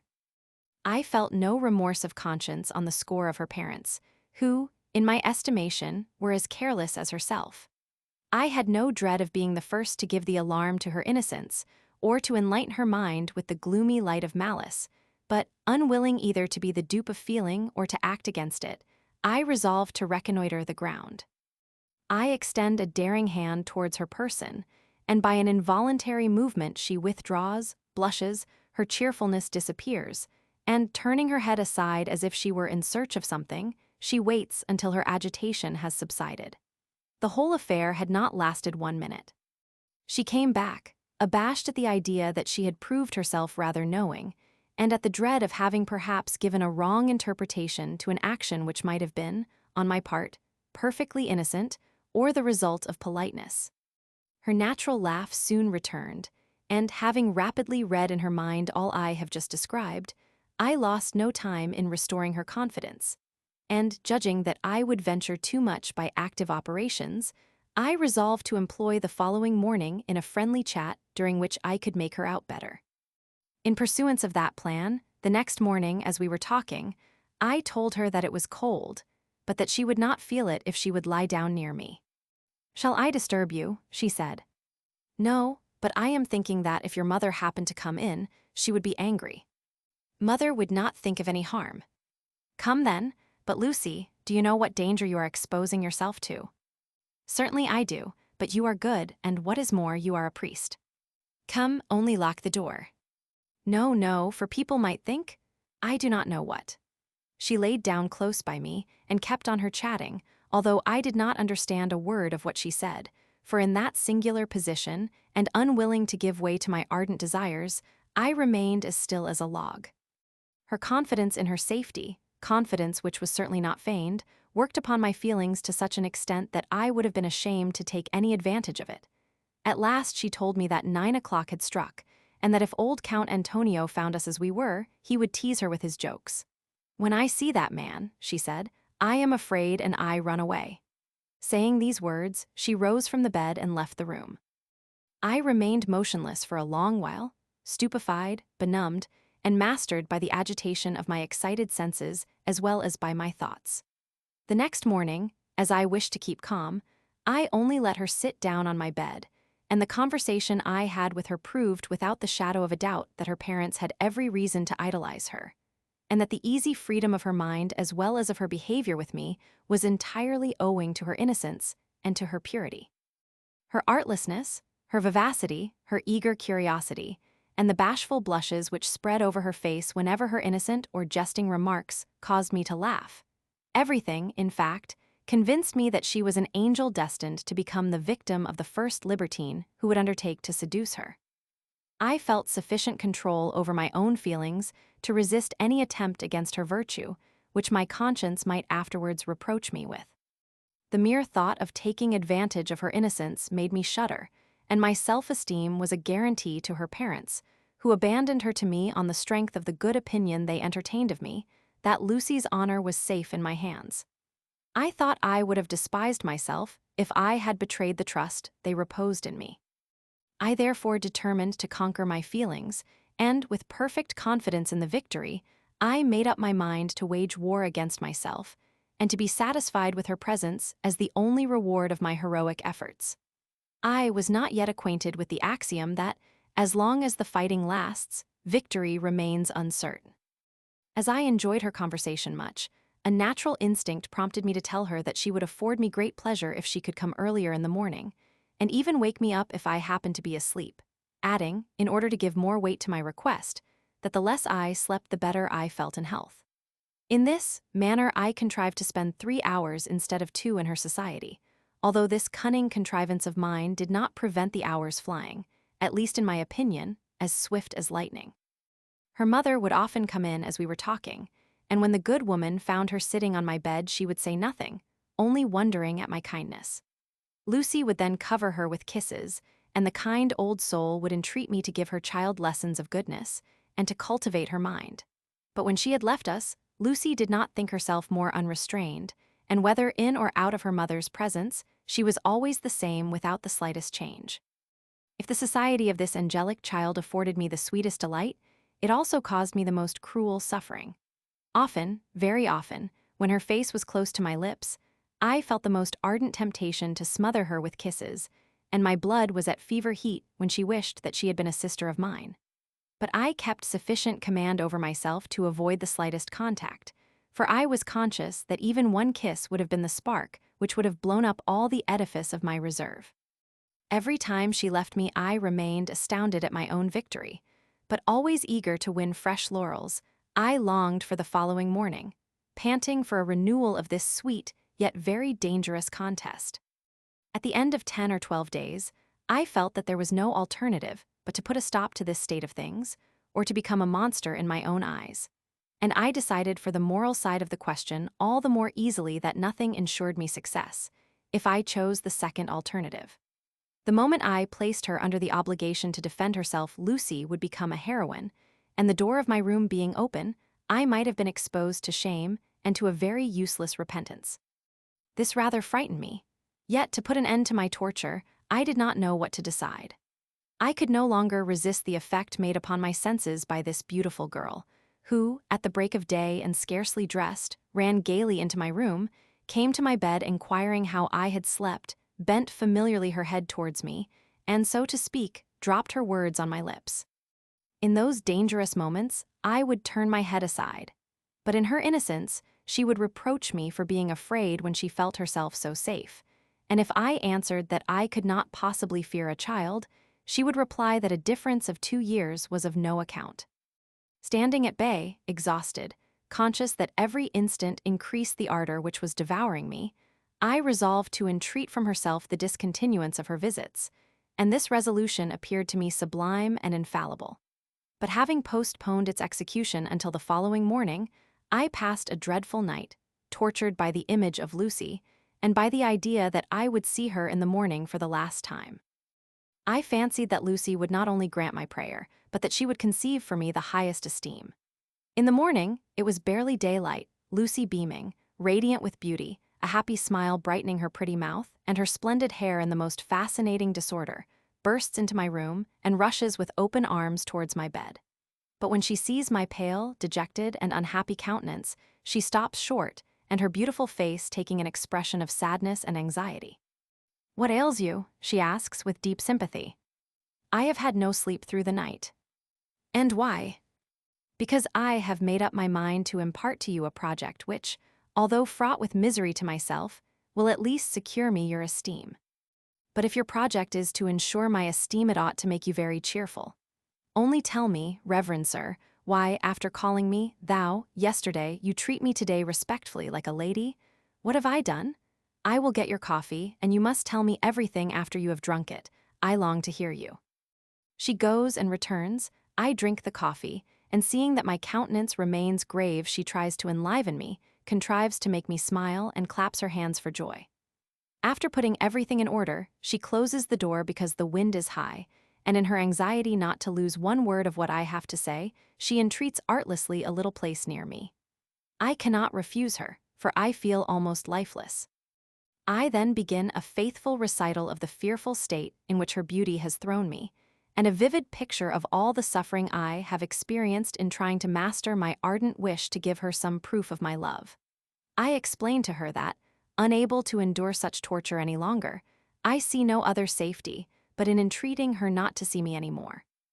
The importance of the subject, the truth of my love, my wish to present my expedient in the light of the heroic effort of a deep and virtuous passion, lend me a peculiar eloquence. I endeavor above all to make her realize the fearful consequences which might follow a course different to the one I was proposing, and how miserable we might be. At the close of my long discourse, Lucy, seeing my eyes wet with tears, throws off the bedclothes to wipe them, without thinking that in so doing she uncovers two globes, the beauty of which might have caused the wreck of the most experienced pilot. After a short silence, the charming child tells me that my tears make her very unhappy, and that she had never supposed that she could cause them. All you have just told me, she added, proves the sincerity of your great love for me, but I cannot imagine why you should be in such dread of a feeling which affords me the most intense pleasure. You wish to banish me from your presence because you stand in fear of your love, but what would you do if you hated me? Am I guilty because I have pleased you? If it is a crime to have won your affection, I can assure you that I did not think I was committing a criminal action, and therefore you cannot conscientiously punish me. Yet I cannot conceal the truth. I am very happy to be loved by you. As for the danger we run, when we love, danger which I can understand, we can set it at defiance if we choose, and I wonder at my not fearing it, ignorant as I am, while you, a learned man, think it so terrible. I am astonished that love, which is not a disease, should have made you ill, and that it should have exactly the opposite effect upon me. Is it possible that I am mistaken, and that my feeling towards you should not be love? You saw me very cheerful when I came in this morning. It is because I have been dreaming all night, but my dreams did not keep me awake. Only several times I woke up to ascertain whether my dream was true, for I thought I was near you, and every time, finding that it was not so, I quickly went to sleep again in the hope of continuing my happy dream, and every time I succeeded. After such a night, was it not natural for me to be cheerful this morning? My dear Abbé, if love is a torment for you, I am very sorry, but would it be possible for you to live without love? I will do anything you order me to do, but even if your cure depended upon it, I would not cease to love you, for that would be impossible. Yet if to heal your sufferings it should be necessary for you to love me no more, you must do your utmost to succeed, for I would much rather see you alive without love than dead for having loved too much. Only try to find some other plan, for the one you have proposed makes me very miserable. Think of it, there may be some other way which will be less painful. Suggest one more practicable, and depend upon Lucy's obedience. These words, so true, so artless, so innocent, made me realize the immense superiority of nature's eloquence over that of philosophical intellect. For the first time I folded this angelic being in my arms, exclaiming, "Yes, dearest Lucy, yes, thou hast it in thy power to afford the sweetest relief to my devouring pain. Abandon to my ardent kisses thy divine lips which have just assured me of thy love." An hour passed in the most delightful silence, which nothing interrupted except these words murmured now and then by Lucy, "Oh God, is it true? Is it not a dream?" Yet I respected her innocence, and the more readily that she abandoned herself entirely and without the slightest resistance. At last, extricating herself gently from my arms, she said, with some uneasiness, "My heart begins to speak, I must go," and she instantly rose. Having somewhat rearranged her dress, she sat down, and her mother, coming in at that moment, complimented me upon my good looks and my bright countenance, and told Lucy to dress herself to attend Mass. Lucy came back an hour later, and expressed her joy and her pride at the wonderful cure she thought she had performed upon me, for the healthy appearance I was then showing convinced her of my love much better than the pitiful state in which she had found me in the morning. "If your complete happiness," she said, "rests in my power, be happy, there is nothing that I can refuse you." The moment she left me, still wavering between happiness and fear, I understood that I was standing on the very brink of the abyss, and that nothing but a most extraordinary determination could prevent me from falling headlong into it. I remained at Pasean until the end of September, and the last 11 nights of my stay were passed in the undisturbed possession of Lucy, who, secure in her mother's profound sleep, came to my room to enjoy in my arms the most delicious hours. The burning ardor of my love was increased by the abstinence to which I condemned myself, although Lucy did everything in her power to make me break through my determination. She could not fully enjoy the sweetness of the forbidden fruit unless I plucked it without reserve, and the effect produced by our constantly lying in each other's arms was too strong for a young girl to resist. She tried everything she could to deceive me, and to make me believe that I had already, and in reality, gathered the whole flower. But Bettina's lessons had been too efficient to allow me to go on a wrong scent, and I reached the end of my stay without yielding entirely to the temptation she so fondly threw in my way. I promised her to return in the spring. Our farewell was tender and very sad, and I left her in a state of mind and of body which must have been the cause of her misfortunes, which, 20 years after, I had occasion to reproach myself with in Holland, and which will ever remain upon my conscience. A few days after my return to Venice, I had fallen back into all my old habits, and resumed my courtship of Angela in the hope that I would obtain from her, at least, as much as Lucy had granted to me. A certain dread which today I can no longer trace in my nature, a sort of terror of the consequences which might have a blighting influence upon my future, prevented me from giving myself up to complete enjoyment. I do not know whether I have ever been a truly honest man, but I am fully aware that the feelings I fostered in my youth were by far more upright than those I have, as I lived on, forced myself to accept. A wicked philosophy throws down too many of these barriers which we call prejudices. The two sisters who were sharing Angela's embroidery lessons were her intimate friends and the confidants of all her secrets. I made their acquaintance, and found that they disapproved of her extreme reserve towards me. As I usually saw them with Angela and knew their intimacy with her, I would, when I happened to meet them alone, tell them all my sorrows, and, thinking only of my cruel sweetheart, I never was conceited enough to propose that these young girls might fall in love with me. But I often ventured to speak to them with all the blazing inspiration which was burning in me a liberty I would not have dared to take in the presence of her whom I loved. True love always begets reserve. We fear to be accused of exaggeration if we should give utterance to feelings inspired by passion, and the modest lover, in his dread of saying too much, very often says too little. The teacher of embroidery, an old bigot, who at first appeared not to mind the attachment I showed for Angela, got tired at last of my too frequent visits, and mentioned them to the abbé, the uncle of my fair lady.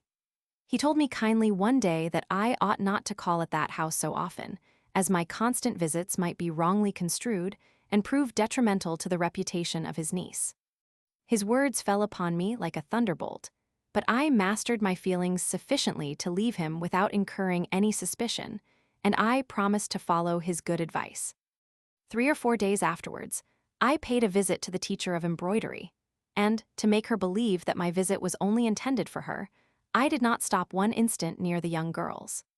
Yet I contrived to slip in the hand of the eldest of the two sisters a note enclosing another for my dear Angela, in which I explained why I had been compelled to discontinue my visits, entreating her to devise some means by which I could enjoy the happiness of seeing her and of conversing with her.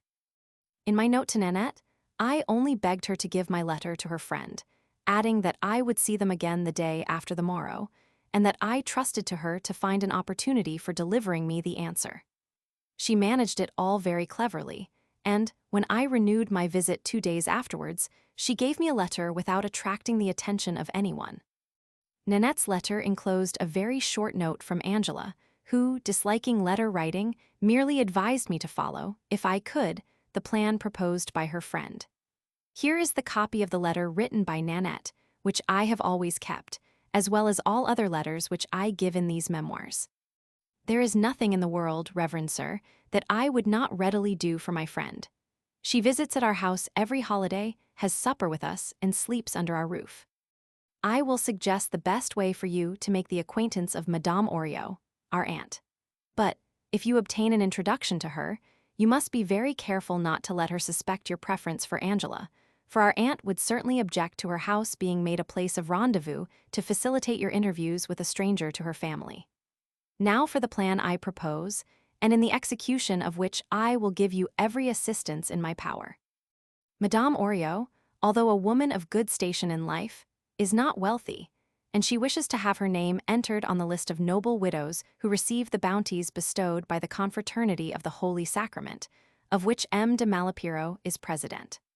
Last Sunday, Angela mentioned that you are in the good graces of that nobleman, and that the best way to obtain his patronage would be to ask you to entreat it in her behalf.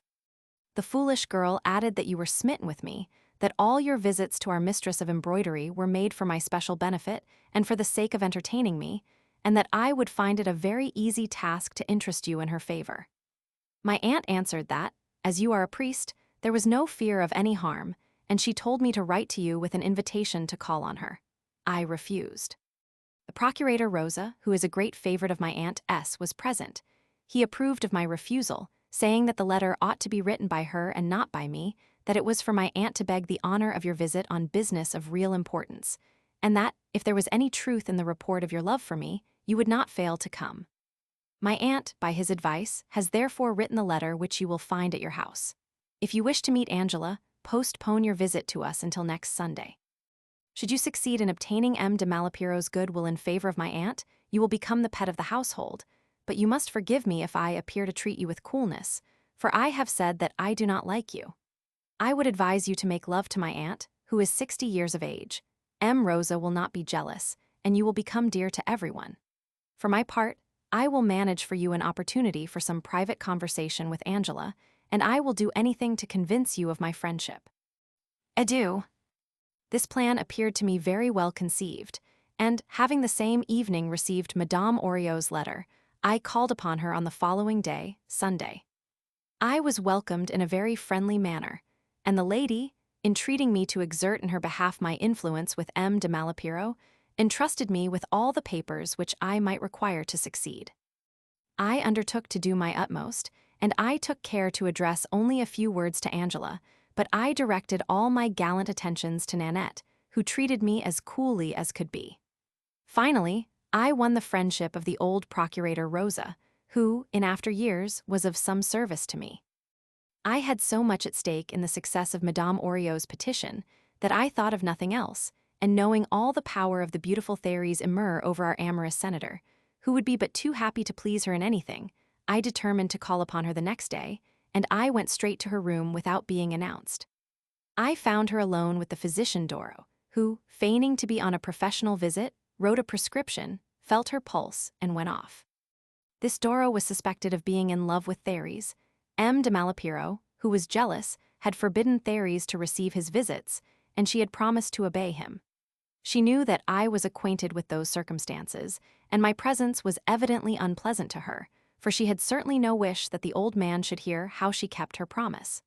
I thought that no better opportunity could be found of obtaining from her everything I wished.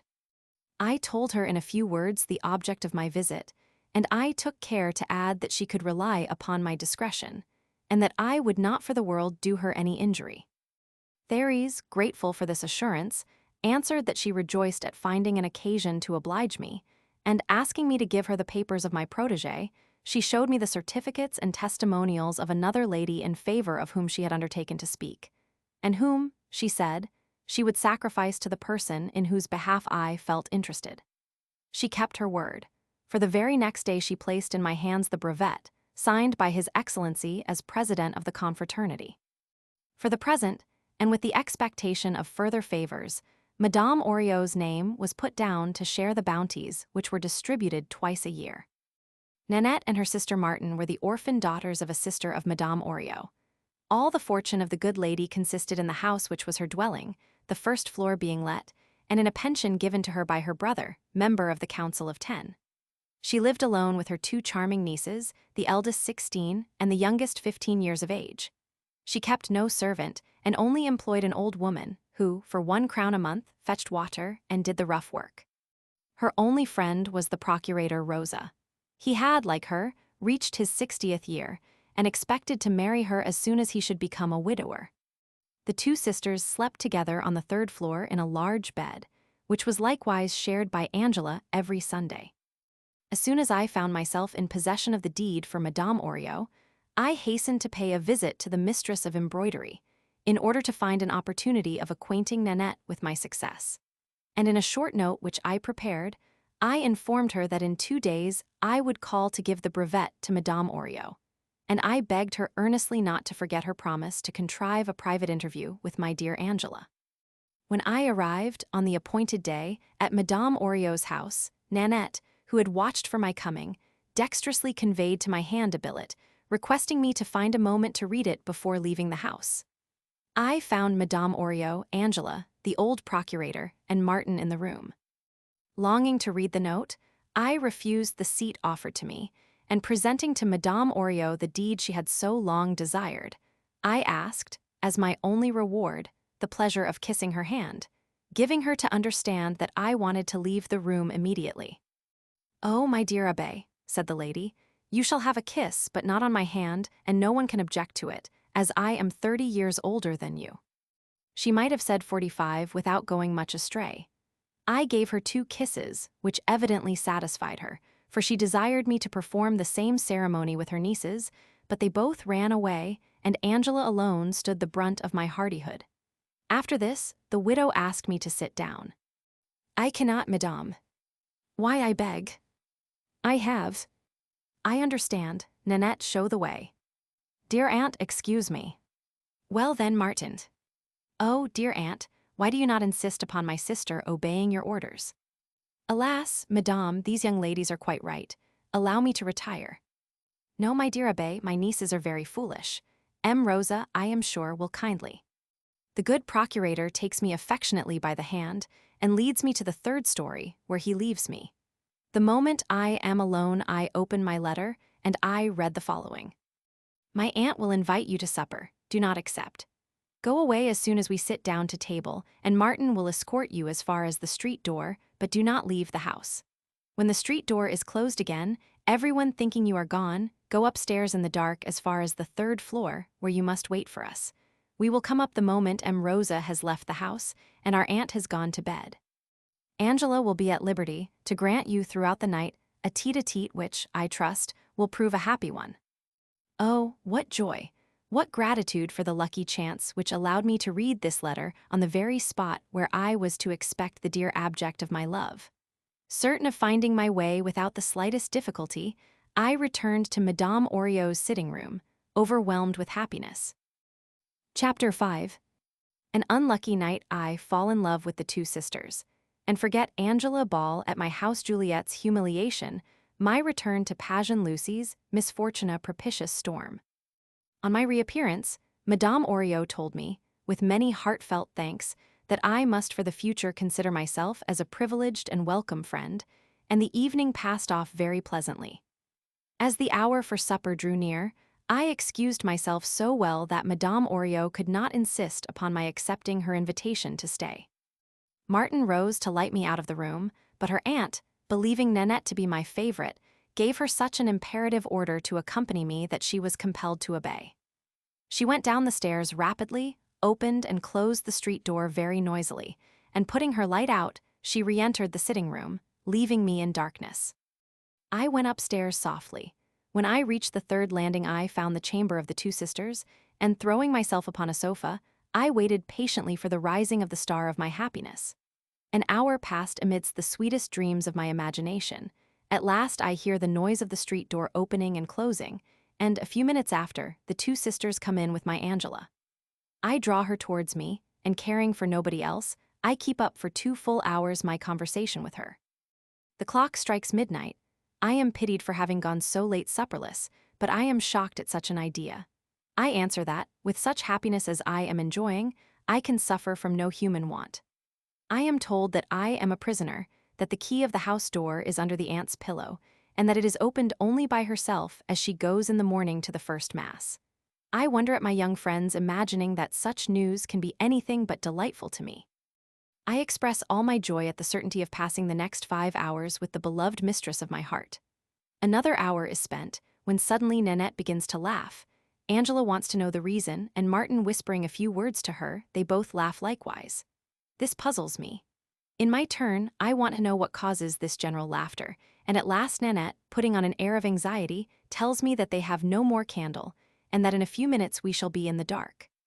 This is a piece of news particularly agreeable to me, but I do not let my satisfaction appear on my countenance, and saying how truly I am sorry for their sake, I propose that they should go to bed and sleep quietly under my respectful guardianship. My proposal increases their merriment. What can we do in the dark? We can talk. We were 4, For the last 3 hours we had been talking, and I was the hero of the romance. Love is a great poet, its resources are inexhaustible, but if the end it has in view is not obtained, it feels weary and remains silent. My Angela listened willingly, but little disposed to talk herself. She seldom answered, and she displayed good sense rather than wit. To weaken the force of my arguments, she was often satisfied with hurling at me a proverb, somewhat in the fashion of the Romans throwing the catapult. Every time that my poor hands came to the assistance of love, she drew herself back or repulsed me. Yet, in spite of all, I went on talking and using my hands without losing courage. But I gave myself up to despair when I found that my rather artful arguing astounded her without bringing conviction to her heart, which was only disquieted, never softened. On the other hand, I could see with astonishment upon their countenances the impression made upon the two sisters by the ardent speeches I poured out to Angela. This metaphysical curve struck me as unnatural. It ought to have been an angle. I was then, unhappily for myself, studying geometry. I was in such a state that, notwithstanding the cold, I was perspiring profusely. At last the light was nearly out, and Nanette took it away. The moment we were in the dark, I very naturally extended my arms to seize her whom I loved. But I only met with empty space, and I could not help laughing at the rapidity with which Angela had availed herself of the opportunity of escaping me. For 1 full hour, I poured out all the tender, cheerful words that love inspired me with, to persuade her to come back to me. I could only suppose that it was a joke to tease me. But I became impatient. "The joke," I said, "has lasted long enough. It is foolish, as I could not run after you, and I am surprised to hear you laugh, for your strange conduct leads me to suppose that you are making fun of me. Come and take your seat near me, and if I must speak to you without seeing you, let my hands assure me that I am not addressing my words to the empty air. To continue this game would be an insult to me, and my love does not deserve such a return. Well, be calm. I will listen to every word you may say, but you must feel that it would not be decent for me to place myself near you in this dark room. Do you want me to stand where I am until morning? Lie down on the bed and go to sleep. In wonder, indeed, at your thinking me capable of doing so in the state I am in. Well, I suppose we must play at blind man's buff." Thereupon, I began to feel right and left everywhere, but in vain. Whenever I caught anyone, it always turned out to be Nanette or Martin, who at once discovered themselves, and I, stupid Don Quixote, instantly would let them go. Love and prejudice blinded me. I could not see how ridiculous I was with my respectful reserve. I had not yet read the anecdotes of Louis Roman XIII, King of France, but I had read Boccaccio. I kept on seeking in vain, reproaching her with her cruelty, and entreating her to let me catch her. But she would only answer that the difficulty of meeting each other was mutual. The room was not large, and I was enraged at my want of success. Tired and still more vexed, I sat down, and for the next hour I told the history of Roger, when Angelica disappears through the power of the magic ring which the loving knight had so imprudently given her. Così dicendo, intorno alla fortuna brincalando en andava cum psycho. O quant volt abraxio elaria, vana spiando la donzella abraxire sico. Angela had not read Ariosto, but Nanette had done so several times. She undertook the defense of Angelica and blamed the simplicity of Roger, who, if he had been wise, would never have trusted the ring to a coquette. I was delighted with Nanette, but I was yet too much of a novice to apply her remarks to myself. Only 1 more hour remained, and I was to leave before the break of day, for Madame Oriot would have died rather than give way to the temptation of missing the early mass. During that hour I spoke to Angela, trying to convince her that she ought to come and sit by me. My soul went through every gradation of hope and despair, and the reader cannot possibly realize it unless he has been placed in a similar position. I exhausted the most convincing arguments. Then I had recourse to prayers and even to tears, but seeing all was useless, I gave way to that feeling of noble indignation which lends dignity to anger. Had I not been in the dark, I might, I truly believe, have struck the proud monster, the cruel girl, who had thus for 5 hours condemned me to the most distressing suffering. I poured out all the abuse, all the insulting words that despised love can suggest to an infuriated mind. I loaded her with the deepest curses. I swore that my love had entirely turned into hatred, and, as a finale, I advised her to be careful, as I would kill her the moment I would set my eyes on her. My invectives came to an end with the darkness.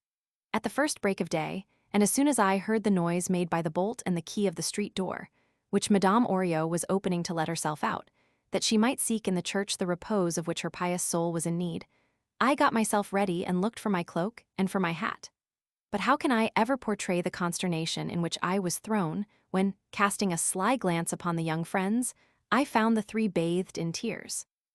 In my shame and despair, I thought of committing suicide, and sitting down again, I recollected my brutal speeches and upbraided myself for having wantonly caused them to weep.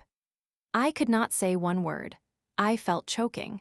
At last tears came to my assistance, and I gave way to a fit of crying which relieved me. Nanette then remarked that her aunt would soon return home. I dried my eyes, and not venturing another look at Angela or at her friends, I ran away without uttering a word and threw myself on my bed, where sleep would not visit my troubled mind. At noon, M. de Malapiro, noticing the change in my countenance, inquired what ailed me, and longing to unburden my heart, I told him all that had happened. The wise old man did not laugh at my sorrow, but by his sensible advice he managed to console me and to give me courage. He was in the same predicament with the beautiful Therese. Yet he could not help giving way to his merriment when at dinner he saw me, in spite of my grief, eat with increased appetite. I had gone without my supper the night before. He complimented me upon my happy constitution. I was determined never to visit Madame Oriot's house, and on that very day I held an argument in metaphysics, in which I contended that any being of whom we had only an abstract idea could only exist abstractedly, and I was right. But it was a very easy task to give to my thesis an irreligious turn, and I was obliged to recant. A few days afterwards, I went to Padua, where I took my degree of doctor utroque jure. When I returned to Venice, I received a note from M. Rosa, who entreated me to call upon Madame Oriot.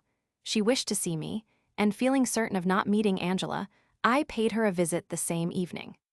The two graceful sisters were so kind, so pleasant, that they scattered to the winds the shame I felt at seeing them after the fearful night I had passed in their room 2 months before. The labors of writing my thesis and passing my examination were of course sufficient excuses for Madame Oriot, who only wanted to reproach me for having remained so long away from her house. As I left, Nanette gave me a letter containing a note from Angela, the contents of which ran as follows: "If you are not afraid of passing another night with me, you shall have no reason to complain of me, for I love you, and I wish to hear from your own lips whether you would still have loved me if I had consented to become contemptible in your eyes." This is the letter of Nanette, who alone had her wits about her. M. Rosa having undertaken to bring you back to our house, I prepare these few lines to let you know that Angela is in despair at having lost you. I confess that the night you spent with us was a cruel one, but I do not think that you did rightly in giving up your visits to Madame Oriot. If you still feel any love for Angela, I advise you to take your chances once more. Accept a rendezvous for another night. She may vindicate herself, and you will be happy. Believe me, come. Farewell. Those 2 letters afforded me much gratification, for I had it in my power to enjoy my revenge by showing to Angela the coldest contempt. Therefore, on the following Sunday I went to Madame Oriot's house, having provided myself with a smoked tongue and a couple of bottles of Cyprus wine. But to my great surprise, my cruel mistress was not there. Nanette told me that she had met her at church in the morning, and that she would not be able to come before supper time. Trusting to that promise, I declined Madame Oriot's invitation, and before the family sat down to supper I left the room as I had done on the former occasion, and slipped upstairs. I longed to represent the character I had prepared myself for, and feeling assured that Angela, even if she should prove less cruel, would only grant me insignificant favors, I despised them in anticipation and resolved to be avenged. After waiting 3/4 of an hour, the street door was locked, and a moment later Nanette and Martin entered the room. "Where is Angela?" I inquired. "She must have been unable to come or to send a message, yet she knows you are here. She thinks she has made a fool of me, but I suspected she would act in this way. You know her now. She is trifling with me, and very likely she is now reveling in her triumph. She has made use of you to allure me in the snare, and it is all the better for her. Had she come, I meant to have had my turn, and to have laughed at her. Ah, you must allow me to have my doubts as to that. Doubt me not, beautiful Nanette. The pleasant night we are going to spend without her must convince you. That is to say that, as a man of sense, you can accept us as a makeshift, but you can sleep here, and my sister can lie with me on the sofa in the next room. I cannot hinder you, but it would be great unkindness on your part. At all events, I do not intend to go to bed. What? You would have the courage to spend 7 hours alone with us? Why, I am certain that in a short time you will be at a loss what to say, and you will fall asleep. Well, we shall see. In the meantime, here are provisions. You will not be so cruel as to let me eat alone? Can you get any bread? Yes, and to please you we must have a second supper. I ought to be in love with you. Tell me, beautiful Nanette, if I were as much attached to you as I was to Angela, would you follow her example and make me unhappy? How can you ask such a question? It is worthy of a conceited man. All I can answer is that I do not know what I would do. They laid the cloth, brought some bread, some Parmesan cheese and water, laughing all the while, and then we went to work. The wine, to which they were not accustomed, went to their heads, and their gaiety was soon delightful. I wondered, as I looked at them, at my having been blind enough not to see their merit. After our supper, which was delicious, I sat between them, holding their hands, which I pressed to my lips, asking them whether they were truly my friends and whether they approved of Angela's conduct towards me. They both answered that it had made them shed many tears. Then let me, I said, have for you the tender feelings of a brother, and share those feelings yourselves as if you were my sisters. Let us exchange, in all innocence, proofs of our mutual affection, and swear to each other an eternal fidelity. The first kiss I gave them was prompted by entirely harmless motives, and they returned the kiss, as they assured me a few days afterwards, only to prove to me that they reciprocated my brotherly feelings. But those innocent kisses, as we repeated them, very soon became ardent ones, and kindled a flame which certainly took us by surprise. For we stopped, as by common consent, after a short time, looking at each other very much astonished and rather serious. They both left me without affectation, and I remained alone with my thoughts. Indeed, it was natural that the burning kisses I had given and received should have sent through me the fire of passion, and that I should suddenly have fallen madly in love with the two amiable sisters. Both were handsomer than Angela, and they were superior to her Nanette by her charming wit, Martin by her sweet and simple nature. I could not understand how I had been so long in rendering them the justice they deserved, but they were the innocent daughters of a noble family, and the lucky chance which had thrown them in my way ought not to prove a calamity for them. I was not vain enough to suppose that they loved me, but I could well enough admit that my kisses had influenced them in the same manner that their kisses had influenced me. And believing this to be the case, it was evident that, with a little cunning on my part, and of sly practices of which they were ignorant, I could easily, during the long night I was going to spend with them, obtain favors, the consequences of which might be very positive. The very thought made me shudder, and I firmly resolved to respect their virtue, never dreaming that circumstances might prove too strong for me.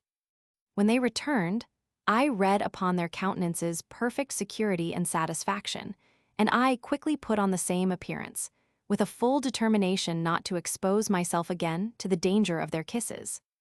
For 1 hour we spoke of Angela, and I expressed my determination never to see her again, as I had every proof that she did not care for me. "She loves you," said the artless Martin. "I know she does, but if you do not mean to marry her, you will do well to give up all intercourse with her, for she is quite determined not to grant you even a kiss as long as you are not her acknowledged suitor. You must therefore either give up the acquaintance altogether, or make up your mind that she will refuse you everything." "You argue very well, but how do you know that she loves me?" "I am quite sure of it, and as you have promised to be our brother, I can tell you why I have that conviction. When Angela is in bed with me, she embraces me lovingly and calls me her dear abbé." The words were scarcely spoken when Nanette, laughing heartily, placed her hand on her sister's lips. But the innocent confession had such an effect upon me that I could hardly control myself. Martin told Nanette that I could not possibly be ignorant of what takes place between young girls sleeping together. There is no doubt, I said, that everybody knows those trifles, and I do not think, dear Nanette, that you ought to reproach your sister with indiscretion for her friendly confidence. It cannot be helped now, but such things ought not to be mentioned, if Angela knew it. She would be vexed, of course, but Martin has given me a mark of her friendship which I never can forget. But it is all over. I hate Angela, and I do not mean to speak to her any more. She is false, and she wishes my ruin. Yet, loving you, is she wrong to think of having you for her husband? Granted that she is not, but she thinks only of her own self, for she knows what I suffer, and her conduct would be very different if she loved me. In the meantime, thanks to her imagination, she finds the means of satisfying her senses with the charming Martin who kindly performs the part of her husband. Nanette laughed louder, but I kept very serious, and I went on talking to her sister and praising her sincerity. I said that very likely, and to reciprocate her kindness, Angela must likewise have been her husband, but she answered with a smile that Angela played husband only to Nanette, and Nanette could not deny it. But, said I, what name did Nanette in her rapture give to her husband? Nobody knows. Do you love anyone, Nanette? I do, but my secret is my own. This reserve gave me the suspicion that I had something to do with her secret, and that Nanette was the rival of Angela. Such a delightful conversation caused me to lose the wish of passing an idle night with two girls so well made for love. It is very lucky, I exclaimed, that I have for you only feelings of friendship. Otherwise, it would be very hard to pass the night without giving way to the temptation of bestowing upon you proofs of my affection, for you are both so lovely, so bewitching, that you would turn the brains of any man. As I went on talking, I pretended to be somewhat sleepy. Nanette, being the first to notice it, said, "Go to bed without any ceremony. We will lie down on the sofa in the adjoining room." I would be a very poor-spirited fellow indeed if I agreed to this. Let us talk. My sleepiness will soon pass off, but I am anxious about you. Go to bed yourselves, my charming friends, and I will go into the next room. If you are afraid of me, lock the door, but you would do me an injustice, for I feel only a brother's yearnings towards you. We cannot accept such an arrangement, said Nanette, but let me persuade you, take this bed. I cannot sleep with my clothes on. Undress yourself, we will not look at you. I have no fear of it, but how could I find the heart to sleep, while on my account you are compelled to sit up? Well, said Martin, we can lie down too, without undressing. If you show me such distrust, you will offend me. Tell me, Nanette, do you think I am an honest man? Most certainly. Well then, give me a proof of your good opinion. Lie down near me in the bed, undressed, and rely on my word of honor that I will not even lay a finger upon you. Besides, you are two against one. What can you fear? Will you not be free to get out of the bed in case I should not keep quiet? In short, unless you consent to give me this mark of your confidence in me, at least when I have fallen asleep, I cannot go to bed. I said no more and pretended to be very sleepy. They exchanged a few words, whispering to each other, and Martin told me to go to bed, that they would follow me as soon as I was asleep. Nanette made me the same promise. I turned my back to them, undressed myself quickly, and wishing them good night, I went to bed. I immediately pretended to fall asleep, but soon I dozed in good earnest and only woke when they came to bed. Then, turning round as if I wished to resume my slumbers, I remained very quiet until I could suppose them fast asleep. At all events, if they did not sleep, they were at liberty to pretend to do so. Their backs were towards me, and the light was out. Therefore I could only act at random, and I paid my first compliments to the one who was lying on my right, not knowing whether she was Nanette or Martin. I find her bent in two, and wrapped up in the only garment she had kept on. Taking my time, and sparing her modesty, I compel her by degrees to acknowledge her defeat, and convince her that it is better to feign sleep and to let me proceed. Her natural instincts soon working in concert with mine, I reach the goal. And my efforts, crowned with the most complete success, leave me not the shadow of a doubt that I have gathered those first fruits to which our prejudice makes us attach so great an importance. Enraptured at having enjoyed my manhood completely, and for the first time, I quietly leave my beauty in order to do homage to the other sister. I find her motionless, lying on her back like a person wrapped in profound and undisturbed slumber.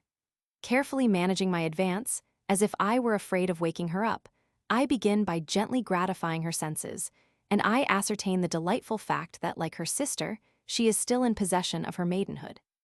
As soon as a natural movement proves to me that love accepts the offering, I take my measures to consummate the sacrifice.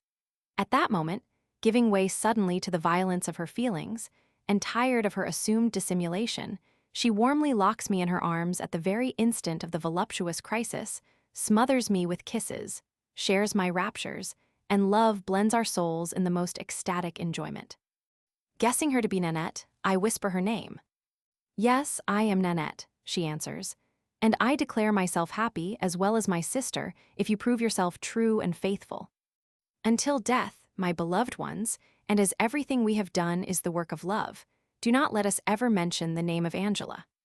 After this, I begged that she would give us a light, but Martin, always kind and obliging, got out of bed, leaving us alone. When I saw Nanette in my arms, beaming with love, and Martin near the bed, holding a candle with her eyes reproaching us with ingratitude because we did not speak to her, who, by accepting my first caresses, had encouraged her sister to follow her example, I realized all my happiness. "Let us get up, my darlings," said I, "and swear to each other eternal affection." When we had risen, we performed, all three together, ablutions which made them laugh a good deal, and which gave a new impetus to the ardor of our feelings. Sitting up in the simple costume of nature, we ate the remains of our supper, exchanging those 1,000 trifling words which love alone can understand, and we again retired to our bed, where we spent a most delightful night giving each other mutual and oft-repeated proofs of our passionate ardor. Nanette was the recipient of my last bounties, for Madame Oriot having left the house to go to church, I had to hasten my departure, after assuring the two lovely sisters that they had effectually extinguished whatever flame might still have flickered in my heart for Angela. I went home and slept soundly until dinner time. M. de Malapiro passed a remark upon my cheerful looks and the dark circles around my eyes, but I kept my own counsel, and I allowed him to think whatever he pleased. On the following day, I paid a visit to Madame Oriot, and Angela not being of the party, I remained to supper and retired with M. Rosa. During the evening, Nanette contrived to give me a letter and a small parcel. The parcel contained a small lump of wax with the stamp of a key, and the letter told me to have a key made, and to use it to enter the house whenever I wished to spend the night with them. She informed me at the same time that Angela had slept with them the night following our adventures, and that, thanks to their mutual and usual practices, she had guessed the real state of things, that they had not denied it, adding that it was all her fault, and that Angela, after abusing them most vehemently, had sworn never again to darken their doors. But they did not care a jot. A few days afterwards, our good fortune delivered us from Angela. She was taken to Vicenza by her father, who had removed there for a couple of years, having been engaged to paint frescoes in some houses in that city. Thanks to her absence, I found myself undisturbed possessor of the two charming sisters, with whom I spent at least 2 nights every week, finding no difficulty in entering the house with the key which I had speedily procured. Carnival was nearly over, when M. Manzoni informed me one day that the celebrated Juliet wished to see me, and regretted much that I had ceased to visit her. I felt curious as to what she had to say to me, and accompanied him to her house. She received me very politely, and remarking that she had heard of a large hall I had in my house, she said she would like to give a ball there, if I would give her the use of it. I readily consented, and she handed me 24 sequins for the supper and for the band, undertaking to send people to place chandeliers in the hall and in my other rooms. M. de San Vitale had left Venice, and the Parmesan government had placed his estates in Chancery in consequence of his extravagant expenditure. I met him at Versailles 10 years afterwards. He wore the insignia of the King's Order of Knighthood and was Grand Equerry to the eldest daughter of Louis Roman XV, Duchess of Parma, who, like all the French princesses, could not be reconciled to the climate of Italy. The ball took place and went off splendidly. All the guests belonged to Juliet's set, with the exception of Madame Oriot, her nieces, and the procurator Rosa, who sat together in the room adjoining the hall, and whom I had been permitted to introduce as persons of no consequence whatever. While the after-supper minuets were being danced, Juliet took me apart and said, "Take me to your bedroom. I have just got an amusing idea." My room was on the third story. I showed her the way. The moment we entered, she bolted the door, much to my surprise. "I wish you," she said, "to dress me up in your ecclesiastical clothes, and I will disguise you as a woman with my own things. We will go down and dance together. Come, let us first dress our hair." Feeling sure of something pleasant to come, and delighted with such an unusual adventure, I lose no time in arranging her hair, and I let her afterwards dress mine. She applies rouge and a few beauty spots to my face. I humor her in everything, and to prove her satisfaction, she gives me with the best of grace a very loving kiss, on condition that I do not ask for anything else. "As you please, beautiful Juliet, but I give you due notice that I adore you." I place upon my bed a shirt, an abbé's neckband, a pair of drawers, black silk stockings, in fact, a complete fit-out. Coming near the bed, Juliet drops her skirt and cleverly gets into the drawers, which were not a bad fit, but when she comes to the breeches there is some difficulty. The waistband is too narrow, and the only remedy is to rip it behind or to cut it, if necessary. I undertake to make everything right, and as I sit on the foot of my bed, she places herself in front of me with her back towards me. I begin my work, but she thinks that I want to see too much, that I am not skillful enough, and that my fingers wander in unnecessary places. She gets fidgety, leaves me, tears the breeches, and manages in her own way. Then I help her to put her shoes on, and I pass the shirt over her head, but as I am disposing the ruffle and the neckband, she complains of my hands being too curious, and in truth, her bosom was rather scanty. She calls me a knave and rascal, but I take no notice of her. I was not going to be duped, and I thought that a woman who had been paid 100,000 ducats was well worth some study. At last, her toilet being completed, my turn comes. In spite of her objections, I quickly get rid of my breeches, and she must put on me the chemise, then a skirt. In a word, she has to dress me up. But all at once, playing the coquette, she gets angry because I do not conceal from her looks the very apparent proof that her charms have some effect on a particular part of my being, and she refuses to grant me the favor which would soon afford both relief and calm. I try to kiss her, and she repulses me, whereupon I lose patience, and in spite of herself she has to witness the last stage of my excitement. At the sight of this, she pours out every insulting word she can think of. I endeavor to prove that she is to blame, but it is all in vain.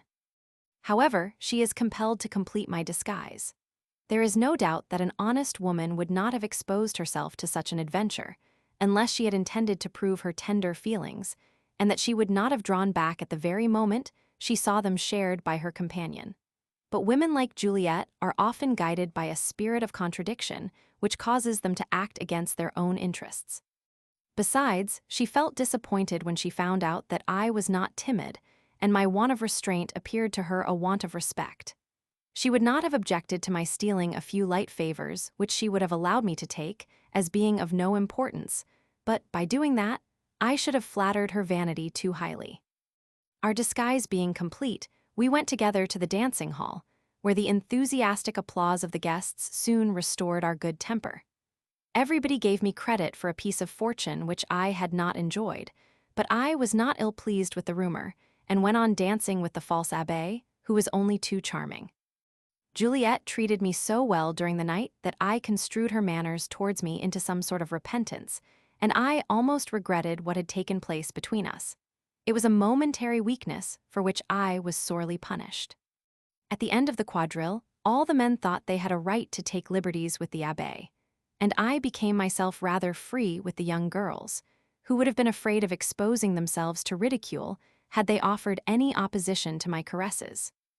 M. Querini was foolish enough to inquire from me whether I had kept on my breeches, and as I answered that I had been compelled to lend them to Juliet, he looked very unhappy, sat down in a corner of the room, and refused to dance. Every one of the guests soon remarked that I had on a woman's chemise, and nobody entertained a doubt of the sacrifice having been consummated, with the exception of Nanette and Martin, who could not imagine the possibility of my being unfaithful to them. Juliet perceived that she had been guilty of great imprudence, but it was too late to remedy the evil. When we returned to my chamber upstairs, thinking that she had repented of her previous behavior, and feeling some desire to possess her, I thought I would kiss her, and I took hold of her hand. saying I was disposed to give her every satisfaction. But she quickly slapped my face in so violent a manner that, in my indignation, I was very near returning the compliment. I undressed myself rapidly without looking at her. She did the same, and we came downstairs. But in spite of the cold water I had applied to my cheek, everyone could easily see the stamp of the large hand which had come in contact with my face. Before leaving the house, Juliet took me apart and told me, in the most decided and impressive manner, that if I had any fancy for being thrown out of the window, I could enjoy that pleasure whenever I liked to enter her dwelling, and that she would have me murdered if this night's adventure ever became publicly known. I took care not to give her any cause for the execution of either of her threats, but I could not prevent the fact of our having exchanged shirts being rather notorious. As I was not seen at her house, it was generally supposed that she had been compelled by M. Querini to keep me at a distance. The reader will see how, 6 years later, this extraordinary woman thought proper to feign entire forgetfulness of this adventure. I passed Lent, partly in the company of my loved ones, partly in the study of experimental physics at the convent of the Salutation. My evenings were always given to M. de Malipiro's assemblies. At Easter, in order to keep the promise I had made to the Countess of Montreal, and longing to see again my beautiful Lucy, I went to Pasean. I found the guests entirely different to the set I had met the previous autumn. Count Daniel, the eldest of the family, had married a Countess Gazi, and a young and wealthy government official, who had married a goddaughter of the old countess, was there with his wife and his sister-in-law. I thought the supper very long. The same room had been given to me, and I was burning to see Lucy, whom I did not intend to treat any more like a child. I did not see her before going to bed, but I expected her early the next morning, when lo! Instead of her pretty face brightening my eyes, I see standing before me a fat, ugly servant girl. I inquire after the gatekeeper's family, but her answer is given in the peculiar dialect of the place, and is, of course, unintelligible to me. I wonder what has become of Lucy. I fancy that our intimacy has been found out. I fancy that she is ill-dead, perhaps. I dress myself with the intention of looking for her. If she has been forbidden to see me, I think to myself, I will be even with them all, for somehow or other I will contrive the means of speaking to her, and out of spite I will do with her that which honor prevented love from accomplishing. As I was revolving such thoughts, the gatekeeper comes in with a sorrowful countenance. I inquire after his wife's health, and after his daughter, but at the name of Lucy his eyes are filled with tears. What, is she dead? Would to God she were. What has she done? She has run away with Count Daniel's courier, and we have been unable to trace her anywhere. His wife comes in at the moment he replies, and at these words, which renewed her grief, the poor woman faints away. The keeper, seeing how sincerely I felt for his misery, tells me that this great misfortune befell them only a week before my arrival. I know that man Elegal, I say. He is a scoundrel. Did he ask to marry Lucy? No, he knew well enough that our consent would have been refused. I wonder at Lucy acting in such a way. He seduced her, and her running away made us suspect the truth, for she had become very stout. Had he known her long? About a month after your last visit she saw him for the first time. He must have thrown a spell over her, for our Lucy was as pure as a dove, and you can, I believe, bear testimony to her goodness. And no one knows where they are. No one, God alone, knows what this villain will do with her. I grieved as much as the unfortunate parents. I went out and took a long ramble in the woods to give way to my sad feelings. During 2 hours I cogitated over considerations, some true, some false, which were all prefaced by an if. If I had paid this visit, as I might have done, a week sooner, loving Lucy would have confided in me, and I would have prevented that self-murder. If I had acted with her as with Nanette and Martin, she would not have been left by me in that state of ardent excitement which must have proved the principal cause of her fault, and she would not have fallen a prey to that scoundrel. If she had not known me before meeting the courier, her innocent soul would never have listened to such a man. I was in despair, for in my conscience I acknowledged myself the primary agent of this infamous seduction. I had prepared the way for the villain. Had I known where to find Lucy, I would certainly have gone forth on the instant to seek for her, but no trace whatever of her whereabouts had been discovered. Before I had been made acquainted with Lucy's misfortune, I felt great pride at having had sufficient power over myself to respect her innocence. But after hearing what had happened, I was ashamed of my own reserve, and I promised myself that for the future I would on that score act more wisely.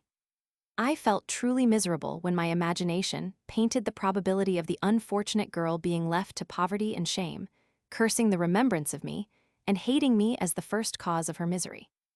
This fatal event caused me to adopt a new system, which in after years I carried sometimes rather too far. I joined the cheerful guests of the Countess in the gardens, and received such a welcome that I was soon again in my usual spirits, and at dinner I delighted everyone. My sorrow was so great that it was necessary either to drive it away at once or to leave Pasean. But a new life crept into my being as I examined the face and the disposition of the newly married lady. Her sister was prettier, but I was beginning to feel afraid of a novice. I thought the work too great.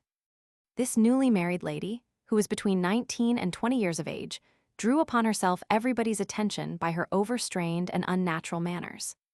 A great talker, with a memory crammed with maxims and precepts often without sense, but of which she loved to make a show, very devout, and so jealous of her husband that she did not conceal her vexation when he expressed his satisfaction at being seated at table opposite her sister.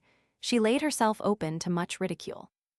Her husband was a giddy young fellow, who perhaps felt very deep affection for his wife, but who imagined that, through good breeding, he ought to appear very indifferent, and whose vanity found pleasure in giving her constant causes for jealousy.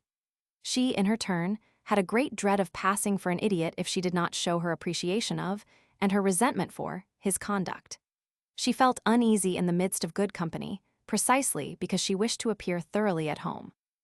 If I prattled away with some of my trilling nonsense, she would stare at me, and in her anxiety not to be thought stupid, she would laugh out of season. Her oddity, her awkwardness, and her self-conceit gave me the desire to know her better, and I began to dance attendance upon her. My attentions, important and unimportant, my constant care, ever my fopperies, let everybody know that I meditated conquest. The husband was duly warned, but, with a great show of intrepidity, he answered with a joke every time he was told that I was a formidable rival. On my side I assumed a modest, and even sometimes a careless appearance, when, to show his freedom from jealousy, he excited me to make love to his wife, who, on her part, understood but little how to perform the part of fancy-free. I had been paying my address to her for 5 or 6 days with great constancy, when, taking a walk with her in the garden, she imprudently confided to me the reason of her anxiety respecting her husband, and how wrong he was to give her any cause for jealousy. I told her, speaking as an old friend, that the best way to punish him would be to take no apparent notice of her husband's preference for her sister, and to feign to be herself in love with me. In order to entice her more easily to follow my advice, I added that I was well aware of my plan being a very difficult one to carry out, and that to play successfully such a character, a woman must be particularly witty.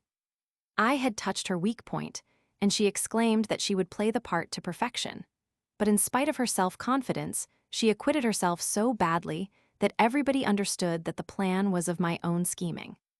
If I happened to be alone with her in the dark paths of the garden, and tried to make her play her part in real earnest, she would take the dangerous step of running away and rejoining the other guests, the result being that, on my reappearance, I was called a bad sportsman who frightened the bird away. I would not fail at the first opportunity to reproach her for her flight, and to represent the triumph she had thus prepared for her spouse. I praised her mind, but lamented over the shortcomings of her education. I said that the tone, the manners I adopted towards her, were those of good society, and proved the great esteem I entertained for her intelligence. But in the middle of all my fine speeches, towards the 11th or 12th day of my courtship, she suddenly put me out of all conceit by telling me that, being a priest, I ought to know that every amorous connection was a deadly sin, that God could see every action of his creatures, and that she would neither damn her soul nor place herself under the necessity of saying to her confessor that she had so far forgotten herself as to commit such a sin with a priest. I objected that I was not yet a priest, but she foiled me by inquiring point-blank whether or not the act one had in view was to be numbered amongst the cardinal sins. For, not feeling the courage to deny it, I felt that I must give up the argument and put an end to the adventure. A little consideration having considerably calmed my feelings, everybody remarked my new countenance during dinner. And the old count, who was very fond of a joke, expressed loudly his opinion that such quiet demeanor on my part announced the complete success of my campaign. Considering such a remark to be favorable to me, I took care to show my cruel devotee that such was the way the world would judge, but all this was lost labor. Luck, however, stood me in good stead, and my efforts were crowned with success in the following manner. On Ascension Day, we all went to pay a visit to Madame Bergali, a celebrated Italian poetess. On my return to Pasean the same evening, my pretty mistress wished to get into a carriage for 4 persons in which her husband and sister were already seated, while I was alone in a 2-wheeled chaise. I exclaimed at this, saying that such a mark of distrust was indeed too pointed, and everybody remonstrated with her, saying that she ought not to insult me so cruelly. She was compelled to come with me, and having told the postilion that I wanted to go by the nearest road, he left the other carriages, and took the way through the forest of Sequini. The sky was clear and cloudless when we left, but in less than half an hour we were visited by one of those storms so frequent in the south, which appear likely to overthrow heaven and earth, and which end rapidly, leaving behind them a bright sky and a cool atmosphere, so that they do more good than harm. "Oh heavens," exclaimed my companion, "we shall have a storm." "Yes," I say, "and although the chaise is covered, the rain will spoil your pretty dress. I am very sorry." "I do not mind the dress, but the thunder frightens me so." "Close your ears." "And the lightning." "Postilion, let us go somewhere for shelter." "There is not a house, sir, for a league, and before we come to it, the storm will have passed off." He quietly keeps on his way, and the lightning flashes, the thunder sends forth its mighty voice, and the lady shudders with fright. The rain comes down in torrents. I take off my cloak to shelter us in front. At the same moment we are blinded by a flash of lightning, and the electric fluid strikes the earth within 100 yards of us. The horses plunge and prance with fear, and my companion falls in spasmodic convulsions. She throws herself upon me and folds me in her arms. The cloak had gone down. I stoop to place it around us, and improving my opportunity, I take up her clothes. She tries to pull them down, but another clap of thunder deprives her of every particle of strength. Covering her with the cloak, I draw her towards me, and the motion of the chaise coming to my assistance, she falls over me in the most favorable position. I lose no time, and under pretense of arranging my watch and my fob, I prepare myself for the assault. On her side, conscious that, unless she stops me at once, all is lost, she makes a great effort. But I hold her tightly, saying that if she does not feign a fainting fit, the postboy will turn round and see everything. I let her enjoy the pleasure of calling me an infidel, a monster, anything she likes, but my victory is the most complete that ever a champion achieved. The rain, however, was falling. The wind, which was very high, blew in our faces, and compelled to stay where she was, she said I would ruin her reputation, as the postilion could see everything. "I keep my eye upon him," I answered. "He is not thinking of us, and even if he should turn his head, the cloak shelters us from him. Be quiet and pretend to have fainted, for I will not let you go." She seems resigned, and asks how I can thus set the storm at defiance. "The storm, dear one, is my best friend today." She almost seems to believe me, her fear vanishes, and feeling my rapture, she inquires whether I have done. I smile and answer in the negative, stating that I cannot let her go till the storm is over. "Consent to everything, or I let the cloak drop," I say to her. "Well, you dreadful man, are you satisfied, now that you have ensured my misery for the remainder of my life?" "No, not yet." "What more do you want?" "A shower of kisses." "How unhappy I am, well, here they are." "Tell me you forgive me, and confess that you have shared all my pleasure." "You know I did. Yes, I forgive you." Then I give her her liberty, and treating her to some very pleasant caresses, I ask her to have the same kindness for me, and she goes to work with a smile on her pretty lips. "Tell me you love me," I say to her. "No, I do not, for you are an atheist and hell awaits you." The weather was fine again, and the elements calm. I kissed her hands and told her that the postilion had certainly not seen anything, and that I was sure I had cured her of her dread of thunder, but that she was not likely to reveal the secret of my remedy. She answered that one thing at least was certain, namely that no other woman had ever been cured by the same prescription. Why, I said, the same remedy has very likely been applied 1,000,000 of times within the last 1,000 years. To tell you the truth, I had somewhat depended upon it when we entered the chaise together, for I did not know any other way of obtaining the happiness of possessing you. But console yourself with the belief that, placed in the same position, no frightened woman could have resisted. I believe you, but for the future I will travel only with my husband. You would be wrong, for your husband would not have been clever enough to cure your fright in the way I have done. True, again. One learns some curious things in your company, but we shall not travel tete-a-tete again. We reached Pasean an hour before our friends. We get out of the chaise, and my fair mistress ran off to her chamber, while I was looking for a crown for the postilion. I saw that he was grinning. "What are you laughing at?" "Oh, you know." "Here, take this ducat, and keep a quiet tongue in your head." Chapter 6. My grandmother's death and its consequences. I lose M. de Malipiro's friendship. I have no longer a home. La Tintoretta. I am sent to a clerical seminary. I am expelled from it and confined in a fortress. During supper the conversation turned altogether upon the storm, and the official, who knew the weakness of his wife, told me that he was quite certain I would never travel with her again. "Nor I with him," his wife remarked, for, in his fearful impiety, he exorcised the lightning with jokes. Henceforth she avoided me so skillfully that I never could contrive another interview with her. When I returned to Venice, I found my grandmother ill, and I had to change all my habits, for I loved her too dearly not to surround her with every care and attention. I never left her until she had breathed her last. She was unable to leave me anything, for during her life she had given me all she could, and her death compelled me to adopt an entirely different mode of life. A month after her death, I received a letter from my mother informing me that, as there was no probability of her return to Venice, she had determined to give up the house, the rent of which she was still paying, that she had communicated her intention to the Abbé Grimani, and that I was to be guided entirely by his advice. He was instructed to sell the furniture, and to place me, as well as my brothers and my sister, in a good boarding house.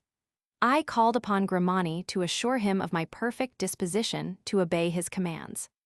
The rent of the house had been paid until the end of the year, but, as I was aware that the furniture would be sold on the expiration of the term, I placed my wants under no restraint.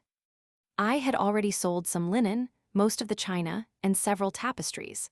I now began to dispose of the mirrors, beds, etc. I had no doubt that my conduct would be severely blamed, but I knew likewise that it was my father's inheritance, to which my mother had no claim whatever, and, as to my brothers, there was plenty of time before any explanation could take place between us.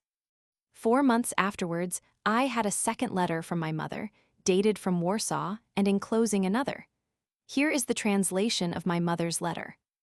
"My dear son, I have made here the acquaintance of a learned Minim friar, a Calabrian by birth, whose great qualities have made me think of you every time he has honored me with a visit.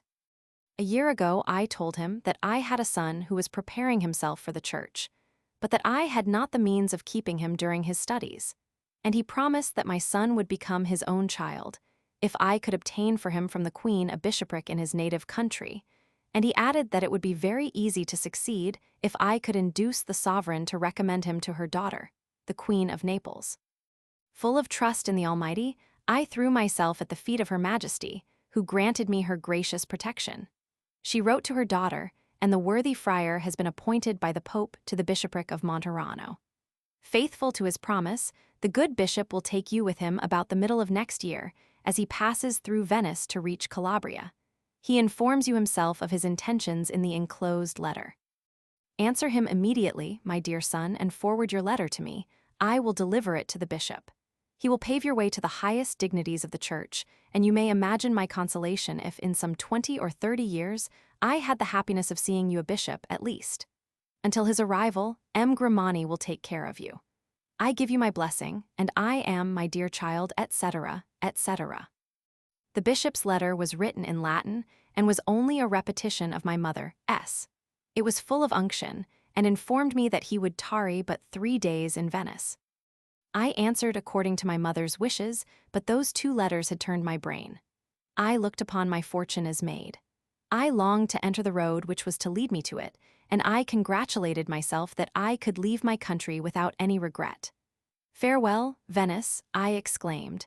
"The days for vanity are gone by, and in the future I will only think of a substantial career."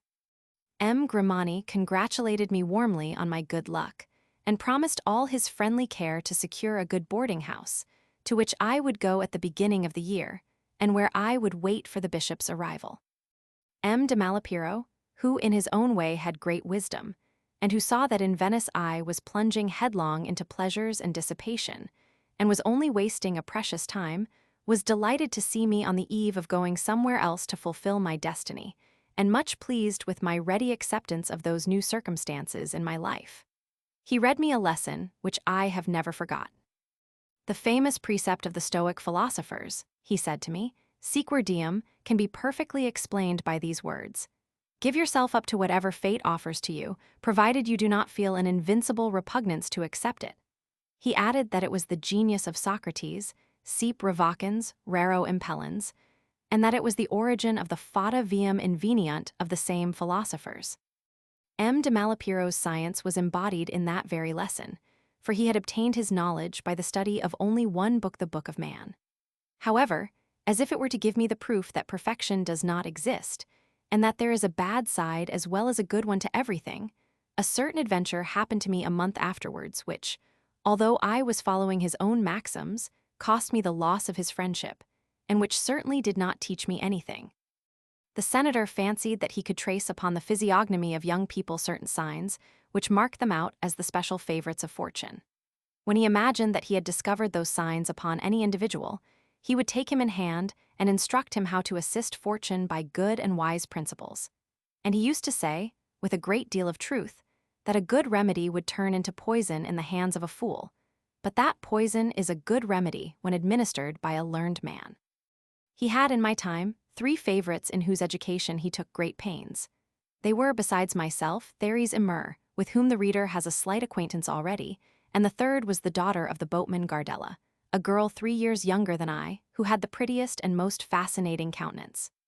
The speculative old man, in order to assist fortune in her particular case, made her learn dancing, for he would say, the ball cannot reach the pocket unless someone pushes it. This girl made a great reputation at Stuttgart under the name of Augusta. She was the favorite mistress of the Duke of Württemberg in 1757. She was a most charming woman.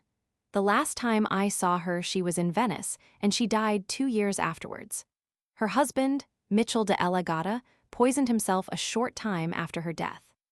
One day we had all 3 dined with him, and after dinner the senator left us, as was his wont, to enjoy his siesta. The little Gardella, having a dancing lesson to take, went away soon after him, and I found myself alone with Therese, whom I rather admired, although I had never made love to her. We were sitting down at a table very near each other, with our backs to the door of the room in which we thought our patron fast asleep, and somehow or other we took a fancy to examine into the difference of conformation between a girl and a boy. But at the most interesting part of our study, a violent blow on my shoulders from a stick, followed by another, and which would have been itself followed by many more if I had not ran away, compelled us to abandon our interesting investigation unfinished. I got off without hat or cloak, and went home, but in less than a quarter of an hour, the old housekeeper of the senator brought my clothes with a letter which contained a command never to present myself again at the mansion of His Excellency. I immediately wrote him an answer in the following terms: "You have struck me while you were the slave of your anger. You cannot therefore boast of having given me a lesson, and I have not learned anything. To forgive you, I must forget that you are a man of great wisdom, and I can never forget it." This nobleman was perhaps quite right not to be pleased with the sight we gave him. Yet, with all his prudence, he proved himself very unwise, for all the servants were acquainted with the cause of my exile, and of course, the adventure was soon known through the city, and was received with great merriment. He dared not address any reproaches to Therese, as I heard from her soon after, but she could not venture to entreat him to pardon me. The time to leave my father's house was drawing near, and one fine morning I received the visit of a man about 40 years old, with a black wig, a scarlet cloak, and a very swarthy complexion, who handed me a letter from M. Grimani, ordering me to consign to the bearer all the furniture of the house according to the inventory, a copy of which was in my possession. Taking the inventory in my hand, I pointed out every article marked down, except when the said article, having through my instrumentality taken an airing out of the house, happened to be missing, and whenever any article was absent I said that I had not the slightest idea where it might be. But the uncouth fellow, taking a very high tone, said loudly that he must know what I had done with the furniture. His manner being very disagreeable to me, I answered that I had nothing to do with him, and as he still raised his voice, I advised him to take himself off as quickly as possible, and I gave him that piece of advice in such a way as to prove to him that, at home, I knew I was the more powerful of the two. Feeling it my duty to give information to M. Grimani of what had just taken place, I called upon him as soon as he was up, but I found that my man was already there, and that he had given his own account of the affair. The abbé, after a very severe lecture to which I had to listen in silence, ordered me to render an account of all the missing articles. I answered that I had found myself under the necessity of selling them to avoid running into debt. This confession threw him in a violent passion. He called me a rascal, said that those things did not belong to me, that he knew what he had to do, and he commanded me to leave his house on the very instant. Mad with rage, I ran for a Jew, to whom I wanted to sell what remained of the furniture, but when I returned to my house I found a bailiff waiting at the door, and he handed me a summons. I looked over it and perceived that it was issued at the instance of Antonio Rosetta. It was the name of the fellow with the swarthy countenance. The seals were already affixed on all the doors, and I was not even allowed to go to my room, for a keeper had been left there by the bailiff. I lost no time and called upon M. Rosa, to whom I related all the circumstances. After reading the summons, he said, "The seals shall be removed tomorrow morning, and in the meantime I shall summon Rosetta before the avogador. But tonight, my dear friend," he added, "you must beg the hospitality of some one of your acquaintances. It has been a violent proceeding, but you shall be paid handsomely for it. The man is evidently acting under M. Grimani's orders." Well, that is their business. I spent the night with Nanette and Martin, and on the following morning, the seals having been taken off, I took possession of my dwelling. Rosetta did not appear before the avogador, and M. Rosa summoned him in my name before the criminal court and obtained against him a writ of capias in case he should not obey the second summons. On the third day M. Grimani wrote to me, commanding me to call upon him. I went immediately. As soon as I was in his presence, he inquired abruptly what my intentions were. "I intend to shield myself from your violent proceedings under the protection of the law, and to defend myself against a man with whom I ought never to have had any connection, and who has compelled me to pass the night in a disreputable place." In a disreputable place. Of course, why was I, against all right and justice, prevented from entering my own dwelling? You have possession of it now, but you must go to your lawyer and tell him to suspend all proceedings against Rosetta, who has done nothing but under my instructions. I suspected that your intention was to sell the rest of the furniture. I have prevented it. There is a room at your disposal at St. Chrysostom, S, in a house of mine, the first floor of which is occupied by La Tintoretta, our first opera dancer. Send all your things there, and come and dine with me every day. Your sister and your brothers have been provided with a comfortable home.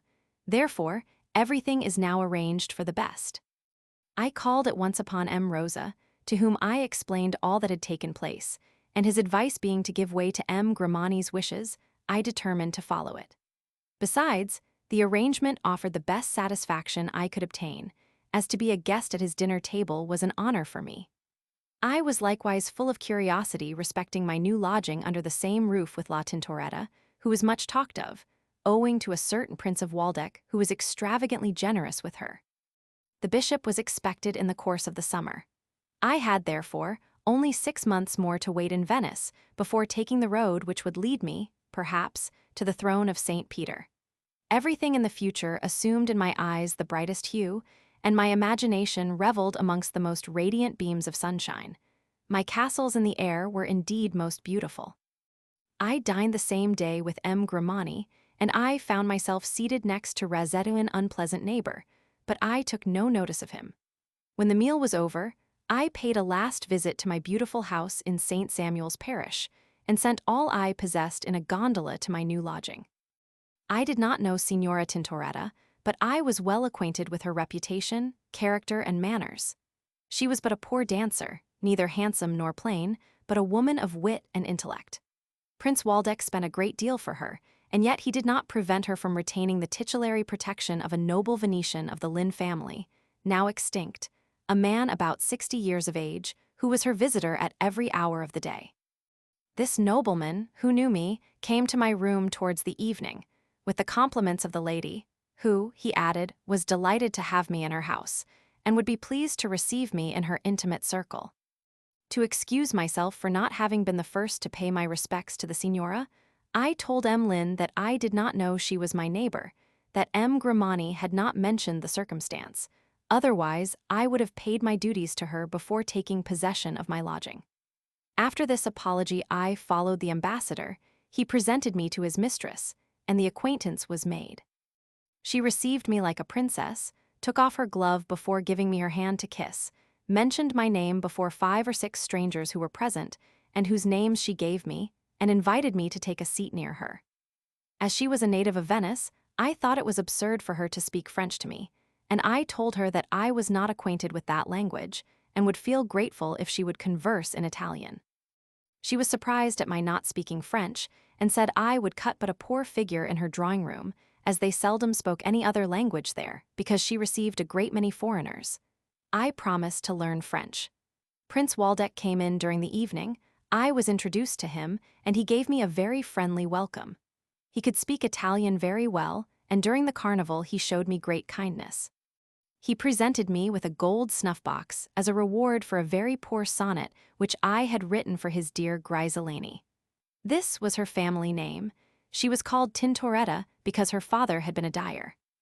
The Tintoretta had greater claims than Juliet to the admiration of sensible men. She loved poetry, and if it had not been that I was expecting the bishop, I would have fallen in love with her. She was herself smitten with a young physician of great merit, named Righelini, who died in the prime of life, and whom I still regret. I shall have to mention him in another part of my memoirs. Towards the end of the carnival, my mother wrote to M. Grimani that it would be a great shame if the bishop found me under the roof of an opera dancer, and he made up his mind to lodge me in a respectable and decent place. He took the Abbé Tosilo into consultation, and the 2 gentlemen thought that the best thing they could do for me would be to send me to a clerical seminary. They arranged everything unknown to me, and the abbé undertook to inform me of their plan and to obtain from me a gracious consent. But when I heard him speak with beautiful flowers of rhetoric for the purpose of gilding the bitter pill, I could not help bursting into a joyous laughter, and I astounded his reverence when I expressed my readiness to go anywhere he might think right to send me. The plan of the 2 worthy gentlemen was absurd, for at the age of 17, and with a nature like mine, the idea of placing me in a seminary ought never to have been entertained. But ever a faithful disciple of Socrates, feeling no unconquerable reluctance, and the plan, on the contrary, appearing to me rather a good joke, I not only gave a ready consent, but I even longed to enter the seminary. I told M. Grimani I was prepared to accept anything, provided Rosetta had nothing to do with it. He gave me his promise, but he did not keep it when I left the seminary. I have never been able to decide whether this Grimani was kind because he was a fool, or whether his stupidity was the result of his kindness, but all his brothers were the same. The worst trick that Dame Fortune can play upon an intelligent young man is to place him under the dependence of a fool. A few days afterwards, having been dressed as a pupil of a clerical seminary by the care of the abbé, I was taken to St. Cyprian de Murin and introduced to the rector.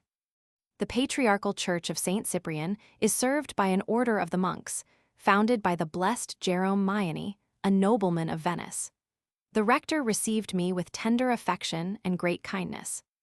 But in his address, which was full of unction, I thought I could perceive a suspicion on his part that my being sent to the seminary was a punishment, or at least a way to put a stop to an irregular life, and, feeling hurt in my dignity, I told him at once, "Reverend Father, I do not think that anyone has the right of punishing me." "No, no, my son," he answered. "I only meant that you would be very happy with us." We were then shewn 3 halls, in which we found at least 150 seminarists, 10 or 12 schoolrooms, the refectory, the dormitory, the gardens for play hours, and every pain was taken to make me imagine life in such a place the happiest that could fall to the lot of a young man, and to make me suppose that I would even regret the arrival of the bishop. Yet they all tried to cheer me up by saying that I would only remain there 5 or 6 months. Their eloquence amused me greatly. I entered the seminary at the beginning of March, and prepared myself for my new life by passing the night between my 2 young friends, Nanette and Martin, who bathed their pillows with tears. They could not understand, and this was likewise the feeling of their aunt and of the good M. Rosa, how a young man like myself could show such obedience. The day before going to the seminary, I had taken care to entrust all my papers to Madame Manzoni. They made a large parcel, and I left it in her hands for 15 years. The worthy old lady is still alive, and with her 90 years she enjoys good health and a cheerful temper. She received me with a smile, and told me that I would not remain 1 month in the seminary. "I beg your pardon, madam, but I am very glad to go there, and intend to remain until the arrival of the bishop."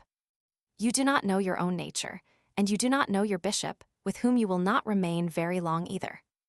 The abbé accompanied me to the seminary in a gondola, but at St. Mitchell he had to stop in consequence of a violent attack of vomiting which seized me suddenly. The apothecary cured me with some mint water. I was indebted for this attack to the 2 frequent sacrifices which I had been offering on the altar of love. Any lover who knows what his feelings were when he found himself with the woman he adored, and with the fear that it was for the last time, will easily imagine my feelings during the last hours that I expected ever to spend with my 2 charming mistresses.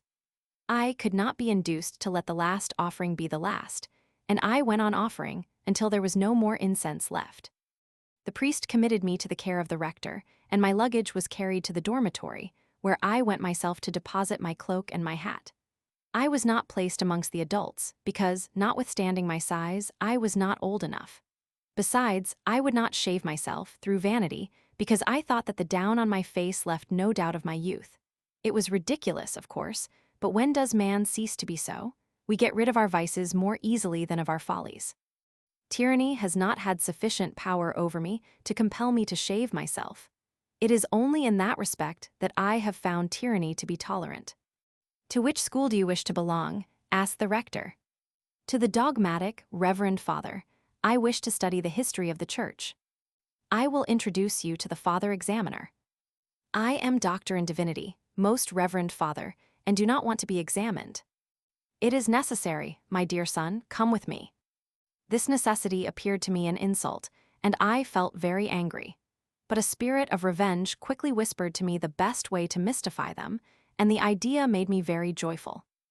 I answered so badly all the questions propounded in Latin by the examiner, I made so many solecisms, that he felt it his duty to send me to an inferior class of grammar, in which, to my great delight, I found myself the companion of some 20 young urchins of about 10 years, who, hearing that I was doctor in divinity, kept on saying, "Accipiamus pecuniam, et mittemus asinum in patrium suam." Our play hours afforded me great amusement. My companions of the dormitory, who were all in the class of philosophy at least, looked down upon me with great contempt, and when they spoke of their own sublime discourses, they laughed if I appeared to be listening attentively to their discussions which, as they thought, must have been perfect enigmas to me. I did not intend to betray myself, but an accident, which I could not avoid, forced me to throw off the mask. Father Barbarigo, belonging to the convent of the Salutation at Venice, whose pupil I had been in physics, came to pay a visit to the rector, and seeing me as we were coming from Mass paid me his friendly compliments. His first question was to inquire what science I was studying, and he thought I was joking when I answered that I was learning the grammar. The rector having joined us, I left them together, and went to my class. An hour later, the rector sent for me. "Why did you feign such ignorance at the examination?" he asked. "Why," I answered, "were you unjust enough to compel me to the degradation of an examination?" He looked annoyed, and escorted me to the dogmatic school, where my comrades of the dormitory received me with great astonishment. And in the afternoon, at playtime, they gathered around me and made me very happy with their professions of friendship. One of them, about 15 years old, and who at the present time must, if still alive, be a bishop, attracted my notice by his features as much as by his talents. He inspired me with a very warm friendship, and during recess, instead of playing skittles with the others, we always walked together. We conversed upon poetry, and we both delighted in the beautiful odes of Horace.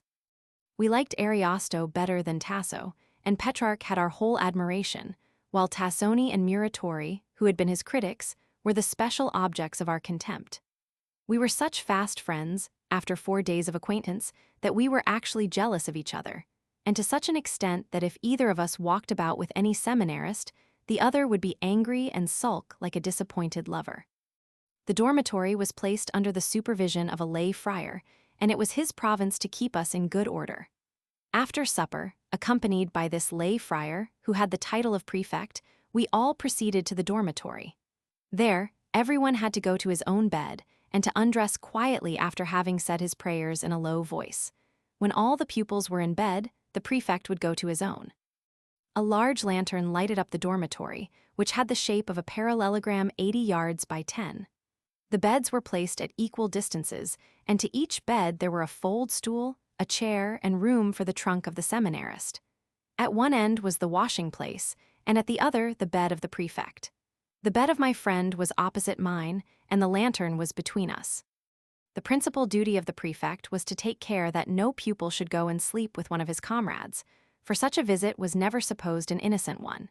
It was a cardinal sin, and, bed being accounted the place for sleep and not for conversation, it was admitted that a pupil who slept out of his own bed did so only for immoral purposes. So long as he stopped in his own bed, he could do what he liked. So much the worse for him if he gave himself up to bad practices. It has been remarked in Germany that it is precisely in those institutions for young men, in which the directors have taken most pains to prevent onanism, that this vice is most prevalent. Those who had framed the regulations in our seminary were stupid fools, who had not the slightest knowledge of either morals or human nature. Nature has wants which must be administered to, and Tissot is right only as far as the abuse of nature is concerned, but this abuse would very seldom occur if the directors exercised proper wisdom and prudence, and if they did not make a point of forbidding it in a special and peculiar manner. Young people give way to dangerous excesses from a sheer delight in disobedience, a disposition very natural to humankind, since it began with Adam and Eve. I had been in the seminary for 9 or 10 days, when one night I felt someone stealing very quietly in my bed. My hand was at once clutched, and my name whispered. I could hardly restrain my laughter. It was my friend, who, having chanced to wake up and finding that the lantern was out, had taken a sudden fancy to pay me a visit. I very soon begged him to go away for fear the prefect should be awake, for in such a case we should have found ourselves in a very unpleasant dilemma, and most likely would have been accused of some abominable offense. As I was giving him that good advice, we heard someone moving, and my friend made his escape.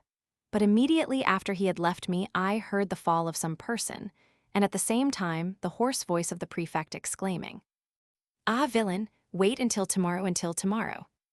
After which threat he lighted the lantern and retired to his couch. The next morning, before the ringing of the bell for rising, the rector, followed by the prefect, entered the dormitory and said to us, "Listen to me, all of you. You are aware of what has taken place this last night. 2 amongst you must be guilty, but I wish to forgive them, and to save their honor I promise that their names shall not be made public. I expect every one of you to come to me for confession before recess." He left the dormitory, and we dressed ourselves. In the afternoon, in obedience to his orders, we all went to him and confessed, after which ceremony we repaired to the garden, where my friend told me that, having unfortunately met the prefect after he left me, he had thought that the best way was to knock him down, in order to get time to reach his own bed without being known. "And now," I said, "you are certain of being forgiven, for of course you have wisely confessed your error." "You are joking," answered my friend.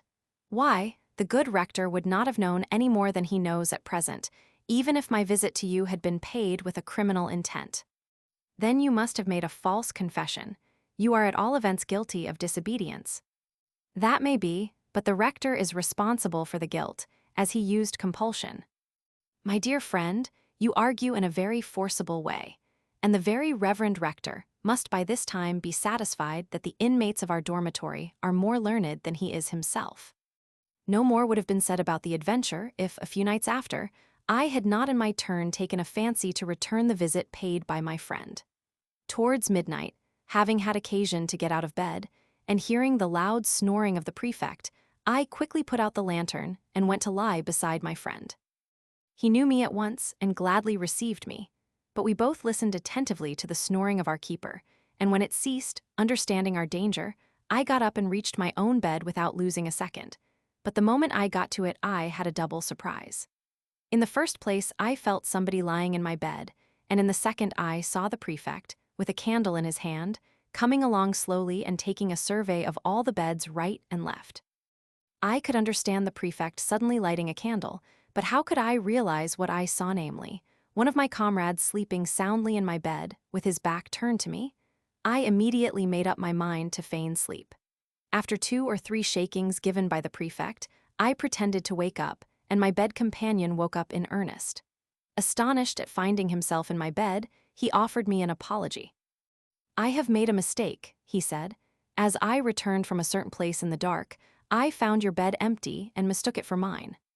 "Very likely," I answered. "I had to get up too." "Yes," remarked the prefect, "but how does it happen that you went to bed without making any remark when, on your return, you found your bed already tenanted? And how is it that, being in the dark, you did not suppose that you were mistaken yourself?" I could not be mistaken, for I felt the pedestal of this crucifix of mine, and I knew I was right. As to my companion here, I did not feel him. "It is all very unlikely," answered our Argus, and he went to the lantern, the wick of which he found crushed down. "The wick has been forced into the oil, gentlemen. It has not gone out of itself. It has been the handiwork of one of you, but it will be seen to in the morning." My stupid companion went to his own bed, the prefect lighted the lamp and retired to his rest.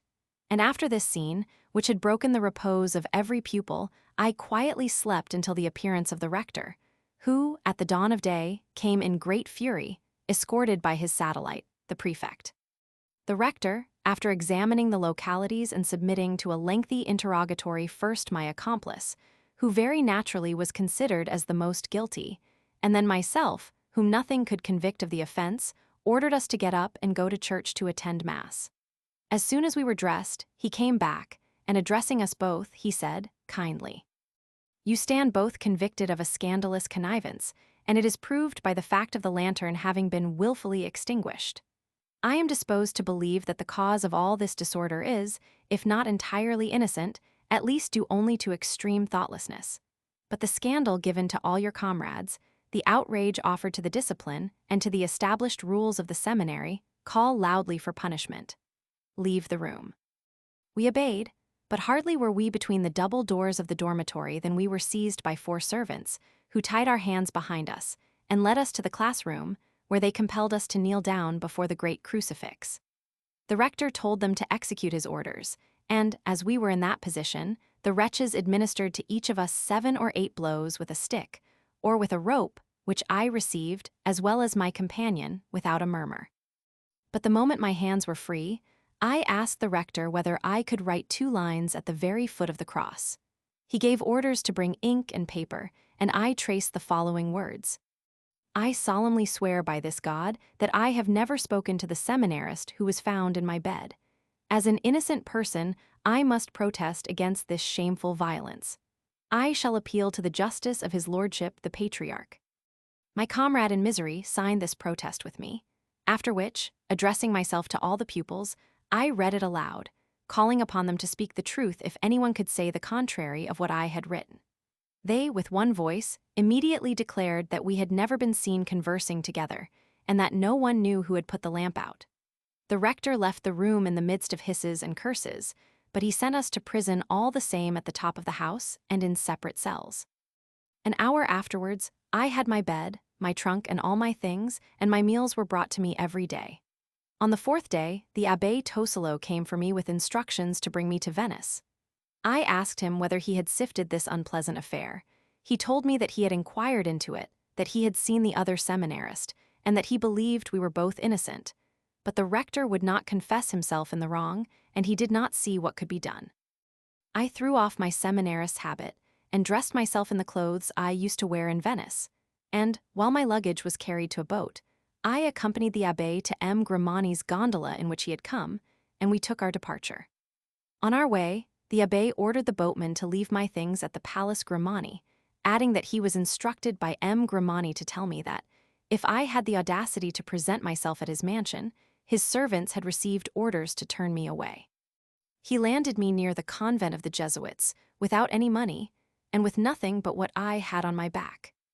I went to beg a dinner from Madame Manzoni, who laughed heartily at the realization of her prediction. After dinner, I called upon M. Rosa to see whether the law could protect me against the tyranny of my enemies, and after he had been made acquainted with the circumstances of the case, he promised to bring me the same evening, at Madame Oriot's house, an extrajudicial act. I repaired to the place of appointment to wait for him, and to enjoy the pleasure of my two charming friends at my sudden reappearance. It was indeed very great, and the recital of my adventures did not astonish them less than my unexpected presence. M. Rosa came and made me read the act which he had prepared. He had not had time to have it engrossed by the notary, but he undertook to have it ready the next day. I left Madame Oriot to take supper with my brother Francois, who resided with a painter called Gardy. He was, like me, much oppressed by the tyranny of Grimani, and I promised to deliver him. Towards midnight I returned to the two amiable sisters who were expecting me with their usual loving impatience, but I am bound to confess it with all humility, my sorrows were prejudicial to love in spite of the fortnight of absence and of abstinence. They were themselves deeply affected to see me so unhappy, and pitied me with all their hearts. I endeavored to console them, and assured them that all my misery would soon come to an end, and that we would make up for lost time. In the morning, having no money and not knowing where to go, I went to St. Mark's Library, where I remained until noon. I left it with the intention of dining with Madame Manzoni, but I was suddenly accosted by a soldier who informed me that someone wanted to speak to me in a gondola to which he pointed. I answered that the person might as well come out, but he quietly remarked that he had a friend at hand to conduct me forcibly to the gondola, if necessary, and without any more hesitation I went towards it. I had a great dislike to noise or to anything like a public exhibition. I might have resisted, for the soldiers were unarmed, and I would not have been taken up, this sort of arrest not being legal in Venice, but I did not think of it. The Sequer Diem was playing its part. I felt no reluctance. Besides, there are moments in which a courageous man has no courage or disdains to show it. I enter the gondola, the curtain is drawn aside, and I see my evil genius, Rosetta, with an officer. The two soldiers sit down at the prow. I recognize M. Grimani's own gondola. It leaves the landing and takes the direction of the Lido. No one spoke to me, and I remained silent. After half an hour's sailing, the gondola stopped before the small entrance of the Fortress Saint Andre, at the mouth of the Adriatic, on the very spot where the Bucentaur stands, when, on Ascension Day, the Doge comes to espouse the sea. The sentinel calls the corporal. We alight, the officer who accompanied me introduces me to the major and presents a letter to him. The major, after reading its contents, gives orders to M. Zen, his adjutant, to consign me to the guardhouse. In another quarter of an hour my conductors take their departure, and M. Zen brings me 3 livres and a half, stating that I would receive the same amount every week. It was exactly the pay of a private. I did not give way to any burst of passion, but I felt the most intense indignation. Late in the evening I expressed a wish to have some food bought, for I could not starve. Then, stretching myself upon a hard camp bed, I passed the night amongst the soldiers without closing my eyes, for these Sclavonians were singing, eating garlic, smoking a bad tobacco which was most noxious, and drinking a wine of their own country as black as ink, which nobody else could swallow. Early next morning Major Pelotero, the governor of the fortress, called me up to his room and told me that, in compelling me to spend the night in the guardhouse, he had only obeyed the orders he had received from Venice from the Secretary of War. "Now, reverend sir," he added, "my further orders are only to keep you a prisoner in the fort, and I am responsible for your remaining here. I give you the whole of the fortress for your prison. You shall have a good room in which you will find your bed and all your luggage. Walk anywhere you please, but recollect that, if you should escape, you would cause my ruin. I am sorry that my instructions are to give you only 10 sous a day, but if you have any friends in Venice able to send you some money, write to them and trust to me for the security of your letters. Now you may go to bed, if you need rest. I was taken to my room. It was large and on the first story, with 2 windows from which I had a very fine view. I found my bed, and I ascertained with great satisfaction that my trunk, of which I had the keys, had not been forced open. The major had kindly supplied my table with all the implements necessary for writing. A Sclavonian soldier informed me very politely that he would attend upon me, and that I would pay him for his services whenever I could, for everyone knew that I had only 10 sous a day. I began by ordering some soup, and when I had dispatched it, I went to bed and slept for 9 hours. When I woke, I received an invitation to supper from the major, and I began to imagine that things, after all, would not be so very bad. I went to the honest governor, whom I found in numerous company. He presented me to his wife and to every person present. I met there several officers, the chaplain of the fortress, a certain Pauli Vida, one of the singers of St. Mark's Church, and his wife, a pretty woman, sister-in-law of the major, whom the husband chose to confine in the fort because he was very jealous. Jealous men are not comfortable at Venice, together with several other ladies not very young, but whom I thought very agreeable, owing to their kind welcome. Cheerful as I was by nature, those pleasant guests easily managed to put me in the best of humors. Everyone expressed a wish to know the reasons which could have induced M. Grimani to send me to the fortress, so I gave a faithful account of all my adventures since my grandmother's death. I spoke for 3 hours without any bitterness, and even in a pleasant tone, upon things which, said in a different manner, might have displeased my audience. All expressed their satisfaction, and showed so much sympathy that, as we parted for the night, I received from all an assurance of friendship and the offer of their services. This is a piece of good fortune which has never failed me whenever I have been the victim of oppression, until I reached the age of 50. Whenever I met with honest persons expressing a curiosity to know the history of the misfortune under which I was laboring, and whenever I satisfied their curiosity, I have inspired them with friendship, and with that sympathy which was necessary to render them favorable and useful to me. That success was owing to a very simple artifice.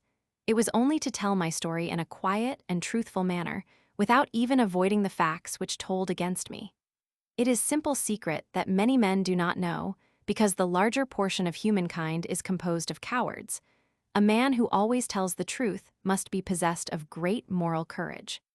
Experience has taught me that truth is a talisman, the charm of which never fails in its effect, provided it is not wasted upon unworthy people, and I believe that a guilty man, who candidly speaks the truth to his judge, has a better chance of being acquitted than the innocent man who hesitates and evades true statements.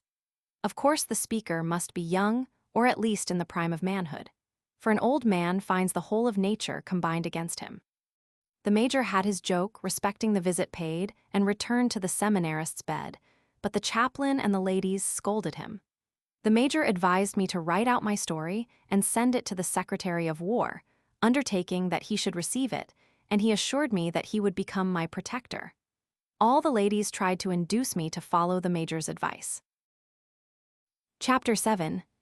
My short stay in Fort Saint Andre, my first repentance in love affairs. I enjoy the sweets of revenge, and prove a clever alibi arrest of Count Bonaparte. My release arrival of the Bishop farewell to Venice.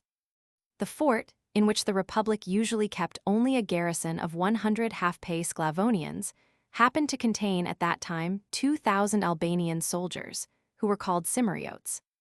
The Secretary of War, who was generally known under the title of Sage à l'écriture, had summoned these men from the east in consequence of some impending promotion, as he wanted the officers to be on the spot in order to prove their merits before being rewarded. They all came from the part of Epirus called Albania, which belongs to the Republic of Venice, and they had distinguished themselves in the last war against the Turks.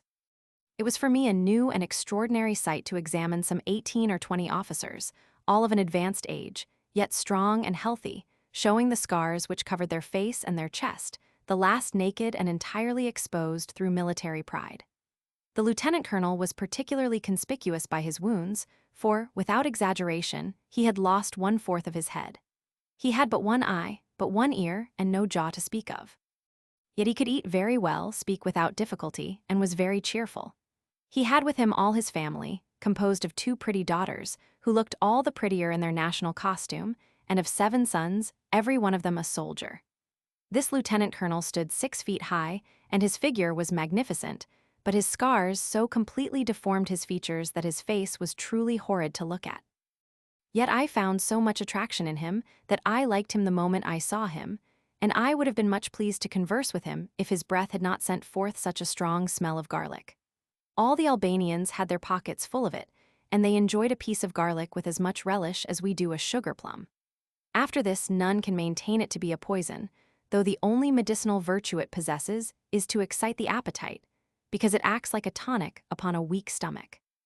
The lieutenant colonel could not read, but he was not ashamed of his ignorance, because not one amongst his men, except the priest and the surgeon, could boast greater learning. Every man, officer or private, had his purse full of gold. Half of them, at least, were married, and we had in the fortress a colony of 500 or 600 women, with God knows how many children. I felt greatly interested in them all. Happy idleness! I often regret thee because thou hast often offered me new sights, and for the same reason I hate old age, which never offers but what I know already, unless I should take up a gazette.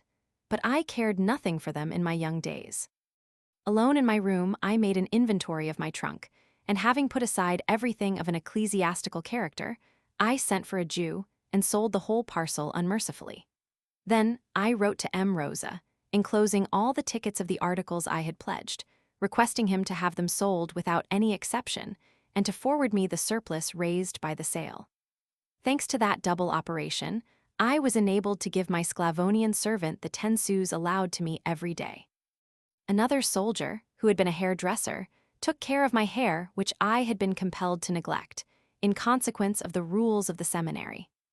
I spent my time in walking about the fort and through the barracks, and my 2 places of resort were the major's apartment for some intellectual enjoyment, and the rooms of the Albanian lieutenant colonel for a sprinkling of love.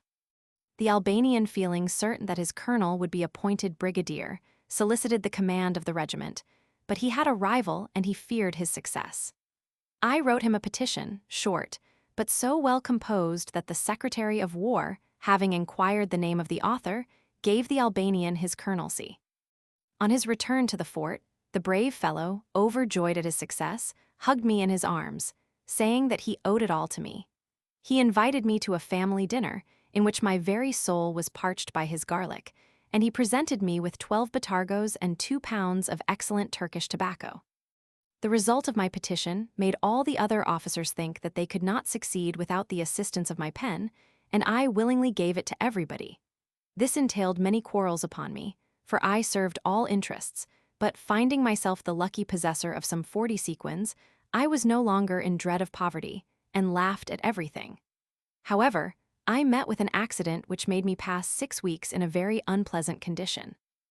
On the 2nd of April, the fatal anniversary of my first appearance in this world, as I was getting up in the morning, I received in my room the visit of a very handsome Greek woman, who told me that her husband, then ensign in the regiment, had every right to claim the rank of lieutenant, and that he would certainly be appointed if it were not for the opposition of his captain who was against him, because she had refused him certain favors which she could bestow only upon her husband.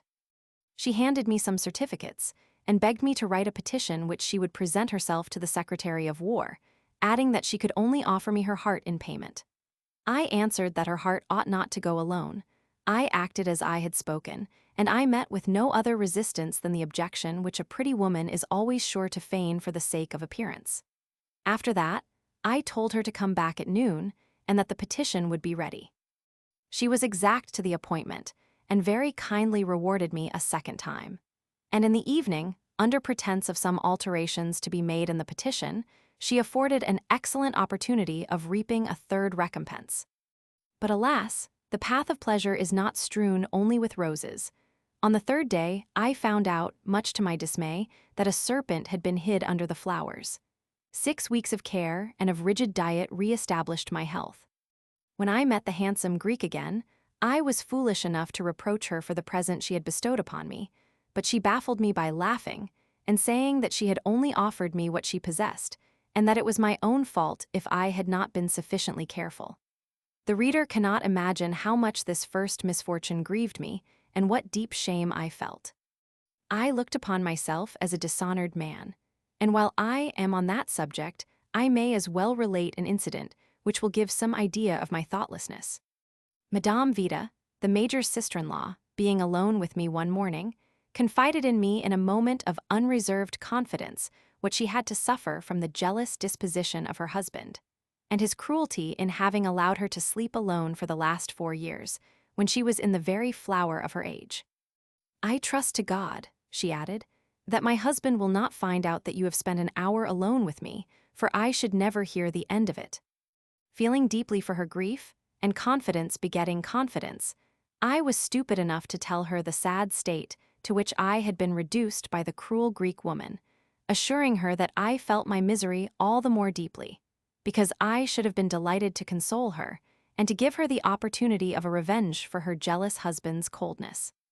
At this speech, in which my simplicity and good faith could easily be traced, she rose from her chair, and upbraided me with every insult which an outraged honest woman might hurl at the head of a bold libertine who has presumed too far. Astounded, but understanding perfectly well the nature of my crime, I bowed myself out of her room.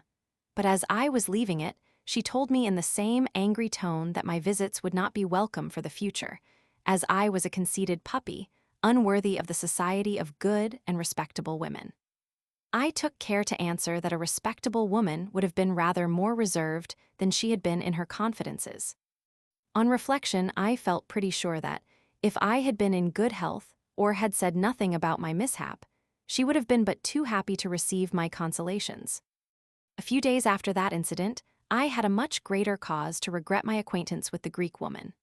On Ascension Day, as the ceremony of the Bucentaur was celebrated near the fort, M. Rosa brought Madame Oriot and her 2 nieces to witness it, and I had the pleasure of treating them all to a good dinner in my room. I found myself, during the day, alone with my young friends in one of the casements, and they both loaded me with the most loving caresses and kisses. I felt that they expected some substantial proof of my love, but, to conceal the real state of things, I pretended to be afraid of being surprised, and they had to be satisfied with my shallow excuse. I had informed my mother by letter of all I had suffered from Grimani's treatment. She answered that she had written to him on the subject, that she had no doubt he would immediately set me at liberty, and that an arrangement had been entered into by which M. Grimani would devote the money raised by Rosetta from the sale of the furniture to the settlement of a small patrimony on my youngest brother. But in this matter, Grimani did not act honestly, for the patrimony was only settled 13 years afterwards, and even then only in a fictitious manner. I shall have an opportunity later on of mentioning this unfortunate brother, who died very poor in Rome 20 years ago. Towards the middle of June, the Cypriotes were sent back to the east, and after their departure, the garrison of the fort was reduced to its usual number. I began to feel weary in this comparative solitude, and I gave way to terrible fits of passion. The heat was intense, and so disagreeable to me that I wrote to M. Grimani, asking for 2 summer suits of clothes, and telling him where they would be found if Rosetta had not sold them. A week afterwards I was in the major's apartment when I saw the wretch Rosetta come in, accompanied by a man whom he introduced as Petrillo, the celebrated favorite of the Empress of Russia, just arrived from St. Petersburg. He ought to have said infamous instead of celebrated, and clown instead of favorite. The major invited them to take a seat, and Rosetta, receiving a parcel from Grimani's gondolier, handed it to me, saying, "I have brought your rags, take them." I answered, "Some day I will bring you a regano." At these words, the scoundrel dared to raise his cane, but the indignant major compelled him to lower his tone by asking him whether he had any wish to pass the night in the guardhouse. Petrillo, who had not yet opened his lips, told me then that he was sorry not to have found me in Venice, as I might have shewn him round certain places which must be well known to me. Very likely we should have met your wife in such places, I answered. I am a good judge of faces, he said, and I can see that you are a true gallows bird. I was trembling with rage, and the major, who shared my utter disgust, told them that he had business to transact, and they took their leave. The major assured me that on the following day he would go to the War Office to complain of Rosetta, and that he would have him punished for his insolence. I remained alone, a prey to feelings of the deepest indignation, and to a most ardent thirst for revenge. The fortress was entirely surrounded by water, and my windows were not overlooked by any of the sentinels. A boat coming under my windows could therefore easily take me to Venice during the night and bring me back to the fortress before daybreak. All that was necessary was to find a boatman who, for a certain amount, would risk the galleys in case of discovery. Amongst several who brought provisions to the fort, I chose a boatman whose countenance pleased me, and I offered him 1 sequin. He promised to let me know his decision on the following day. He was true to his time and declared himself ready to take me. He informed me that, before deciding to serve me, he had wished to know whether I was kept in the fort for any great crime. But as the wife of the major had told him that my imprisonment had been caused by very trifling frolics, I could rely upon him. We arranged that he should be under my window at the beginning of the night, and that his boat should be provided with a mast long enough to enable me to slide along it from the window to the boat. The appointed hour came, and everything being ready, I got safely into the boat, landed at the Sclavonian quay, ordered the boatman to wait for me, and wrapped up in a mariner's cloak, I took my way straight to the gate of Saint Sauveur, and engaged the waiter of a coffee-room to take me to Rosetta's house. Being quite certain that he would not be at home at that time, I rang the bell, and I heard my sister's voice telling me that if I wanted to see him, I must call in the morning. Satisfied with this, I went to the foot of the bridge and sat down, waiting there to see which way he would come, and a few minutes before midnight, I saw him advancing from the square of St. Paul. It was all I wanted to know. I went back to my boat and returned to the fort without any difficulty. At 5 o'clock in the morning, everyone in the garrison could see me enjoying my walk on the platform.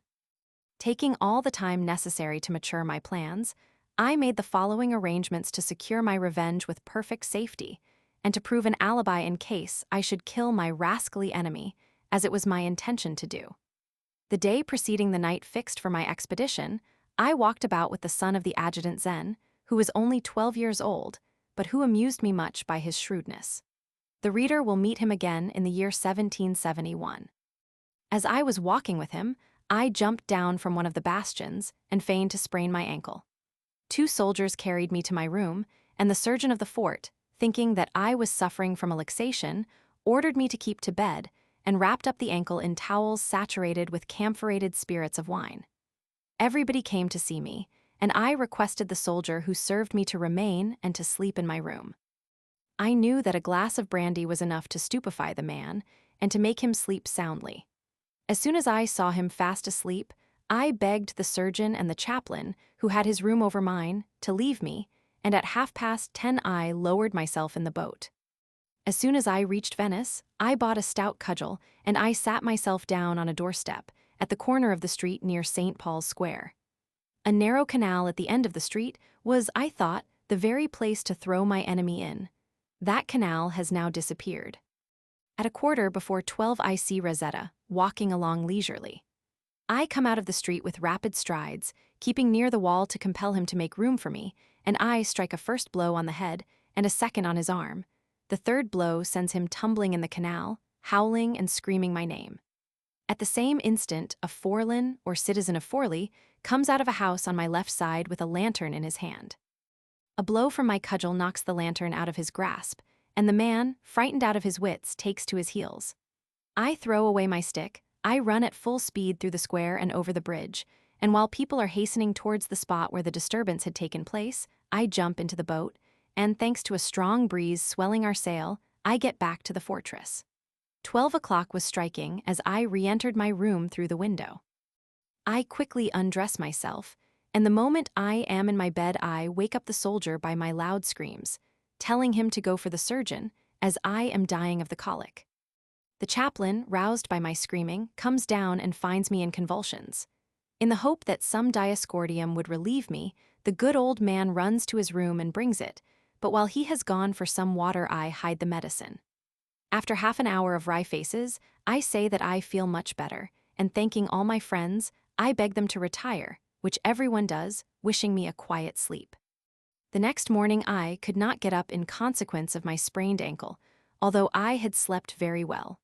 The major was kind enough to call upon me before going to Venice, and he said that very likely my colic had been caused by the melon I had eaten for my dinner the day before. The major returned at 1 o'clock in the afternoon. "I have good news to give you," he said to me, with a joyful laugh. "Rosetta was soundly cudgeled last night and thrown into a canal." "Has he been killed?" "No, but I am glad of it for your sake, for his death would make your position much more serious. You are accused of having done it." "I am very glad people think me guilty. It is something of a revenge, but it will be rather difficult to bring it home to me." "Very difficult? All the same, Rosetta swears he recognized you, and the same declaration is made by the Forlan, who says that you struck his hand to make him drop his lantern. Rosetta's nose is broken, 3 of his teeth are gone, and his right arm is severely hurt. You have been accused before the Avogador, and M. Grimani has written to the War Office to complain of your release from the fortress without his knowledge." I arrived at the office just in time. The secretary was reading Grimani's letter, and I assured His Excellency that it was a false report, for I left you in bed this morning, suffering from a sprained ankle. I told him likewise that at 12 o'clock last night you were very near death from a severe attack of colic. Was it at midnight that Rosetta was so well treated? So says the official report. The war secretary wrote at once to M. Grimani and informed him that you have not left the fort, and that you are even now detained in it, and that the plaintiff is at liberty, if he chooses, to send commissaries to ascertain the fact. Therefore, my dear Abbé, you must prepare yourself for an interrogatory. I expect it, and I will answer that I am very sorry to be innocent. 3 days afterwards, a commissary came to the fort with a clerk of the court, and the proceedings were soon over. Everybody knew that I had sprained my ankle. The chaplain, the surgeon, my body servant, and several others swore that at midnight I was in bed suffering from colic. My alibi being thoroughly proved, the Avogador sentenced Rosetta and the Forlan to pay all expenses without prejudice to my rights of action. After this judgment, the major advised me to address to the Secretary of War a petition which he undertook to deliver himself, and to claim my release from the fort. I gave notice of my proceedings to M. Grimani, and a week afterwards the major told me that I was free, and that he would himself take me to the abbé. It was at dinner time, and in the middle of some amusing conversation, that he imparted that piece of information. Not supposing him to be in earnest, and in order to keep up the joke, I told him very politely that I preferred his house to Venice, and that, to prove it, I would be happy to remain a week longer, if he would grant me permission to do so. I was taken at my word, and everybody seemed very pleased.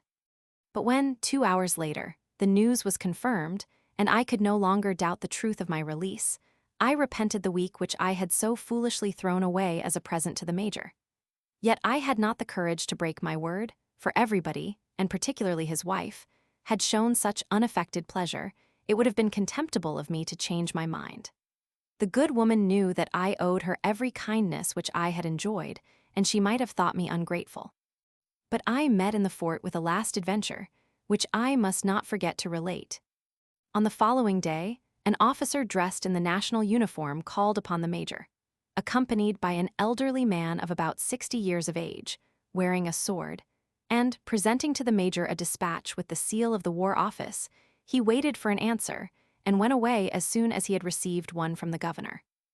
After the officer had taken leave, the major, addressing himself to the elderly gentleman, to whom he gave the title of count, told him that his orders were to keep him a prisoner, and that he gave him the whole of the fort for his prison.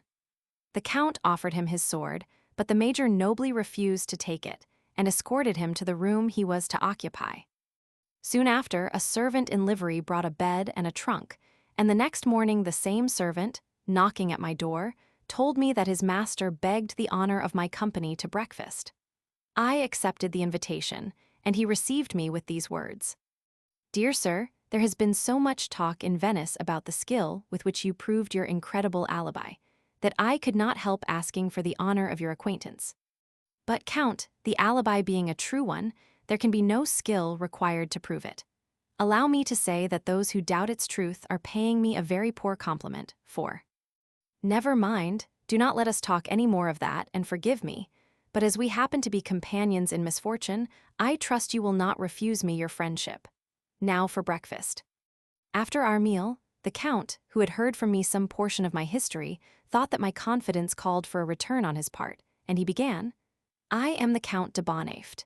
In my early days, I served under Prince Eugene, but I gave up the army and entered on a civil career in Austria. I had to fly from Austria and take refuge in Bavaria in consequence of an unfortunate duel. In Munich, I made the acquaintance of a young lady belonging to a noble family. I eloped with her and brought her to Venice, where we were married. I have now been 20 years in Venice. I have 6 children, and everybody knows me. About a week ago, I sent my servant to the post office for my letters, but they were refused him because he had not any money to pay the postage. I went myself, but the clerk would not deliver me my letters, although I assured him that I would pay for them the next time. This made me angry, and I called upon the Baron de Taxis, the postmaster, and complained of the clerk. But he answered very rudely that the clerk had simply obeyed his orders, and that my letters would only be delivered on payment of the postage. I felt very indignant, but as I was in his house, I controlled my anger, went home, and wrote a note to him asking him to give me satisfaction for his rudeness, telling him that I would never go out without my sword, and that I would force him to fight whenever and wherever I should meet him. I never came across him, but yesterday I was accosted by the secretary of the Inquisitors, who told me that I must forget the Baron's rude conduct and go under the guidance of an officer whom he pointed out to me, to imprison myself for a week in this fortress. I shall thus have the pleasure of spending that time with you. I told him that I had been free for the last 24 hours, but that to show my gratitude for his friendly confidence I would feel honored if he would allow me to keep him company. As I had already engaged myself with the major, this was only a polite falsehood. In the afternoon, I happened to be with him on the tower of the fort and pointed out a gondola advancing towards the lower gate. He took his spyglass and told me that it was his wife and daughter coming to see him.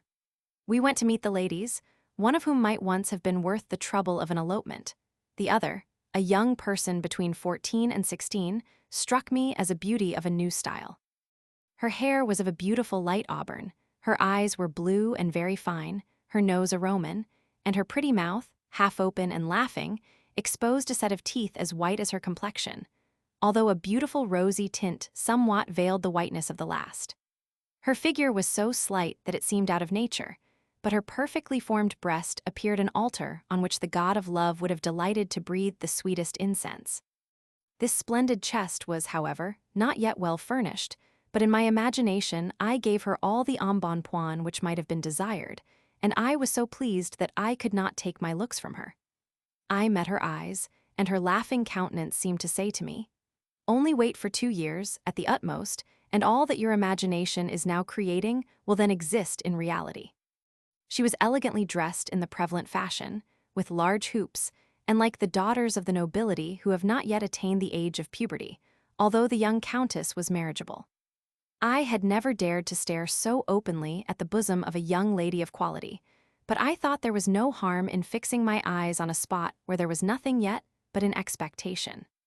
The Count, after having exchanged a few words in German with his wife, presented me in the most flattering manner, and I was received with great politeness. The major joined us, deeming it his duty to escort the Countess all over the fortress, and I improved the excellent opportunity thrown in my way by the inferiority of my position. I offered my arm to the young lady, and the Count left us to go to his room.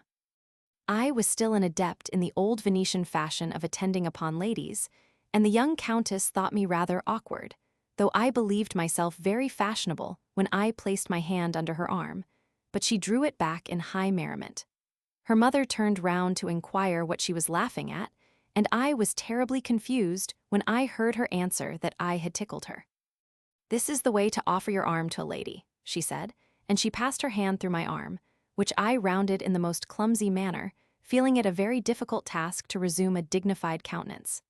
Thinking me a novice of the most innocent species, she very likely determined to make sport of me. She began by remarking that by rounding my arm as I had done, I placed it too far from her waist, and that I was consequently out of drawing. I told her I did not know how to draw, and inquired whether it was one of her accomplishments. "I am learning," she answered, "and when you call upon us I will show you Adam and Eve after the Chevalier livery. I have made a copy which has been found very fine by some professors, although they did not know it was my work." "Why did you not tell them?" "Because those two figures are too naked." "I am not curious to see your Adam, but I will look at your Eve with pleasure and keep your secret." This answer made her laugh again, and again her mother turned round. I put on the look of a simpleton, for, seeing the advantage I could derive from her opinion of me, I had formed my plan at the very moment she tried to teach me how to offer my arm to a lady. She was so convinced of my simplicity that she ventured to say that she considered her Adam by far more beautiful than her Eve, because in her drawing of the man she had omitted nothing, every muscle being visible, while there was none conspicuous in Eve. "It is," she added, "a figure with nothing in it. Yet it is the one which I shall like best. No, believe me, Adam will please you most." This conversation had greatly excited me. I had on a pair of linen breeches, the weather being very warm. I was afraid of the Major and the Countess, who were a few yards in front of us. Turning round, I was on thorns. To make matters worse, the young lady stumbled, one of her shoes slipped off, and presenting me her pretty foot, she asked me to put the shoe right. I knelt on the ground, and very likely without thinking, she lifted up her skirt. She had very wide hoops and no petticoat. What I saw was enough to strike me dead on the spot. When I rose, she asked if anything was the matter with me. A moment after, coming out of one of the casemates, her head-dress got slightly out of order, and she begged that I would remedy the accident, but, having to bend her head down, the state in which I was could no longer remain a secret for her. In order to avoid greater confusion to both of us, she inquired who had made my watch ribbon. I told her it was a present from my sister, and she desired to examine it, but when I answered her that it was fastened to the fob pocket, and found that she disbelieved me, I added that she could see for herself. She put her hand to it, and a natural but involuntary excitement caused me to be very indiscreet. She must have felt vexed, for she saw that she had made a mistake in her estimate of my character. She became more timid, she would not laugh any more, and we joined her mother and the Major, who was showing her, in a sentry box, the body of Marshal de Schulenburg, which had been deposited there until the mausoleum erected for him was completed. As for myself, I felt deeply ashamed. I thought myself the first man who had alarmed her innocence, and I felt ready to do anything to atone for the insult. Such was my delicacy of feeling in those days. I used to credit people with exalted sentiments, which often existed only in my imagination. I must confess that time has entirely destroyed that delicacy, yet I do not believe myself worse than other men, my equals in age and in experience. We returned to the Count's apartment, and the day passed off rather gloomily. Towards evening the ladies went away, but the Countess gave me a pressing invitation to call upon them in Venice. The young lady, whom I thought I had insulted, had made such a deep impression upon me that the 7 following days seemed very long. Yet I was impatient to see her again, only that I might entreat her forgiveness and convince her of my repentance. The following day the Count was visited by his son. He was plain-featured, but a thorough gentleman and modest withal. 25 years afterwards I met him in Spain, a cadet in the King's bodyguard. He had served as a private 20 years before obtaining this poor promotion. The reader will hear of him in good time. I will only mention here that when I met him in Spain, he stood me out that I had never known him. His self-love prompted this very contemptible lie. Early on the 8th day, the Count left the fortress, and I took my departure the same evening, having made an appointment at a coffee house in St. Mark's Square with the Major, who was to accompany me to M. Grimani's house. I took leave of his wife, whose memory will always be dear to me, and she said, "I thank you for your skill in proving your alibi, but you have also to thank me for having understood you so well." My husband never heard anything about it until it was all over. As soon as I reached Venice, I went to pay a visit to Madame Oriot, where I was made welcome. I remained to supper, and my 2 charming sweethearts, who were praying for the death of the bishop, gave me the most delightful hospitality for the night. At noon the next day, I met the major according to our appointment, and we called upon the Abbé Grimani. He received me with the air of a guilty man begging for mercy, and I was astounded at his stupidity when he entreated me to forgive Rosetta and his companion. He told me that the bishop was expected very soon, and that he had ordered a room to be ready for me, and that I could take my meals with him. Then he introduced me to M. Valavero, a man of talent who had just left the Ministry of War, his term of office having lasted the usual 6 months. I paid my duty to him, and we kept up a kind of desultory conversation until the departure of the major. When he had left us, M. Valavero entreated me to confess that I had been the guilty party in the attack upon Rosetta. I candidly told him that the thrashing had been my handiwork, and I gave him all the particulars, which amused him immensely. He remarked that, as I had perpetrated the affair before midnight, the fools had made a mistake in their accusation. But that, after all, the mistake had not materially helped me in proving the alibi, because my sprained ankle, which everybody had supposed a real accident, would of itself have been sufficient. But I trust that my kind reader has not forgot that I had a very heavy weight upon my conscience, of which I longed to get rid. I had to see the goddess of my fancy, to obtain my pardon, or die at her feet. I found the house without difficulty. The Count was not at home. The Countess received me very kindly, but her appearance caused me so great a surprise that I did not know what to say to her. I had fancied that I was going to visit an angel, that I would find her in a lovely paradise, and I found myself in a large sitting room furnished with 4 rickety chairs and a dirty old table. There was hardly any light in the room because the shutters were nearly closed. It might have been a precaution against the heat, but I judged that it was more probably for the purpose of concealing the windows, the glass of which was all broken. But this visible darkness did not prevent me from remarking that the Countess was wrapped up in an old tattered gown, and that her chemise did not shine by its cleanliness. Seeing that I was ill at ease, she left the room, saying that she would send her daughter, who, a few minutes afterwards, came in with an easy and noble appearance, and told me that she had expected me with great impatience, but that I had surprised her at a time at which she was not in the habit of receiving any visits. I did not know what to answer, for she did not seem to me to be the same person. Her miserable dishabille made her look almost ugly, and I wondered at the impression she had produced upon me at the fortress. She saw my surprise and partly guessed my thoughts, for she put on a look, not of vexation, but of sorrow which called forth all my pity. If she had been a philosopher, she might have rightly despised me as a man whose sympathy was enlisted only by her fine dress, her nobility, or her apparent wealth. But she endeavored to bring me round by her sincerity. She felt that if she could call a little sentiment into play, it would certainly plead in her favor. I see that you are astonished, reverend sir, and I know the reason of your surprise. You expected to see great splendor here, and you find only misery. The government allows my father but a small salary, and there are 9 of us. As we must attend church on Sundays and holidays in a style proper to our condition, we are often compelled to go without our dinner, in order to get out of pledge the clothes which urgent need too often obliges us to part with, and which we pledge anew on the following day.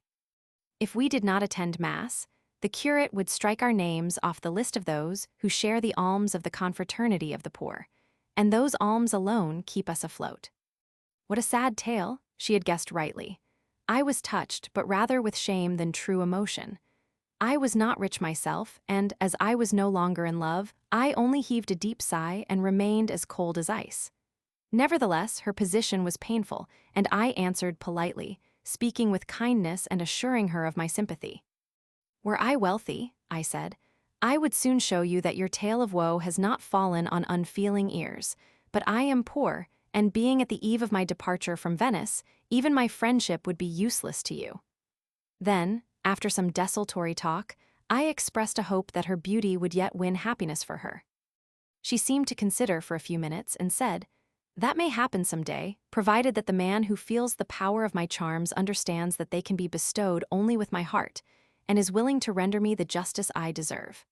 I am only looking for a lawful marriage, without dreaming of rank or fortune.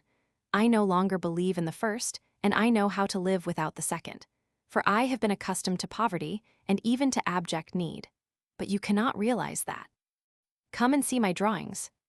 "You are very good, mademoiselle." Alas, I was not thinking of her drawings, and I could no longer feel interested in her Eve, but I followed her. We came to a chamber in which I saw a table, a chair, a small toilet glass, and a bed with the straw palliasse turned over, very likely for the purpose of allowing the looker-on to suppose that there were sheets underneath, but I was particularly disgusted by a certain smell, the cause of which was recent. I was thunderstruck, and if I had been still in love, this antidote would have been sufficiently powerful to cure me instanter. I wished for nothing but to make my escape, never to return, and I regretted that I could not throw on the table a handful of ducats, which I should have considered the price of my ransom. The poor girl showed me her drawings. They were fine, and I praised them, without alluding particularly to Eve, and without venturing a joke upon Adam. I asked her, for the sake of saying something, why she did not try to render her talent remunerative by learning pastel drawing.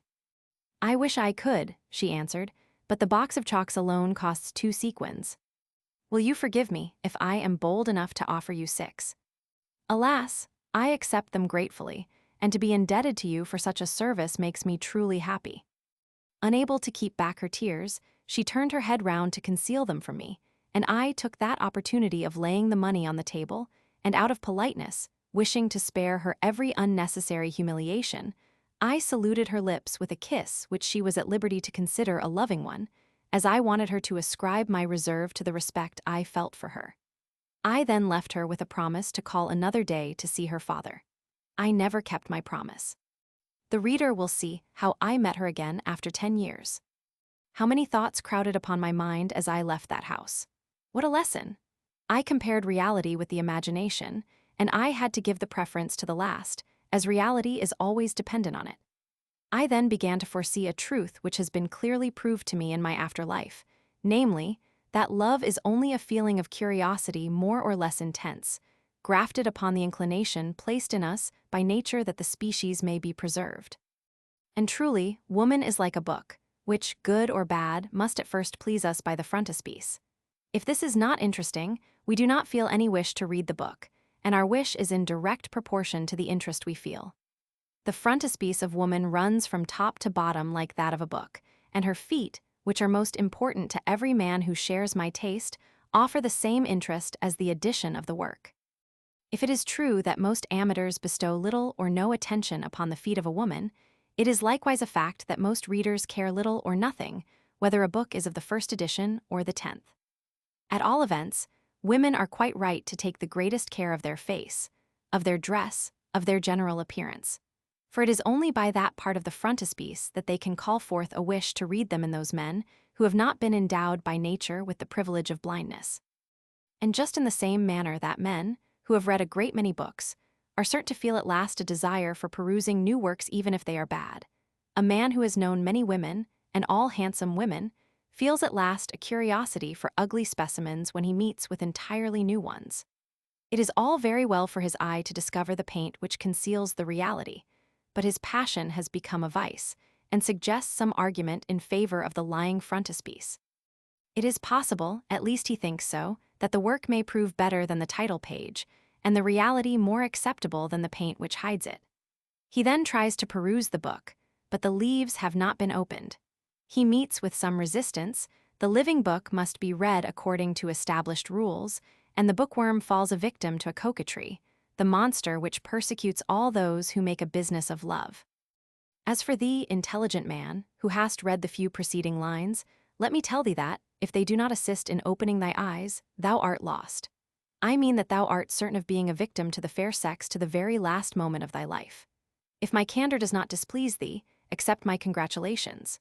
In the evening I called upon Madame Oriot, as I wanted to inform her charming nieces that, being an inmate of Grimani's house, I could not sleep out for the first night. I found there the faithful Rosa, who told me that the affair of the alibi was in every mouth, and that, as such celebrity was evidently caused by a very decided belief in the untruth of the alibi itself, I ought to fear a retaliation of the same sort on the part of Rosetta, and to keep on my guard, particularly at night. I felt all the importance of this advice, and I took care never to go out in the evening otherwise than in a gondola or accompanied by some friends. Madame Manzoni told me that I was acting wisely, because, although the judges could not do otherwise than acquit me, everybody knew the real truth of the matter, and Rosetta could not fail to be my deadly foe. 3 or 4 days afterwards, M. Grimani announced the arrival of the bishop, who had put up at the convent of his order, at Saint Francois de Paul. He presented me himself to the prelate as a jewel highly prized by himself, and as if he had been the only person worthy of descanting upon its beauty. I saw a fine monk wearing his pectoral cross. He would have reminded me of Father Mancha if he had not looked stouter and less reserved. He was about 34, and had been made a bishop by the grace of God, the Holy See, and my mother. After pronouncing over me a blessing, which I received kneeling, and giving me his hand to kiss, he embraced me warmly, calling me his dear son in the Latin language, in which he continued to address me. I thought that, being a Calabrian, he might feel ashamed of his Italian, but he undeceived me by speaking in that language to M. Grimani. He told me that, as he could not take me with him from Venice, I should have to proceed to Rome, where Grimani would take care to send me, and that I would procure his address at Ancona from one of his friends, called Lazzari, a Minim monk, who would likewise supply me with the means of continuing my journey. When we meet in Rome, he added, we can go together to Martorano by way of Naples. Call upon me tomorrow morning and have your breakfast with me. I intend to leave the day after. As we were on our way back to his house, M. Grimani treated me to a long lecture on morals, which nearly caused me to burst into loud laughter. Amongst other things, he informed me that I ought not to study too hard, because the air in Calabria was very heavy, and I might become consumptive from too close application to my books. The next morning at daybreak I went to the bishop. After saying his mass, we took some chocolate, and for 3 hours he laid me under examination. I saw clearly that he was not pleased with me, but I was well enough pleased with him. He seemed to me a worthy man, and as he was to lead me along the great highway of the church, I felt attracted towards him, for, at the time, although I entertained a good opinion of my personal appearance, I had no confidence whatever in my talents. After the departure of the good bishop, M. Grimani gave me a letter left by him, which I was to deliver to Father Lazzari at the convent of the Minims in Ancona. M. Grimani informed me that he would send me to that city with the ambassador from Venice, who was on the point of sailing. I had therefore to keep myself in readiness, and, as I was anxious to be out of his hands, I approved all his arrangements. As soon as I had notice of the day on which the suite of the ambassador would embark, I went to pay my last farewell to all my acquaintances. I left my brother Francois in the school of M. Joly, a celebrated decorative painter. As the Piatta in which I was to sail would not leave before daybreak, I spent the short night in the arms of the 2 sisters, who, this time, entertained no hope of ever seeing me again. On my side, I could not foresee what would happen, for I was abandoning myself to fate, and I thought it would be useless to think of the future. The night was therefore spent between joy and sadness, between pleasures and tears. As I bade them adieu, I returned the key which had opened so often for me the road to happiness. This, my first love affair, did not give me any experience of the world, for our intercourse was always a happy one, and was never disturbed by any quarrel or stained by any interested motive. We often felt, all 3 of us, as if we must raise our souls towards the eternal providence of God, to thank him for having, by his particular protection, kept from us all the accidents which might have disturbed the sweet peace we were enjoying. I left in the hands of Madame Manzoni all my papers, and all the forbidden books I possessed. The good woman, who was 20 years older than I, and who, believing in an immutable destiny, took pleasure in turning the leaves of the great book of fate, told me that she was certain of restoring to me all I left with her, before the end of the following year, at the latest.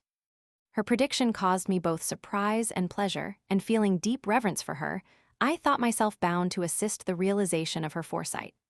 After all, if she predicted the future, it was not through superstition, or in consequence of some vain foreboding which reason must condemn, but through her knowledge of the world, and of the nature of the person she was addressing. She used to laugh because she never made a mistake. I embarked from St. Mark's Landing. M. Grimani had given me 10 sequins, which he thought would keep me during my stay in the lazaretto of Ancona for the necessary quarantine, after which it was not to be supposed that I could want any money. I shared Grimani's certainty on the subject, and with my natural thoughtlessness, I cared nothing about it.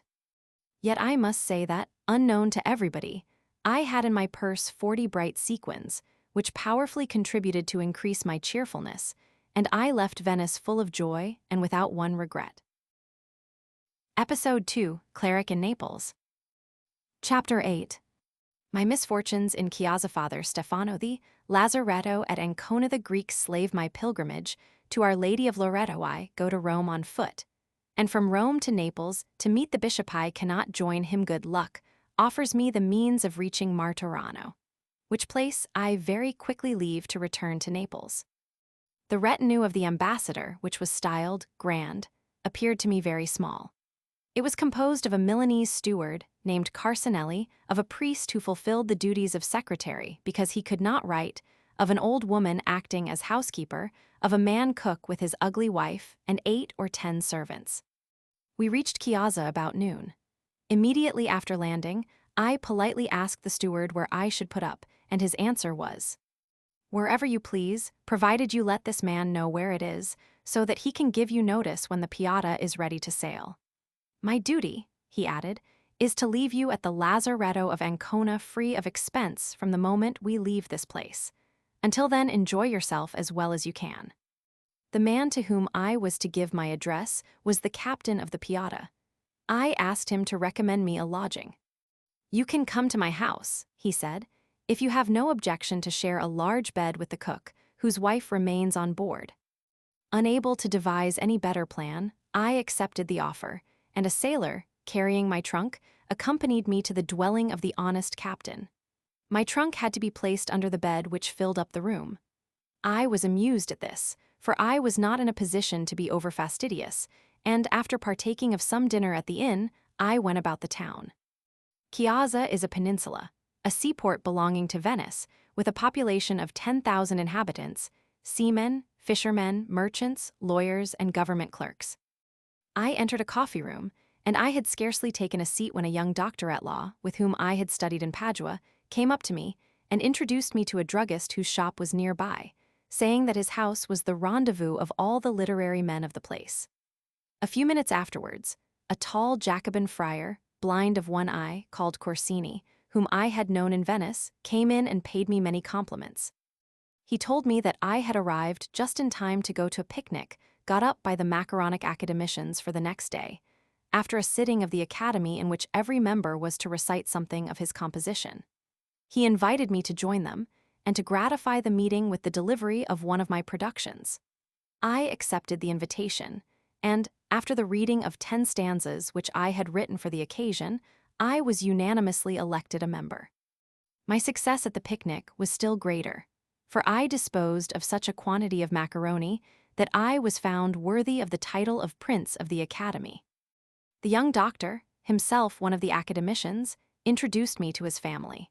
His parents, who were in easy circumstances, received me very kindly. One of his sisters was very amiable, but the other, a professed nun, appeared to me a prodigy of beauty.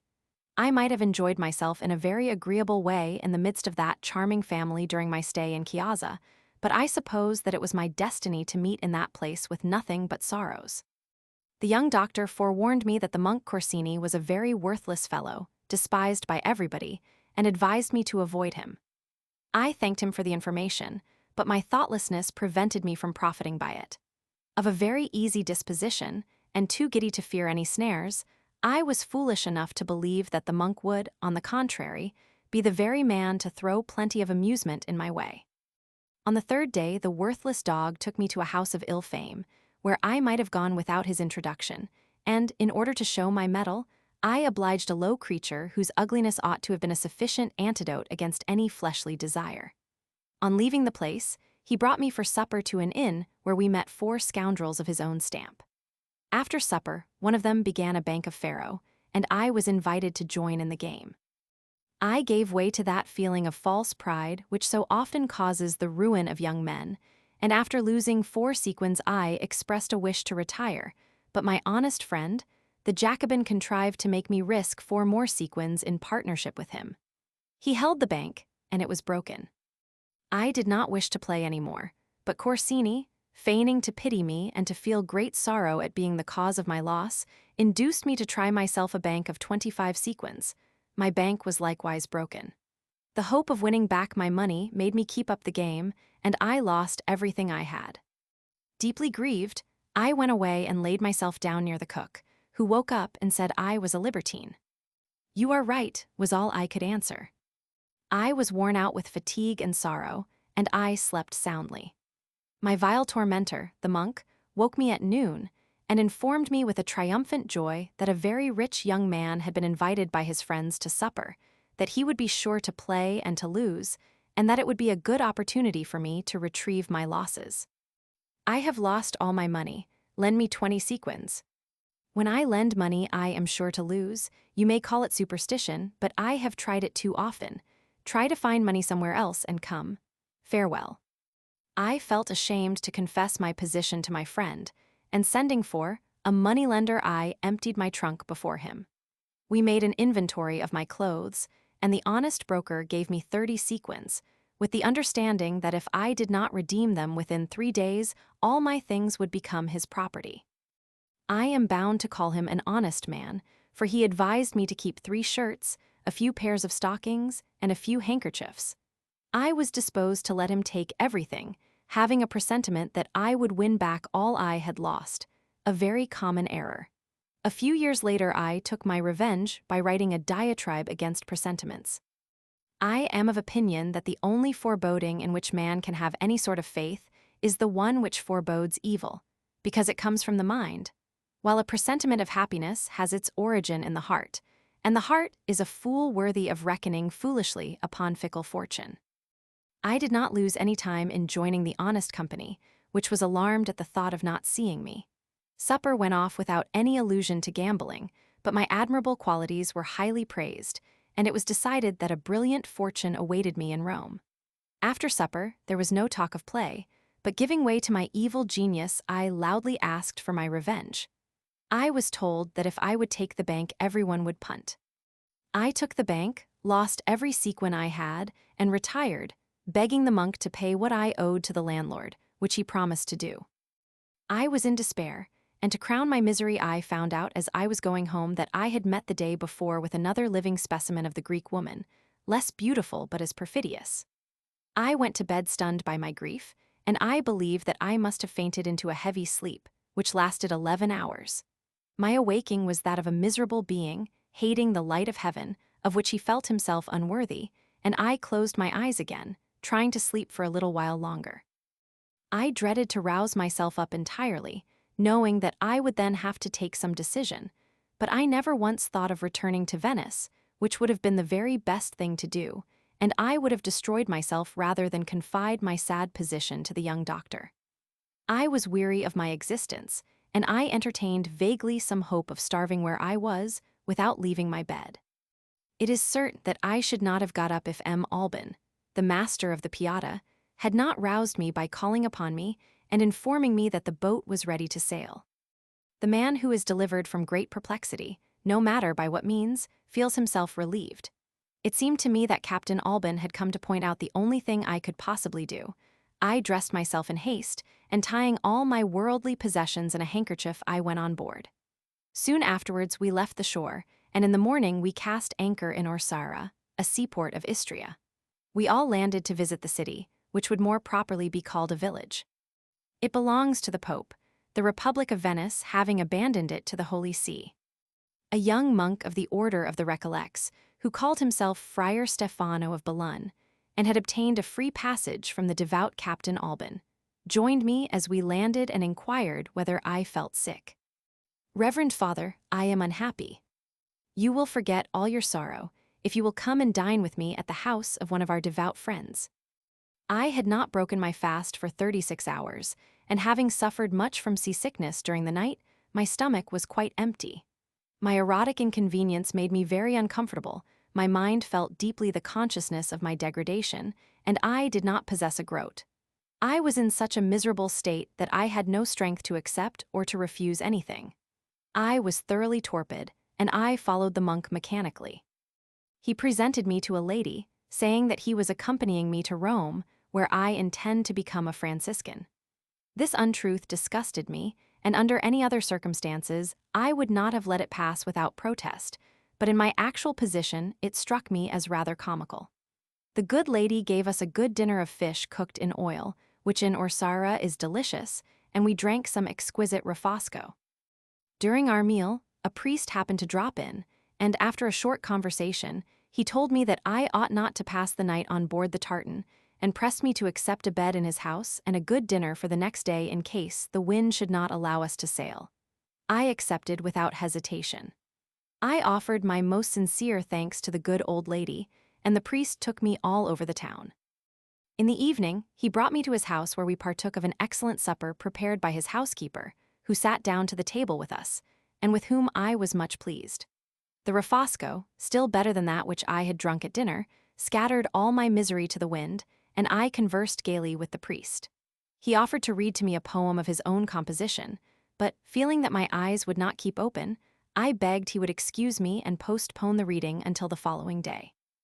I went to bed, and in the morning, after 10 hours of the most profound sleep, the housekeeper, who had been watching for my awakening, brought me some coffee. I thought her a charming woman, but alas, I was not in a fit state to prove to her the high estimation in which I held her beauty. Entertaining feelings of gratitude for my kind host, and disposed to listen attentively to his poem, I dismissed all sadness, and I paid his poetry such compliments that he was delighted, and, finding me much more talented than he had judged me to be at first, he insisted upon treating me to a reading of his idylls, and I had to swallow them, bearing the infliction cheerfully. The day passed off very agreeably. The housekeeper surrounded me with the kindest attentions of proof that she was smitten with me, and, giving way to that pleasing idea, I felt that, by a very natural system of reciprocity, she had made my conquest. The good priest thought that the day had passed like lightning, thanks to all the beauties I had discovered in his poetry, which, to speak the truth, was below mediocrity. But time seemed to me to drag along very slowly, because the friendly glances of the housekeeper made me long for bedtime, in spite of the miserable condition in which I felt myself morally and physically. But such was my nature. I abandoned myself to joy and happiness when, had I been more reasonable, I ought to have sunk under my grief and sadness. But the golden time came at last. I found the pretty housekeeper full of compliance, but only up to a certain point, and as she offered some resistance when I showed myself disposed to pay a full homage to her charms, I quietly gave up the undertaking, very well pleased for both of us that it had not been carried any further, and I sought my couch in peace. But I had not seen the end of the adventure, for the next morning, when she brought my coffee, her pretty, enticing manners allured me to bestow a few loving caresses upon her, and if she did not abandon herself entirely, it was only, as she said, because she was afraid of some surprise.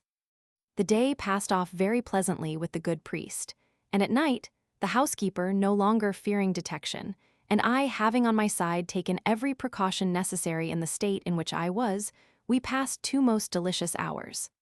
I left Orsara the next morning.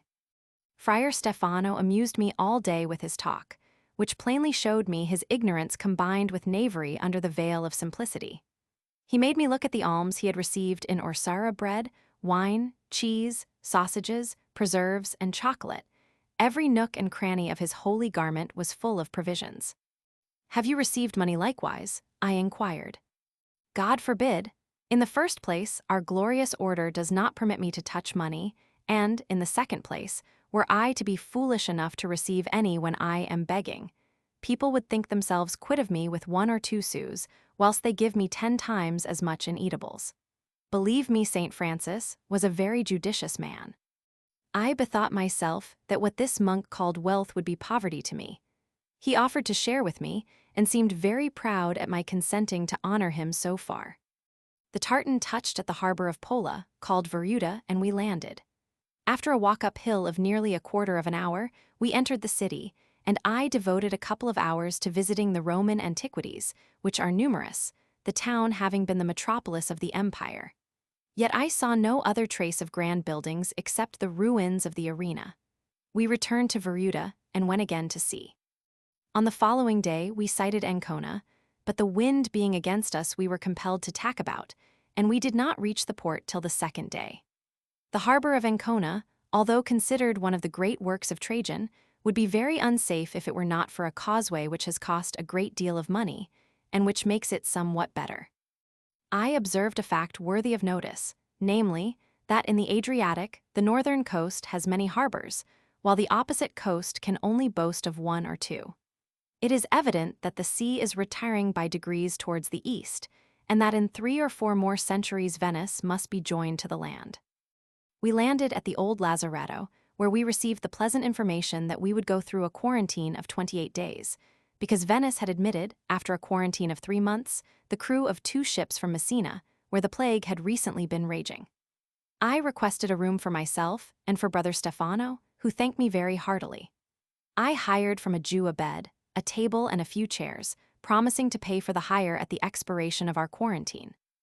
The monk would have nothing but straw. If he had guessed that without him I might have starved, he would most likely not have felt so much vanity at sharing my room. A sailor, expecting to find in me a generous customer, came to inquire where my trunk was, and, hearing from me that I did not know, he, as well as Captain Alban, went to a great deal of trouble to find it.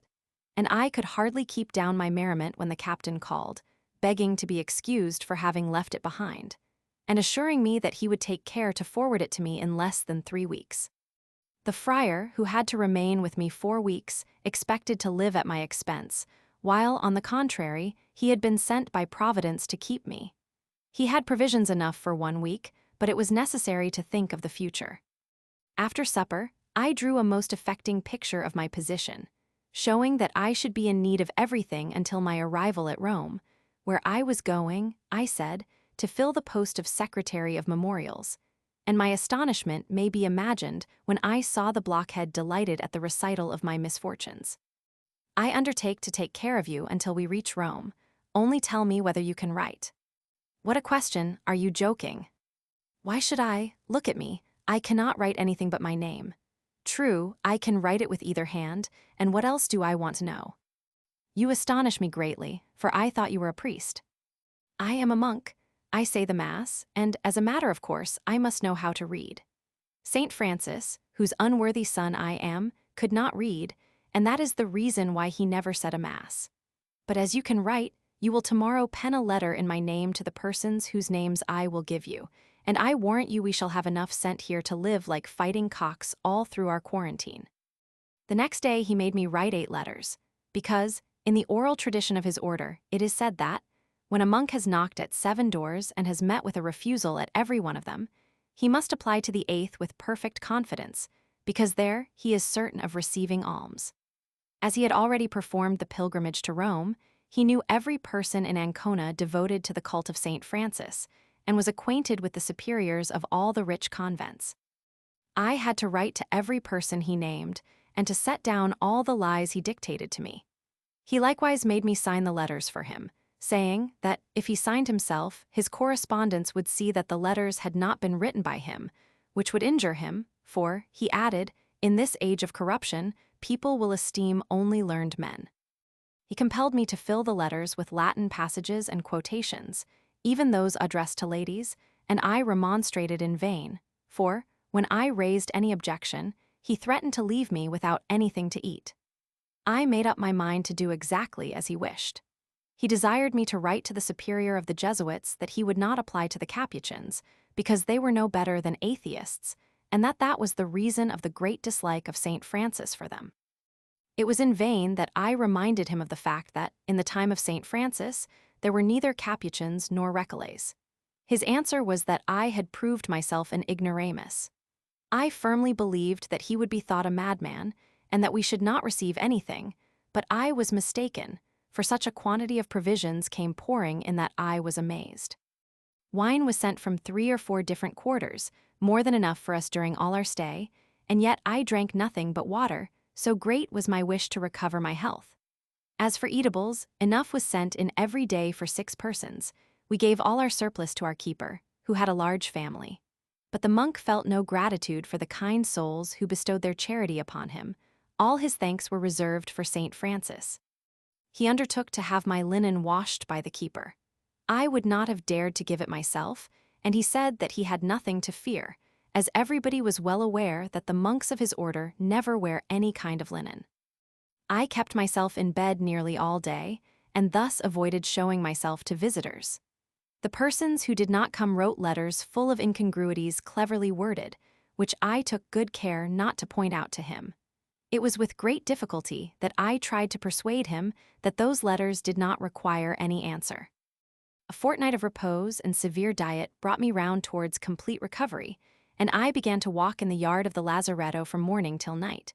But the arrival of a Turk from Thessalonia with his family compelled me to suspend my walks, the ground floor having been given to him.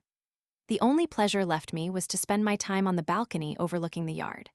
I soon saw a Greek slave, a girl of dazzling beauty, for whom I felt the deepest interest. She was in the habit of spending the whole day sitting near the door with a book or some embroidery in her hand. If she happened to raise her eyes and to meet mine, she modestly bent her head down, and sometimes she rose and went in slowly, as if she meant to say, "I did not know that somebody was looking at me." Her figure was tall and slender, her features proclaimed her to be very young. She had a very fair complexion, with beautiful black hair and eyes. She wore the Greek costume, which gave her person a certain air of very exciting voluptuousness. I was perfectly idle, and with the temperament which nature and habit had given me, was it likely that I could feast my eyes constantly upon such a charming object without falling desperately in love? I had heard her conversing in lingua franca with her master, a fine old man who, like her, felt very weary of the quarantine, and used to come out but seldom, smoking his pipe, and remaining in the yard only a short time. I felt a great temptation to address a few words to the beautiful girl, but I was afraid she might run away and never come out again. However, unable to control myself any longer, I determined to write to her. I had no difficulty in conveying the letter, as I had only to let it fall from my balcony. But she might have refused to pick it up, and this is the plan I adopted in order not to risk any unpleasant result. Availing myself of a moment during which she was alone in the yard, I dropped from my balcony a small piece of paper folded like a letter, but I had taken care not to write anything on it, and held the true letter in my hand. As soon as I saw her stooping down to pick up the first, I quickly let the second drop at her feet, and she put both into her pocket. A few minutes afterwards she left the yard. My letter was somewhat to this effect: "Beautiful angel from the east, I worship you. I will remain all night on this balcony in the hope that you will come to me for a quarter of an hour and listen to my voice through the hole under my feet. We can speak softly, and in order to hear me, you can climb up to the top of the bale of goods which lies beneath the same hole." I begged from my keeper not to lock me in as he did every night, and he consented on condition that he would watch me, for if I had jumped down in the yard his life might have been the penalty, and he promised not to disturb me on the balcony. At midnight, as I was beginning to give her up, she came forward. I then laid myself flat on the floor of the balcony, and I placed my head against the hole, about 6 inches square. I saw her jump on the bale, and her head reached within a foot from the balcony. She was compelled to steady herself with one hand against the wall for fear of falling, and in that position we talked of love, of ardent desires, of obstacles, of impossibilities, and of cunning artifices. I told her the reason for which I dared not jump down in the yard, and she observed that even without that reason it would bring ruin upon us, as it would be impossible to come up again, and that besides God alone knew what her master would do if he were to find us together. Then, promising to visit me in this way every night, she passed her hand through the hole. Alas! I could not leave off kissing it, for I thought that I had never in my life touched so soft, so delicate a hand. But what bliss when she begged for mine! I quickly thrust my arm through the hole so that she could fasten her lips to the bend of the elbow. How many sweet liberties my hand ventured to take! But we were at last compelled by prudence to separate, and when I returned to my room, I saw with great pleasure that the keeper was fast asleep. Although I was delighted at having obtained every favor I could possibly wish for in the uncomfortable position we had been in, I racked my brain to contrive the means of securing more complete enjoyment for the following night.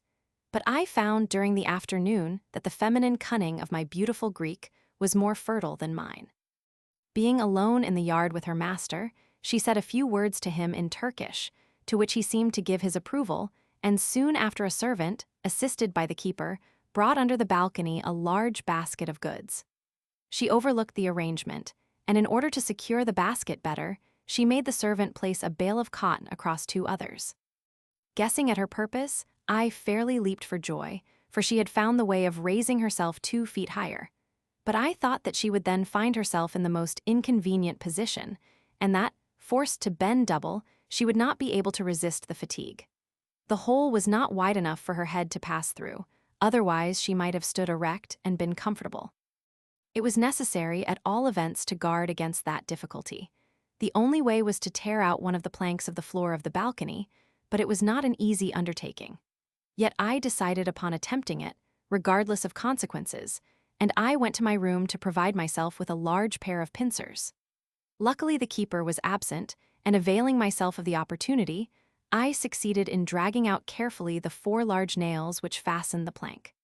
Finding that I could lift it at my will, I replaced the pincers and waited for the night with amorous impatience. The darling girl came exactly at midnight, noticing the difficulty she experienced in climbing up, and in getting a footing upon the 3rd bale of cotton, I lifted the plank, and extending my arm as far as I could, I offered her a steady point of support. She stood straight, and found herself agreeably surprised, for she could pass her head and her arms through the hole. We wasted no time in empty compliments. We only congratulated each other upon having both worked for the same purpose. If the night before, I had found myself master of her person more than she was of mine, this time the position was entirely reversed. Her hand roamed freely over every part of my body, but I had to stop halfway down hers. She cursed the man who had packed the bale for not having made it half a foot bigger, so as to get nearer to me. Very likely even that would not have satisfied us, but she would have felt happier. Our pleasures were barren, yet we kept up our enjoyment until the first streak of light. I put back the plank carefully, and I lay down in my bed in great need of recruiting my strength. My dear mistress had informed me that the Turkish Bayram began that very morning, and would last 3 days, during which it would be impossible for her to see me. The night after Bayram, she did not fail to make her appearance, and, saying that she could not be happy without me, she told me that, as she was a Christian woman, I could buy her if I waited for her after leaving the lazaretto. I was compelled to tell her that I did not possess the means of doing so, and my confession made her sigh. On the following night, she informed me that her master would sell her for 2,000 piasters, that she would give me the amount, that she was yet a virgin, and that I would be pleased with my bargain. She added that she would give me a casket full of diamonds, one of which was alone worth 2,000 piasters, and that the sale of the others would place us beyond the reach of poverty for the remainder of our life. She assured me that her master would not notice the loss of the casket, and that, if he did, he would never think of accusing her. I was in love with this girl, and her proposal made me uncomfortable, but when I woke in the morning, I did not hesitate any longer. She brought the casket in the evening, but I told her that I never could make up my mind to be accessory to a robbery. She was very unhappy, and said that my love was not as deep as her own, but that she could not help admiring me for being so good a Christian. This was the last night. Probably we should never meet again. The flame of passion consumed us. She proposed that I should lift her up to the balcony through the open space. Where is the lover who would have objected to so attractive a proposal? I rose, and without being a Milo, I placed my hands under her arms, I drew her up towards me, and my desires are on the point of being fulfilled. Suddenly, I feel 2 hands upon my shoulders, and the voice of the keeper exclaims, "What are you about?" I let my precious burden drop. She regains her chamber, and I, giving vent to my rage, throw myself flat on the floor of the balcony and remain there without a movement, in spite of the shaking of the keeper, whom I was sorely tempted to strangle. At last, I rose from the floor and went to bed without uttering one word, and not even caring to replace the plank. In the morning, the governor informed us that we were free. As I left the lazaretto, with a breaking heart, I caught a glimpse of the Greek slave drowned in tears. I agreed to meet Friar Stefano at the exchange, and I took the Jew from whom I had hired the furniture to the convent of the Minims, where I received from Father Lazzari 10 sequins and the address of the bishop, who, after performing quarantine on the frontiers of Tuscany, had proceeded to Rome, where he would expect me to meet him. I paid the Jew and made a poor dinner at an inn. As I was leaving it to join the monk, I was so unlucky as to meet Captain Alban, who reproached me bitterly for having led him to believe that my trunk had been left behind. I contrived to appease his anger by telling him all my misfortunes, and I signed a paper in which I declared that I had no claim whatever upon him. I then purchased a pair of shoes and an overcoat, and met Stefano, whom I informed of my decision to make a pilgrimage to Our Lady of Loreto. I said I would await there for him, and that we would afterwards travel together as far as Rome. He answered that he did not wish to go through Loreto, and that I would repent of my contempt for the grace of St. Francis. I did not alter my mind, and I left for Loreto the next day in the enjoyment of perfect health. I reached the Holy City, tired almost to death, for it was the first time in my life that I had walked 15 miles, drinking nothing but water, although the weather was very warm because the dry wine used in that part of the country parched me too much. I must observe that, in spite of my poverty, I did not look like a beggar. As I was entering the city, I saw coming towards me an elderly priest of very respectable appearance, and, as he was evidently taking notice of me, as soon as he drew near, I saluted him and inquired where I could find a comfortable inn. "I cannot doubt," he said, "that a person like you, traveling on foot, must come here from devout motives. Come with me." He turned back, I followed him, and he took me to a fine-looking house. After whispering a few words to a man who appeared to be a steward, he left me saying, very affably, "You shall be well attended to." My first impression was that I had been mistaken for some other person, but I said nothing. I was led to a suite of 3 rooms. The chamber was decorated with damask hangings, the bedstead had a canopy, and the table was supplied with all materials necessary for writing. A servant brought me a light dressing gown, and another came in with linen and a large tub full of water, which he placed before me. My shoes and stockings were taken off, and my feet washed. A very decent-looking woman, followed by a servant girl, came in a few minutes after, and curtsying very low, she proceeded to make my bed.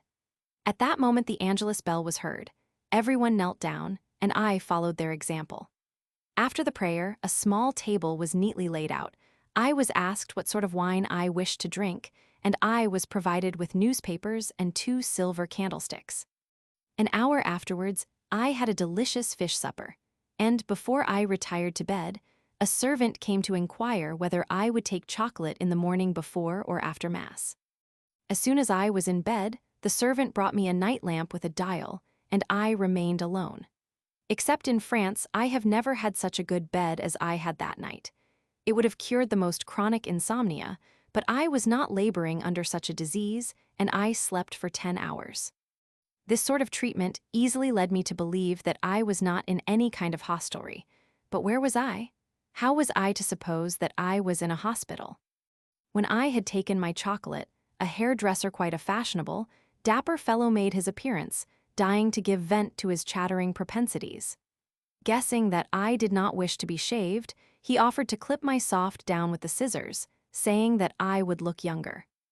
Why do you suppose that I want to conceal my age?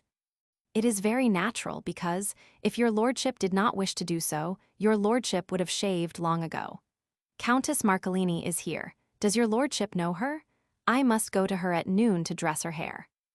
I did not feel interested in the Countess Marcolini, and seeing it, the gossip changed the subject. Is this your lordship's first visit to this house? It is the finest hospital throughout the Papal States. I quite agree with you, and I shall compliment His Holiness on the establishment.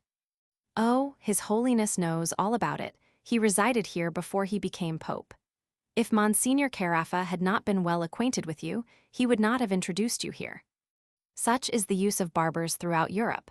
But you must not put any questions to them, for, if you do, they are sure to treat you to an impudent mixture of truth and falsehood, and instead of you pumping them, they will worm everything out of you. Thinking that it was my duty to present my respectful compliments to Monsignor Carafa, I desired to be taken to his apartment. He gave me a pleasant welcome, showed me his library, and entrusted me to the care of one of his abbés, a man of parts, who acted as my cicerone everywhere. 20 years afterwards, this same abbé was of great service to me in Rome, and, if still alive, he is a canon of St. John Lateran. On the following day, I took the communion in the Santa Casa. The third day was entirely employed in examining the exterior of this truly wonderful sanctuary, and early the next day I resumed my journey, having spent nothing except 3 paoli for the barber. Halfway to Macerata, I overtook Brother Stefano walking on at a very slow rate. He was delighted to see me again, and told me that he had left Ancona 2 hours after me, but that he never walked more than 3 miles a day, being quite satisfied to take 2 months for a journey which, even on foot, can easily be accomplished in a week. I want, he said, to reach Rome without fatigue and in good health. I am in no hurry, and if you feel disposed to travel with me and in the same quiet way, St. Francis will not find it difficult to keep us both during the journey. This lazy fellow was a man about 30, red-haired, very strong and healthy, a true peasant who had turned himself into a monk only for the sake of living in idle comfort. I answered that, as I was in a hurry to reach Rome, I could not be his traveling companion. I undertake to walk 6 miles instead of 3 today, he said, if you will carry my cloak, which I find very heavy. The proposal struck me as a rather funny one. I put on his cloak, and he took my greatcoat, but after the exchange, we cut such a comical figure that every peasant we met laughed at us. His cloak would truly have proved a load for a mule. There were 12 pockets quite full, without taking into account a pocket behind, which he called il baticulo, and which contained alone twice as much as all the others. Bread, wine, fresh and salt meat, fowls, eggs, cheese, ham, sausages, everything was to be found in those pockets, which contained provisions enough for a fortnight. I told him how well I had been treated in Loreto, and he assured me that I might have asked Monsignor Carafa to give me letters for all the hospitals on my road to Rome, and that everywhere I would have met with the same reception. The hospitals, he added, are all under the curse of St. Francis, because the mendicant friars are not admitted in them. But we do not mind their gates being shut against us, because they are too far apart from each other. We prefer the homes of the persons attached to our order.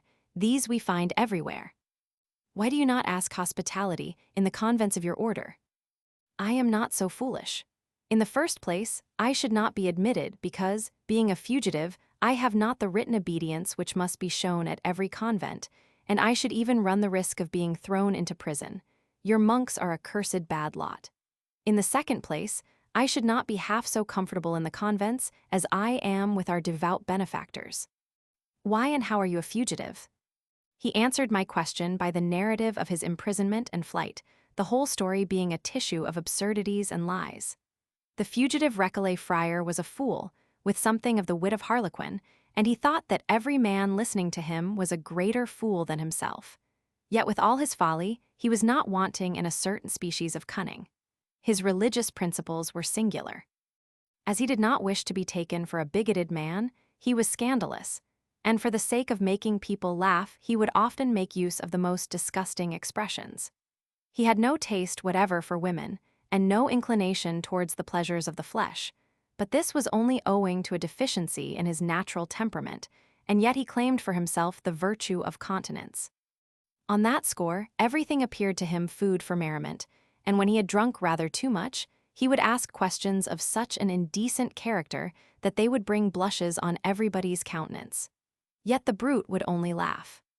As we were getting within 100 yards from the house of the devout friend whom he intended to honor with his visit, he took back his heavy cloak.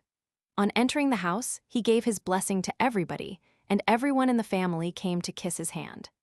The mistress of the house requested him to say mass for them, and the compliant monk asked to be taken to the vestry, but when I whispered in his ear, "Have you forgotten that we have already broken our fast today?" he answered dryly, "Mind your own business." I dared not make any further remark, but during the Mass I was indeed surprised, for I saw that he did not understand what he was doing. I could not help being amused at his awkwardness, but I had not yet seen the best part of the comedy.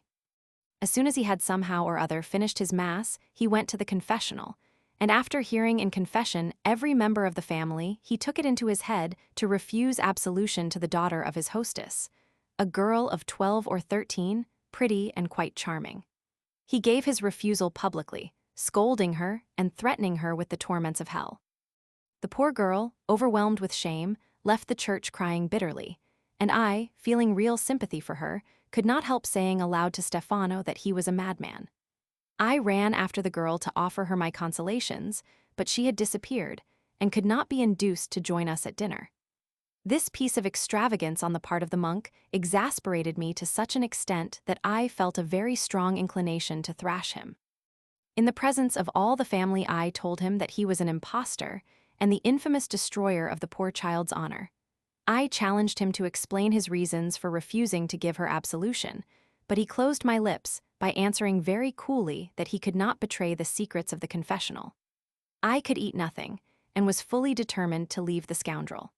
As we left the house, I was compelled to accept 1 paulo as the price of the mock mass he had said. I had to fulfill the sorry duty of his treasurer.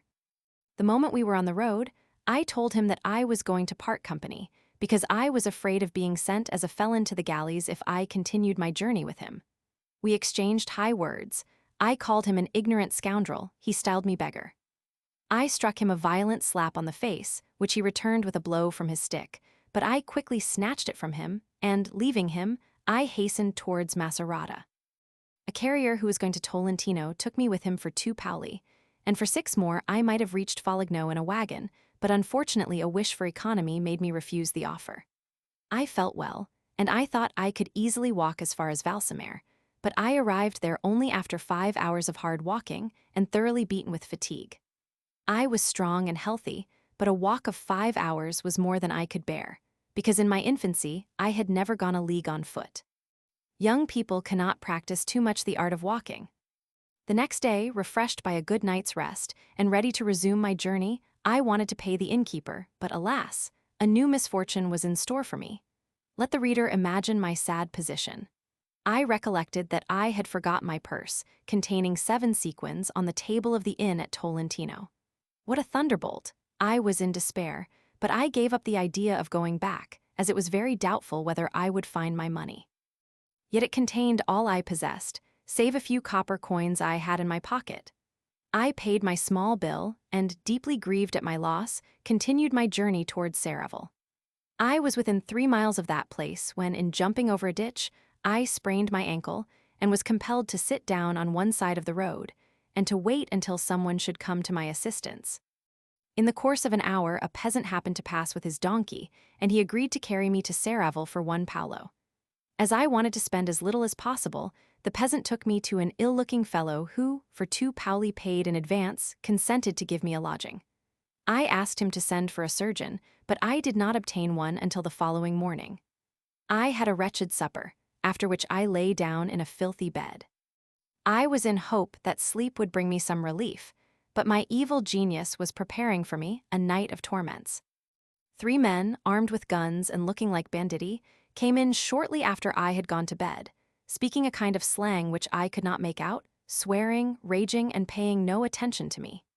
They drank and sang until midnight, after which they threw themselves down on bundles of straw brought for them, and my host, who was drunk, came, greatly to my dismay, to lie down near me. Disgusted at the idea of having such a fellow for my bed companion, I refused to let him come, but he answered, with fearful blasphemies, that all the devils in hell could not prevent him from taking possession of his own bed. I was forced to make room for him, and exclaimed, "Heavens, where am I?" He told me that I was in the house of the most honest constable in all the Papal States. Could I possibly have supposed that the peasant would have brought me amongst those accursed enemies of humankind? He laid himself down near me, but the filthy scoundrel soon compelled me to give him, for certain reasons, such a blow in his chest that he rolled out of bed. He picked himself up and renewed his beastly attempt. Being well aware that I could not master him without great danger, I got out of bed, thinking myself lucky that he did not oppose my wish, and crawling along as well as I could, I found a chair on which I passed the night. At daybreak, my tormentor, called up by his honest comrades, joined them in drinking and shouting, and the 3 strangers, taking their guns, departed. Left alone by the departure of the vile rabble, I passed another unpleasant hour, calling in vain for someone. At last a young boy came in. I gave him some money and he went for a surgeon. The doctor examined my foot and assured me that 3 or 4 days would set me to rights. He advised me to be removed to an inn, and I most willingly followed his counsel. As soon as I was brought to the inn, I went to bed and was well cared for, but my position was such that I dreaded the moment of my recovery. I feared that I should be compelled to sell my coat to pay the innkeeper, and the very thought made me feel ashamed.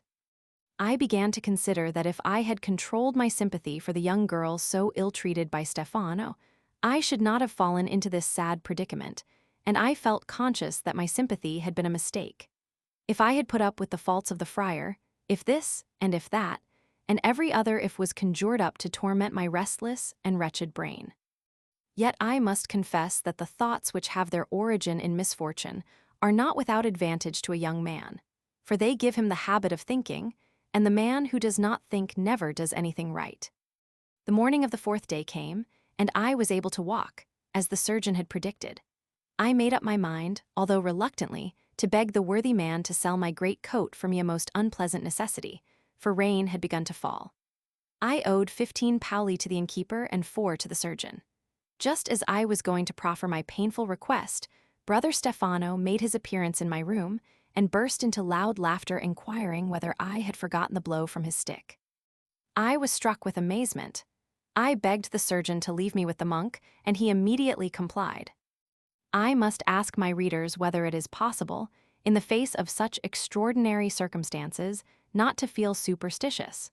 What is truly miraculous in this case is the precise minute at which the event took place, for the friar entered the room as the word was hanging on my lips.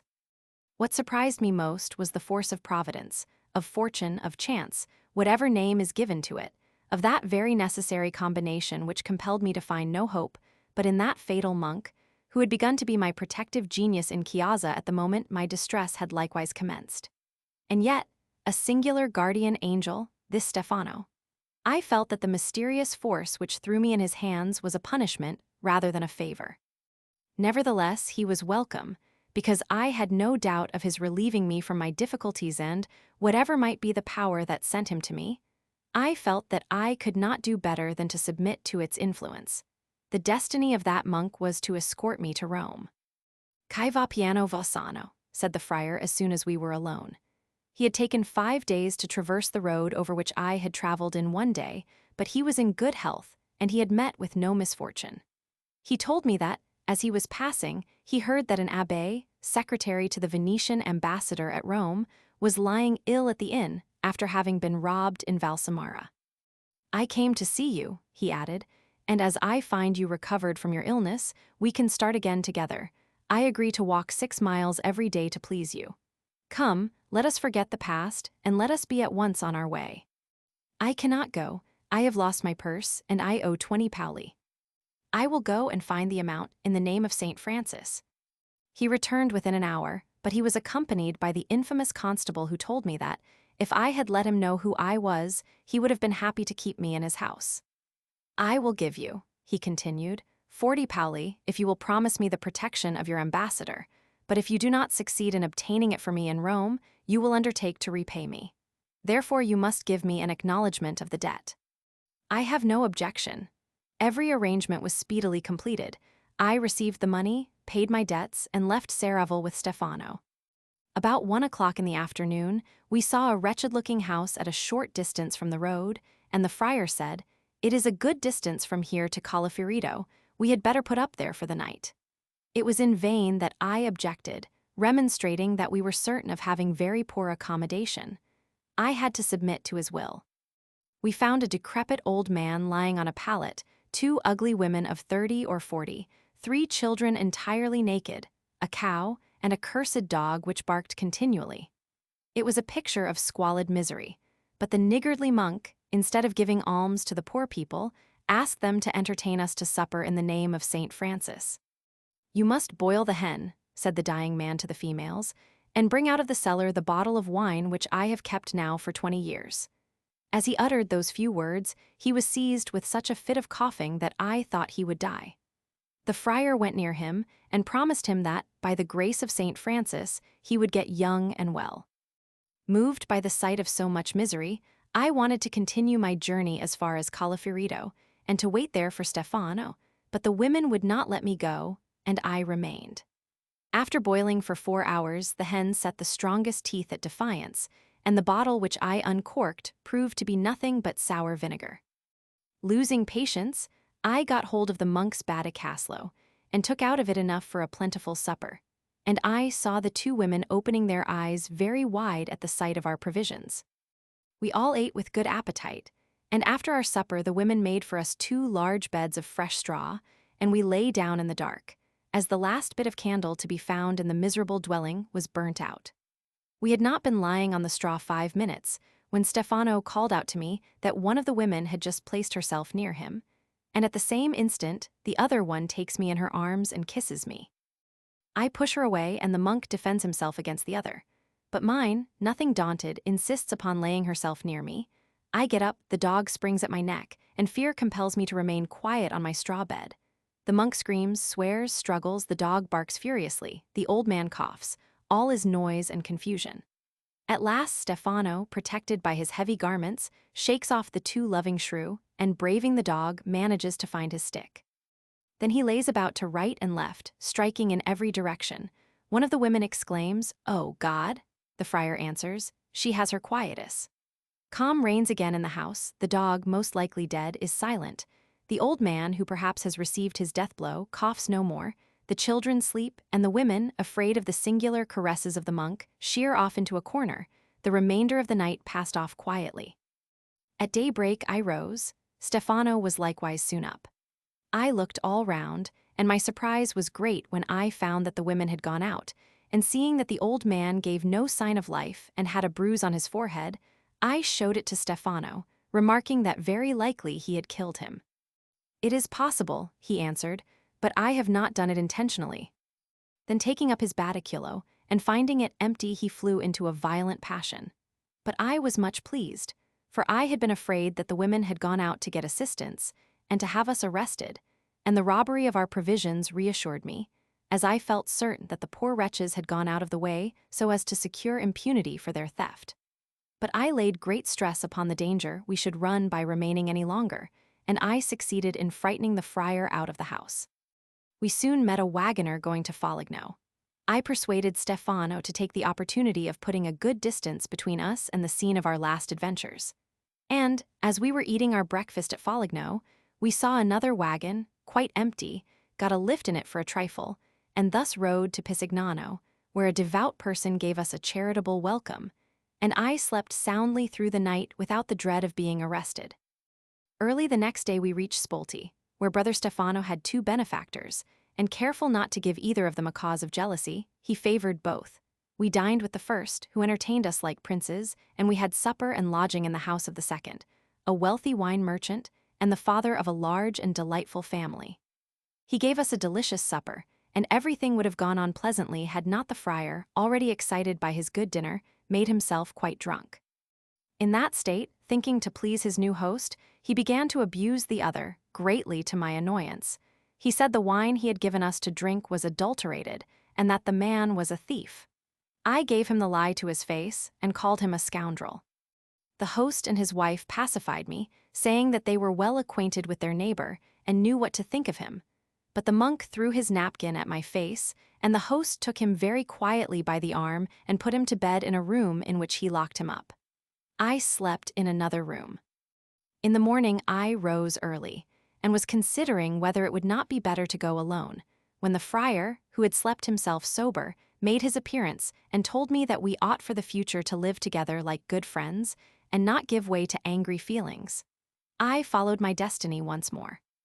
We resumed our journey, and at Soma, the innkeeper, a woman of rare beauty, gave us a good dinner, and some excellent Cyprus wine which the Venetian couriers exchanged with her against delicious truffles found in the vicinity of Soma, which sold for a good price in Venice. I did not leave the handsome innkeeper without losing a part of my heart. It would be difficult to draw a picture of the indignation which overpowered me when, as we were about 2 miles from Terni, the infamous friar showed me a small bag full of truffles which the scoundrel had stolen from the amiable woman by way of thanks for her generous hospitality. The truffles were worth 2 sequins at least. In my indignation, I snatched the bag from him, saying that I would certainly return it to its lawful owner. But as he had not committed the robbery to give himself the pleasure of making restitution, he threw himself upon me, and we came to a regular fight. But victory did not remain long in abeyance. I forced his stick out of his hands, knocked him into a ditch, and went off. On reaching Terni, I wrote a letter of apology to our beautiful hostess of Soma, and sent back the truffles. From Tourney, I went on foot to Autrecully, where I only stayed long enough to examine the fine old bridge, and from there I paid 4 paoli to a wagoner who carried me to Castelnuovo, from which place I walked to Rome. I reached the celebrated city on the 1st of September, at 9 in the morning. I must not forget to mention here a rather peculiar circumstance, which, however ridiculous it may be in reality, will please many of my readers. An hour after I had left Castelnuovo, the atmosphere being calm and the sky clear, I perceived on my right, and within 10 paces of me, a pyramidal flame about 2 feet long and 4 or 5 feet above the ground. This apparition surprised me, because it seemed to accompany me. Anxious to examine it, I endeavored to get nearer to it, but the more I advanced towards it, the further it went from me. It would stop when I stood still, and when the road along which I was traveling happened to be lined with trees, I no longer saw it, but it was sure to reappear as soon as I reached a portion of the road without trees. I several times retraced my steps purposely, but every time I did so, the flame disappeared and would not show itself again until I proceeded towards Rome. This extraordinary beacon left me when daylight chased darkness from the sky. What a splendid field for ignorant superstition, if there had been any witnesses to that phenomenon, and if I had chanced to make a great name in Rome. History is full of such trifles, and the world is full of people who attach great importance to them in spite of the so-called light of science. I must candidly confess that, although somewhat versed in physics, the sight of that small meteor gave me singular ideas. But I was prudent enough not to mention the circumstance to anyone. When I reached the ancient capital of the world, I possessed only 7 paoli, and consequently I did not loiter about. I paid no attention to the splendid entrance through the gate of the polar trees, which is by mistake pompously called of the people, or to the beautiful square of the same name, or to the portals of the magnificent churches, or to all the stately buildings which generally strike the traveler as he enters the city. I went straight towards Monte Magnanopoli, where, according to the address given to me, I was to find the bishop. There I was informed that he had left Rome 10 days before, leaving instructions to send me to Naples free of expense. A coach was to start for Naples the next day. Not caring to see Rome, I went to bed until the time for the departure of the coach. I traveled with 3 low fellows to whom I did not address one word through the whole of the journey. I entered Naples on the 6th day of September. I went immediately to the address which had been given to me in Rome. The bishop was not there. I called at the convent of the Minims, and I found that he had left Naples to proceed to Martorano. I inquired whether he had left any instructions for me, but all in vain. No one could give me any information. And there I was, alone in a large city, without a friend, with 8 carlini in my pocket, and not knowing what to do. But never mind, fate calls me to Martorano, and to Martorano I must go. The distance, after all, is only 200 miles. I found several drivers starting for Cosenza, but when they heard that I had no luggage, they refused to take me, unless I paid in advance. They were quite right, but their prudence placed me under the necessity of going on foot. Yet I felt I must reach Martorano, and I made up my mind to walk the distance, begging food and lodging like the very reverend brother Stefano. First of all I made a light meal for 1/4 of my money, and having been informed that I had to follow the Salerno road, I went towards Portici, where I arrived in an hour and a half. I already felt rather fatigued. My legs, if not my head, took me to an inn, where I ordered a room and some supper. I was served in good style, my appetite was excellent, and I passed a quiet night in a comfortable bed. In the morning I told the innkeeper that I would return for my dinner, and I went out to visit the royal palace. As I passed through the gate, I was met by a man of prepossessing appearance, dressed in the Eastern fashion, who offered to show me all over the palace, saying that I would thus save my money. I was in a position to accept any offer. I thanked him for his kindness. Happening during the conversation to state that I was a Venetian, he told me that he was my subject, since he came from Zante. I acknowledged his polite compliment with a reverence. "I have," he said, "some very excellent muscatel wine grown in the East, which I could sell you cheap. I might buy some, but I warn you I am a good judge." "So much the better. Which do you prefer?" "The Serago wine." "You are right. I have some rare Serago muscatel, and we can taste it if you have no objection to dine with me." None whatever. I can likewise give you the wines of Samos and Cephalonia. I have also a quantity of minerals, plenty of vitriol, cinnabar, antimony, and 100 quintals of mercury. Are all these goods here? No, they are in Naples. Here I have only the muscatel wine and the mercury. It is quite naturally, and without any intention to deceive, that a young man accustomed to poverty, and ashamed of it when he speaks to a rich stranger, boasts of his means of his fortune. As I was talking with my new acquaintance, I recollected an amalgam of mercury with lead and bismuth, by which the mercury increases 1/4 in weight. I said nothing, but I bethought myself that if the mystery should be unknown to the Greek, I might profit by it. I felt that some cunning was necessary, and that he would not care for my secret if I proposed to sell it to him without preparing the way. The best plan was to astonish my man with the miracle of the augmentation of the mercury, treat it as a jest, and see what his intentions would be. Cheating is a crime, but honest cunning may be considered as a species of prudence. True, it is a quality which is near akin to roguery, but that cannot be helped, and the man who, in time of need, does not know how to exercise his cunning nobly is a fool. The Greeks call this sort of wisdom surdeiliphian from the word surdo, fox, and it might be translated by foxdom if there were such a word in English. After we had visited the palace, we returned to the inn, and the Greek took me to his room, in which he ordered the table to be laid for two. In the next room, I saw several large vessels of muscatel wine and 4 flagons of mercury, each containing about 10 pounds. My plans were laid, and I asked him to let me have one of the flagons of mercury at the current price, and took it to my room. The Greek went out to attend to his business, reminding me that he expected me to dinner. I went out likewise, and bought 2.5 pounds of lead and an equal quantity of bismuth. The druggist had no more. I came back to the inn, asked for some large empty bottles, and made the amalgam. We dined very pleasantly, and the Greek was delighted because I pronounced his Serago excellent. In the course of conversation, he inquired laughingly why I had bought one of his flagons of mercury. "You can find out if you come to my room," I said. After dinner, we repaired to my room, and he found his mercury divided in 2 vessels. I asked for a piece of chamois, strained the liquid through it, filled his own flagon, and the Greek stood astonished at the sight of the fine mercury, about 1/4 of a flagon, which remained over, with an equal quantity of a powder unknown to him. It was the bismuth. My merry laugh kept company with his astonishment, and calling one of the servants of the inn, I sent him to the druggist to sell the mercury that was left. He returned in a few minutes, and handed me 15 carlini. The Greek, whose surprise was complete, asked me to give him back his own flagon, which was there quite full, and worth 60 carlini. I handed it to him with a smile, thanking him for the opportunity he had afforded me of earning 15 carlini, and took care to add that I should leave for Salerno early the next morning. "Then we must have supper together this evening," he said.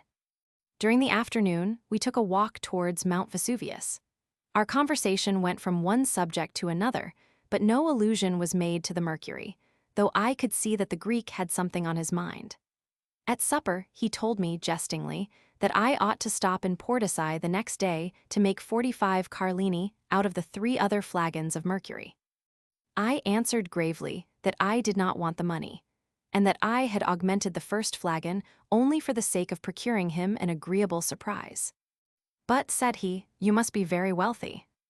"No, I am not, because I am in search of the secret of the augmentation of gold, and it is a very expensive study for us." "How many are there in your company?" "Only my uncle and myself." "What do you want to augment gold for?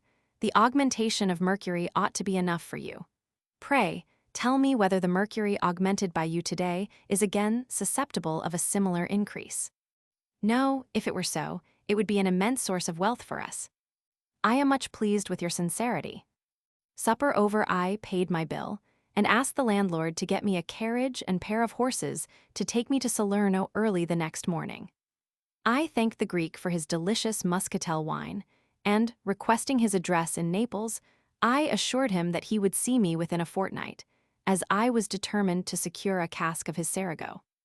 We embraced each other, and I retired to bed well pleased with my day's work, and in no way astonished at the Greek's not offering to purchase my secret, for I was certain that he would not sleep for anxiety, and that I should see him early in the morning.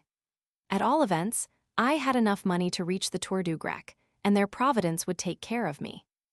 Yet it seemed to me very difficult to travel as far as Martorano, begging like a mendicant friar, because my outward appearance did not excite pity. People would feel interested in me only from a conviction that I needed nothing, a very unfortunate conviction, when the object of it is truly poor. As I had foreseen, the Greek was in my room at daybreak. I received him in a friendly way, saying that we could take coffee together. Willingly, but tell me, Reverend Abbé, whether you would feel disposed to sell me your secret. Why not, when we meet in Naples? But why not now? I am expected in Salerno. Besides, I would only sell the secret for a large sum of money, and I am not acquainted with you. That does not matter, as I am sufficiently known here to pay you in cash. How much would you want? 2,000 ounces. I agree to pay you that sum provided that I succeed in making the augmentation myself with such matter as you name to me, which I will purchase. It is impossible, because the necessary ingredients cannot be got here, but they are common enough in Naples. If it is any sort of metal, we can get it at the Tour du Grec. We could go there together. Can you tell me what is the expense of the augmentation? 1.5%, but are you likewise known at the Tour du Grec, for I should not like to lose my time. Your doubts grieve me. Saying which, he took a pen, wrote a few words, and handed to me this order. At sight, pay to bearer the sum of 50 gold ounces, on account of Panagiotti. He told me that the banker resided within 200 yards of the inn, and he pressed me to go there myself. I did not stand upon ceremony, but went to the banker, who paid me the amount. I returned to my room in which he was waiting for me, and placed the gold on the table, saying that we could now proceed together to the Tour du Grec, where we would complete our arrangements after the signature of a deed of agreement. The Greek had his own carriage and horses. He gave orders for them to be got ready, and we left the inn. But he had nobly insisted upon my taking possession of the 50 ounces. When we arrived at the Tour du Grec, he signed a document by which he promised to pay me 2,000 ounces as soon as I should have discovered to him the process of augmenting mercury by 1/4 without injuring its quality, the amalgam to be equal to the mercury which I had sold in his presence at Portici. He then gave me a bill of exchange payable at sight in 8 days on M. Gennaro de Carlo. I told him that the ingredients were lead and bismuth, the first combining with mercury, and the second giving to the whole the perfect fluidity necessary to strain it through the chamois leather. The Greek went out to try the amalgam I do not know where, and I dined alone, but toward evening he came back, looking very disconsolate, as I had expected. I have made the amalgam, he said, but the mercury is not perfect.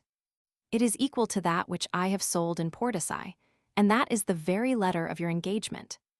But my engagement says likewise without injury to the quality. You must agree that the quality is injured, because it is no longer susceptible of further augmentation.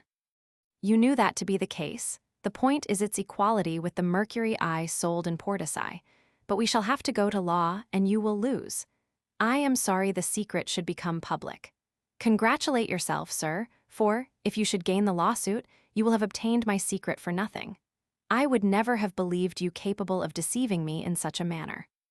Reverend sir, I can assure you that I would not willingly deceive anyone. Do you know the secret, or do you not? Do you suppose I would have given it to you without the agreement we entered into? Well, there will be some fun over this affair in Naples, and the lawyers will make money out of it. But I am much grieved at this turn of affairs, and I am very sorry that I allowed myself to be so easily deceived by your fine talk. In the meantime, here are your 50 ounces. As I was taking the money out of my pocket, frightened to death lest he should accept it, he left the room, saying that he would not have it. He soon returned. We had supper in the same room, but at separate tables. War had been openly declared, but I felt certain that a treaty of peace would soon be signed. We did not exchange one word during the evening, but in the morning he came to me as I was getting ready to go. I again offered to return the money I received, but he told me to keep it, and proposed to give me 50 ounces more if I would give him back his bill of exchange for 2,000. We began to argue the matter quietly, and after 2 hours of discussion I gave in. I received 50 ounces more, We dined together like old friends and embraced each other cordially. As I was bidding him adieu, he gave me an order on his house at Naples for a barrel of muscatel wine, and he presented me with a splendid box containing 12 razors with silver handles, manufactured in the Tour du Grec. We parted the best friends in the world and well pleased with each other. I remained 2 days in Salerno to provide myself with linen and other necessaries. Possessing about 100 sequins and enjoying good health, I was very proud of my success, in which I could not see any cause of reproach to myself, for the cunning I had brought into play to ensure the sale of my secret could not be found fault with except by the most intolerant of moralists, and such men have no authority to speak on matters of business.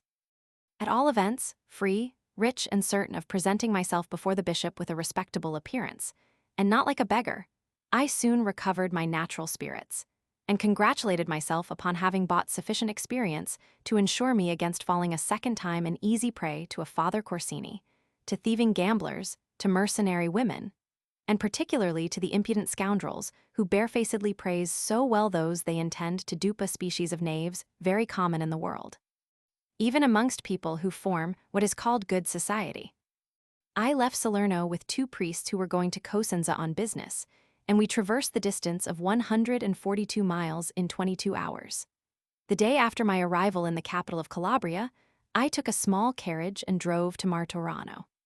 During the journey, fixing my eyes upon the famous Mare Ossinaum, I felt delighted at finding myself in the middle of Magna Graecia, rendered so celebrated for 24 centuries by its connection with Pythagoras. I looked with astonishment upon a country renowned for its fertility, and in which, in spite of nature's prodigality, my eyes met everywhere the aspect of terrible misery, the complete absence of that pleasant superfluity which helps man to enjoy life, and the degradation of the inhabitants sparsely scattered on a soil where they ought to be so numerous. I felt ashamed to acknowledge them as originating from the same stock as myself. Such is, however, the terra di lavoro, where labor seems to be execrated, where everything is cheap, where the miserable inhabitants consider that they have made a good bargain when they have found anyone disposed to take care of the fruit, which the ground supplies almost spontaneously in too great abundance, and for which there is no market. I felt compelled to admit the justice of the Romans who had called them brutes instead of Bayutians. The good priests with whom I had been traveling laughed at my dread of the tarantula and of the crassidra, for the disease brought on by the bite of those insects appeared to me more fearful even than a certain disease with which I was already too well acquainted. They assured me that all the stories relating to those creatures were fables. They laughed at the lines, which Virgil has devoted to them in the Georgics, as well as at all those I quoted to justify my fears. I found Bishop Bernard de Bernardis occupying a hard chair near an old table on which he was writing. I fell on my knees, as it is customary to do before a prelate, but instead of giving me his blessing, he raised me up from the floor, and, folding me in his arms, embraced me tenderly. He expressed his deep sorrow when I told him that in Naples I had not been able to find any instructions to enable me to join him, but his face lighted up again when I added that I was indebted to no one for money, and that I was in good health. He bade me take a seat, and with a heavy sigh he began to talk of his poverty, and ordered a servant to lay the cloth for 3 persons. Besides this servant, his lordship's suite consisted of a most devout-looking housekeeper, and of a priest whom I judged to be very ignorant from the few words he uttered during our meal. The house inhabited by his lordship was large, but badly built and poorly kept. The furniture was so miserable that, in order to make up a bed for me in the room adjoining his chamber, the poor bishop had to give up one of his 2 mattresses. His dinner, not to say any more about it, frightened me, for he was very strict in keeping the rules of his order, and this being a fast day, he did not eat any meat, and the oil was very bad. Nevertheless, Monsignor was an intelligent man, and, what is still better, an honest man. He told me, much to my surprise, that his bishopric, although not one of little importance, brought him in only 500 ducat diurno yearly, and that, unfortunately, he had contracted debts to the amount of 600. He added, with a sigh, that his only happiness was to feel himself out of the clutches of the monks, who had persecuted him, and made his life a perfect purgatory for 15 years. All these confidences caused me sorrow and mortification, because they proved to me Not only that I was not in the promised land where a mitre could be picked up, but also that I would be a heavy charge for him. I felt that he was grieved himself at the sorry present his patronage seemed likely to prove. I inquired whether he had a good library, whether there were any literary men, or any good society in which one could spend a few agreeable hours. He smiled and answered that throughout his diocese there was not one man who could boast of writing decently, and still less of any taste or knowledge in literature, that there was not a single bookseller, nor any person caring even for the newspapers. But he promised me that we would follow our literary tastes together, as soon as he received the books he had ordered from Naples. That was all very well, but was this the place for a young man of 18 to live in, without a good library, without good society, without emulation and literary intercourse? The good bishop, seeing me full of sad thoughts, and almost astounded at the prospect of the miserable life I should have to lead with him, tried to give me courage by promising to do everything in his power to secure my happiness. The next day, the bishop having to officiate in his pontifical robes, I had an opportunity of seeing all the clergy and all the faithful of the diocese, men and women, of whom the cathedral was full. The sight made me resolve at once to leave Martorano. I thought I was gazing upon a troop of brutes for whom my external appearance was a cause of scandal. How ugly were the women! What a look of stupidity and coarseness in the men! When I returned to the bishop's house, I told the prelate that I did not feel in me the vocation to die within a few months, a martyr in this miserable city. Give me your blessing, I added, and let me go, or rather come with me. I promise you that we shall make a fortune somewhere else. The proposal made him laugh repeatedly during the day. Had he agreed to it, he would not have died 2 years afterwards in the prime of manhood. The worthy man, feeling how natural was my repugnance, begged me to forgive him for having summoned me to him, and, considering it his duty to send me back to Venice, having no money himself and not being aware that I had any, he told me that he would give me an introduction to a worthy citizen of Naples who would lend me 60 ducati d'Arigno to enable me to reach my native city. I accepted his offer with gratitude, and going to my room I took out of my trunk the case of fine razors which the Greek had given me, and I begged his acceptance of it as a souvenir of me. I had great difficulty in forcing it upon him, for it was worth the 60 ducats, and to conquer his resistance I had to threaten to remain with him if he refused my present. He gave me a very flattering letter of recommendation for the Archbishop of Cosenza, in which he requested him to forward me as far as Naples without any expense to myself. It was thus I left Martorano 60 hours after my arrival, pitying the bishop whom I was leaving behind, and who wept as he was pouring heartfelt blessings upon me. The Archbishop of Cosenza, a man of wealth and of intelligence, offered me a room in his palace. During the dinner, I made, with an overflowing heart, the eulogy of the Bishop of Martorano, but I railed mercilessly at his diocese and at the whole of Calabria in so cutting a manner that I greatly amused the Archbishop and all his guests, amongst whom were 2 ladies, his relatives, who did the honors of the dinner table. The youngest, however, objected to the satirical style in which I had depicted her country, and declared war against me. But I contrived to obtain peace again by telling her that Calabria would be a delightful country if 1/4 only of its inhabitants were like her. Perhaps it was with the idea of proving to me that I had been wrong in my opinion that the Archbishop gave on the following day a splendid supper. Cosenza is a city in which a gentleman can find plenty of amusement. The nobility are wealthy, the women are pretty, and men generally well informed, because they have been educated in Naples or in Rome. I left Cosenza on the 3rd day with a letter from the Archbishop for the far-famed Genovese. I had 5 traveling companions, whom I judged, from their appearance, to be either pirates or banditti, and I took very good care not to let them see or guess that I had a well-filled purse. I likewise thought it prudent to go to bed without undressing during the whole journey, an excellent measure of prudence for a young man traveling in that part of the country. I reached Naples on the 16th of September, 1743, and I lost no time in presenting the letter of the Bishop of Martorano. It was addressed to a M. Gennaro Polo at St. Anne's. This excellent man, whose duty was only to give me the sum of 60 ducats, insisted, after perusing the bishop's letter, upon receiving me in his house, because he wished me to make the acquaintance of his son, who was a poet like myself. The bishop had represented my poetry as sublime.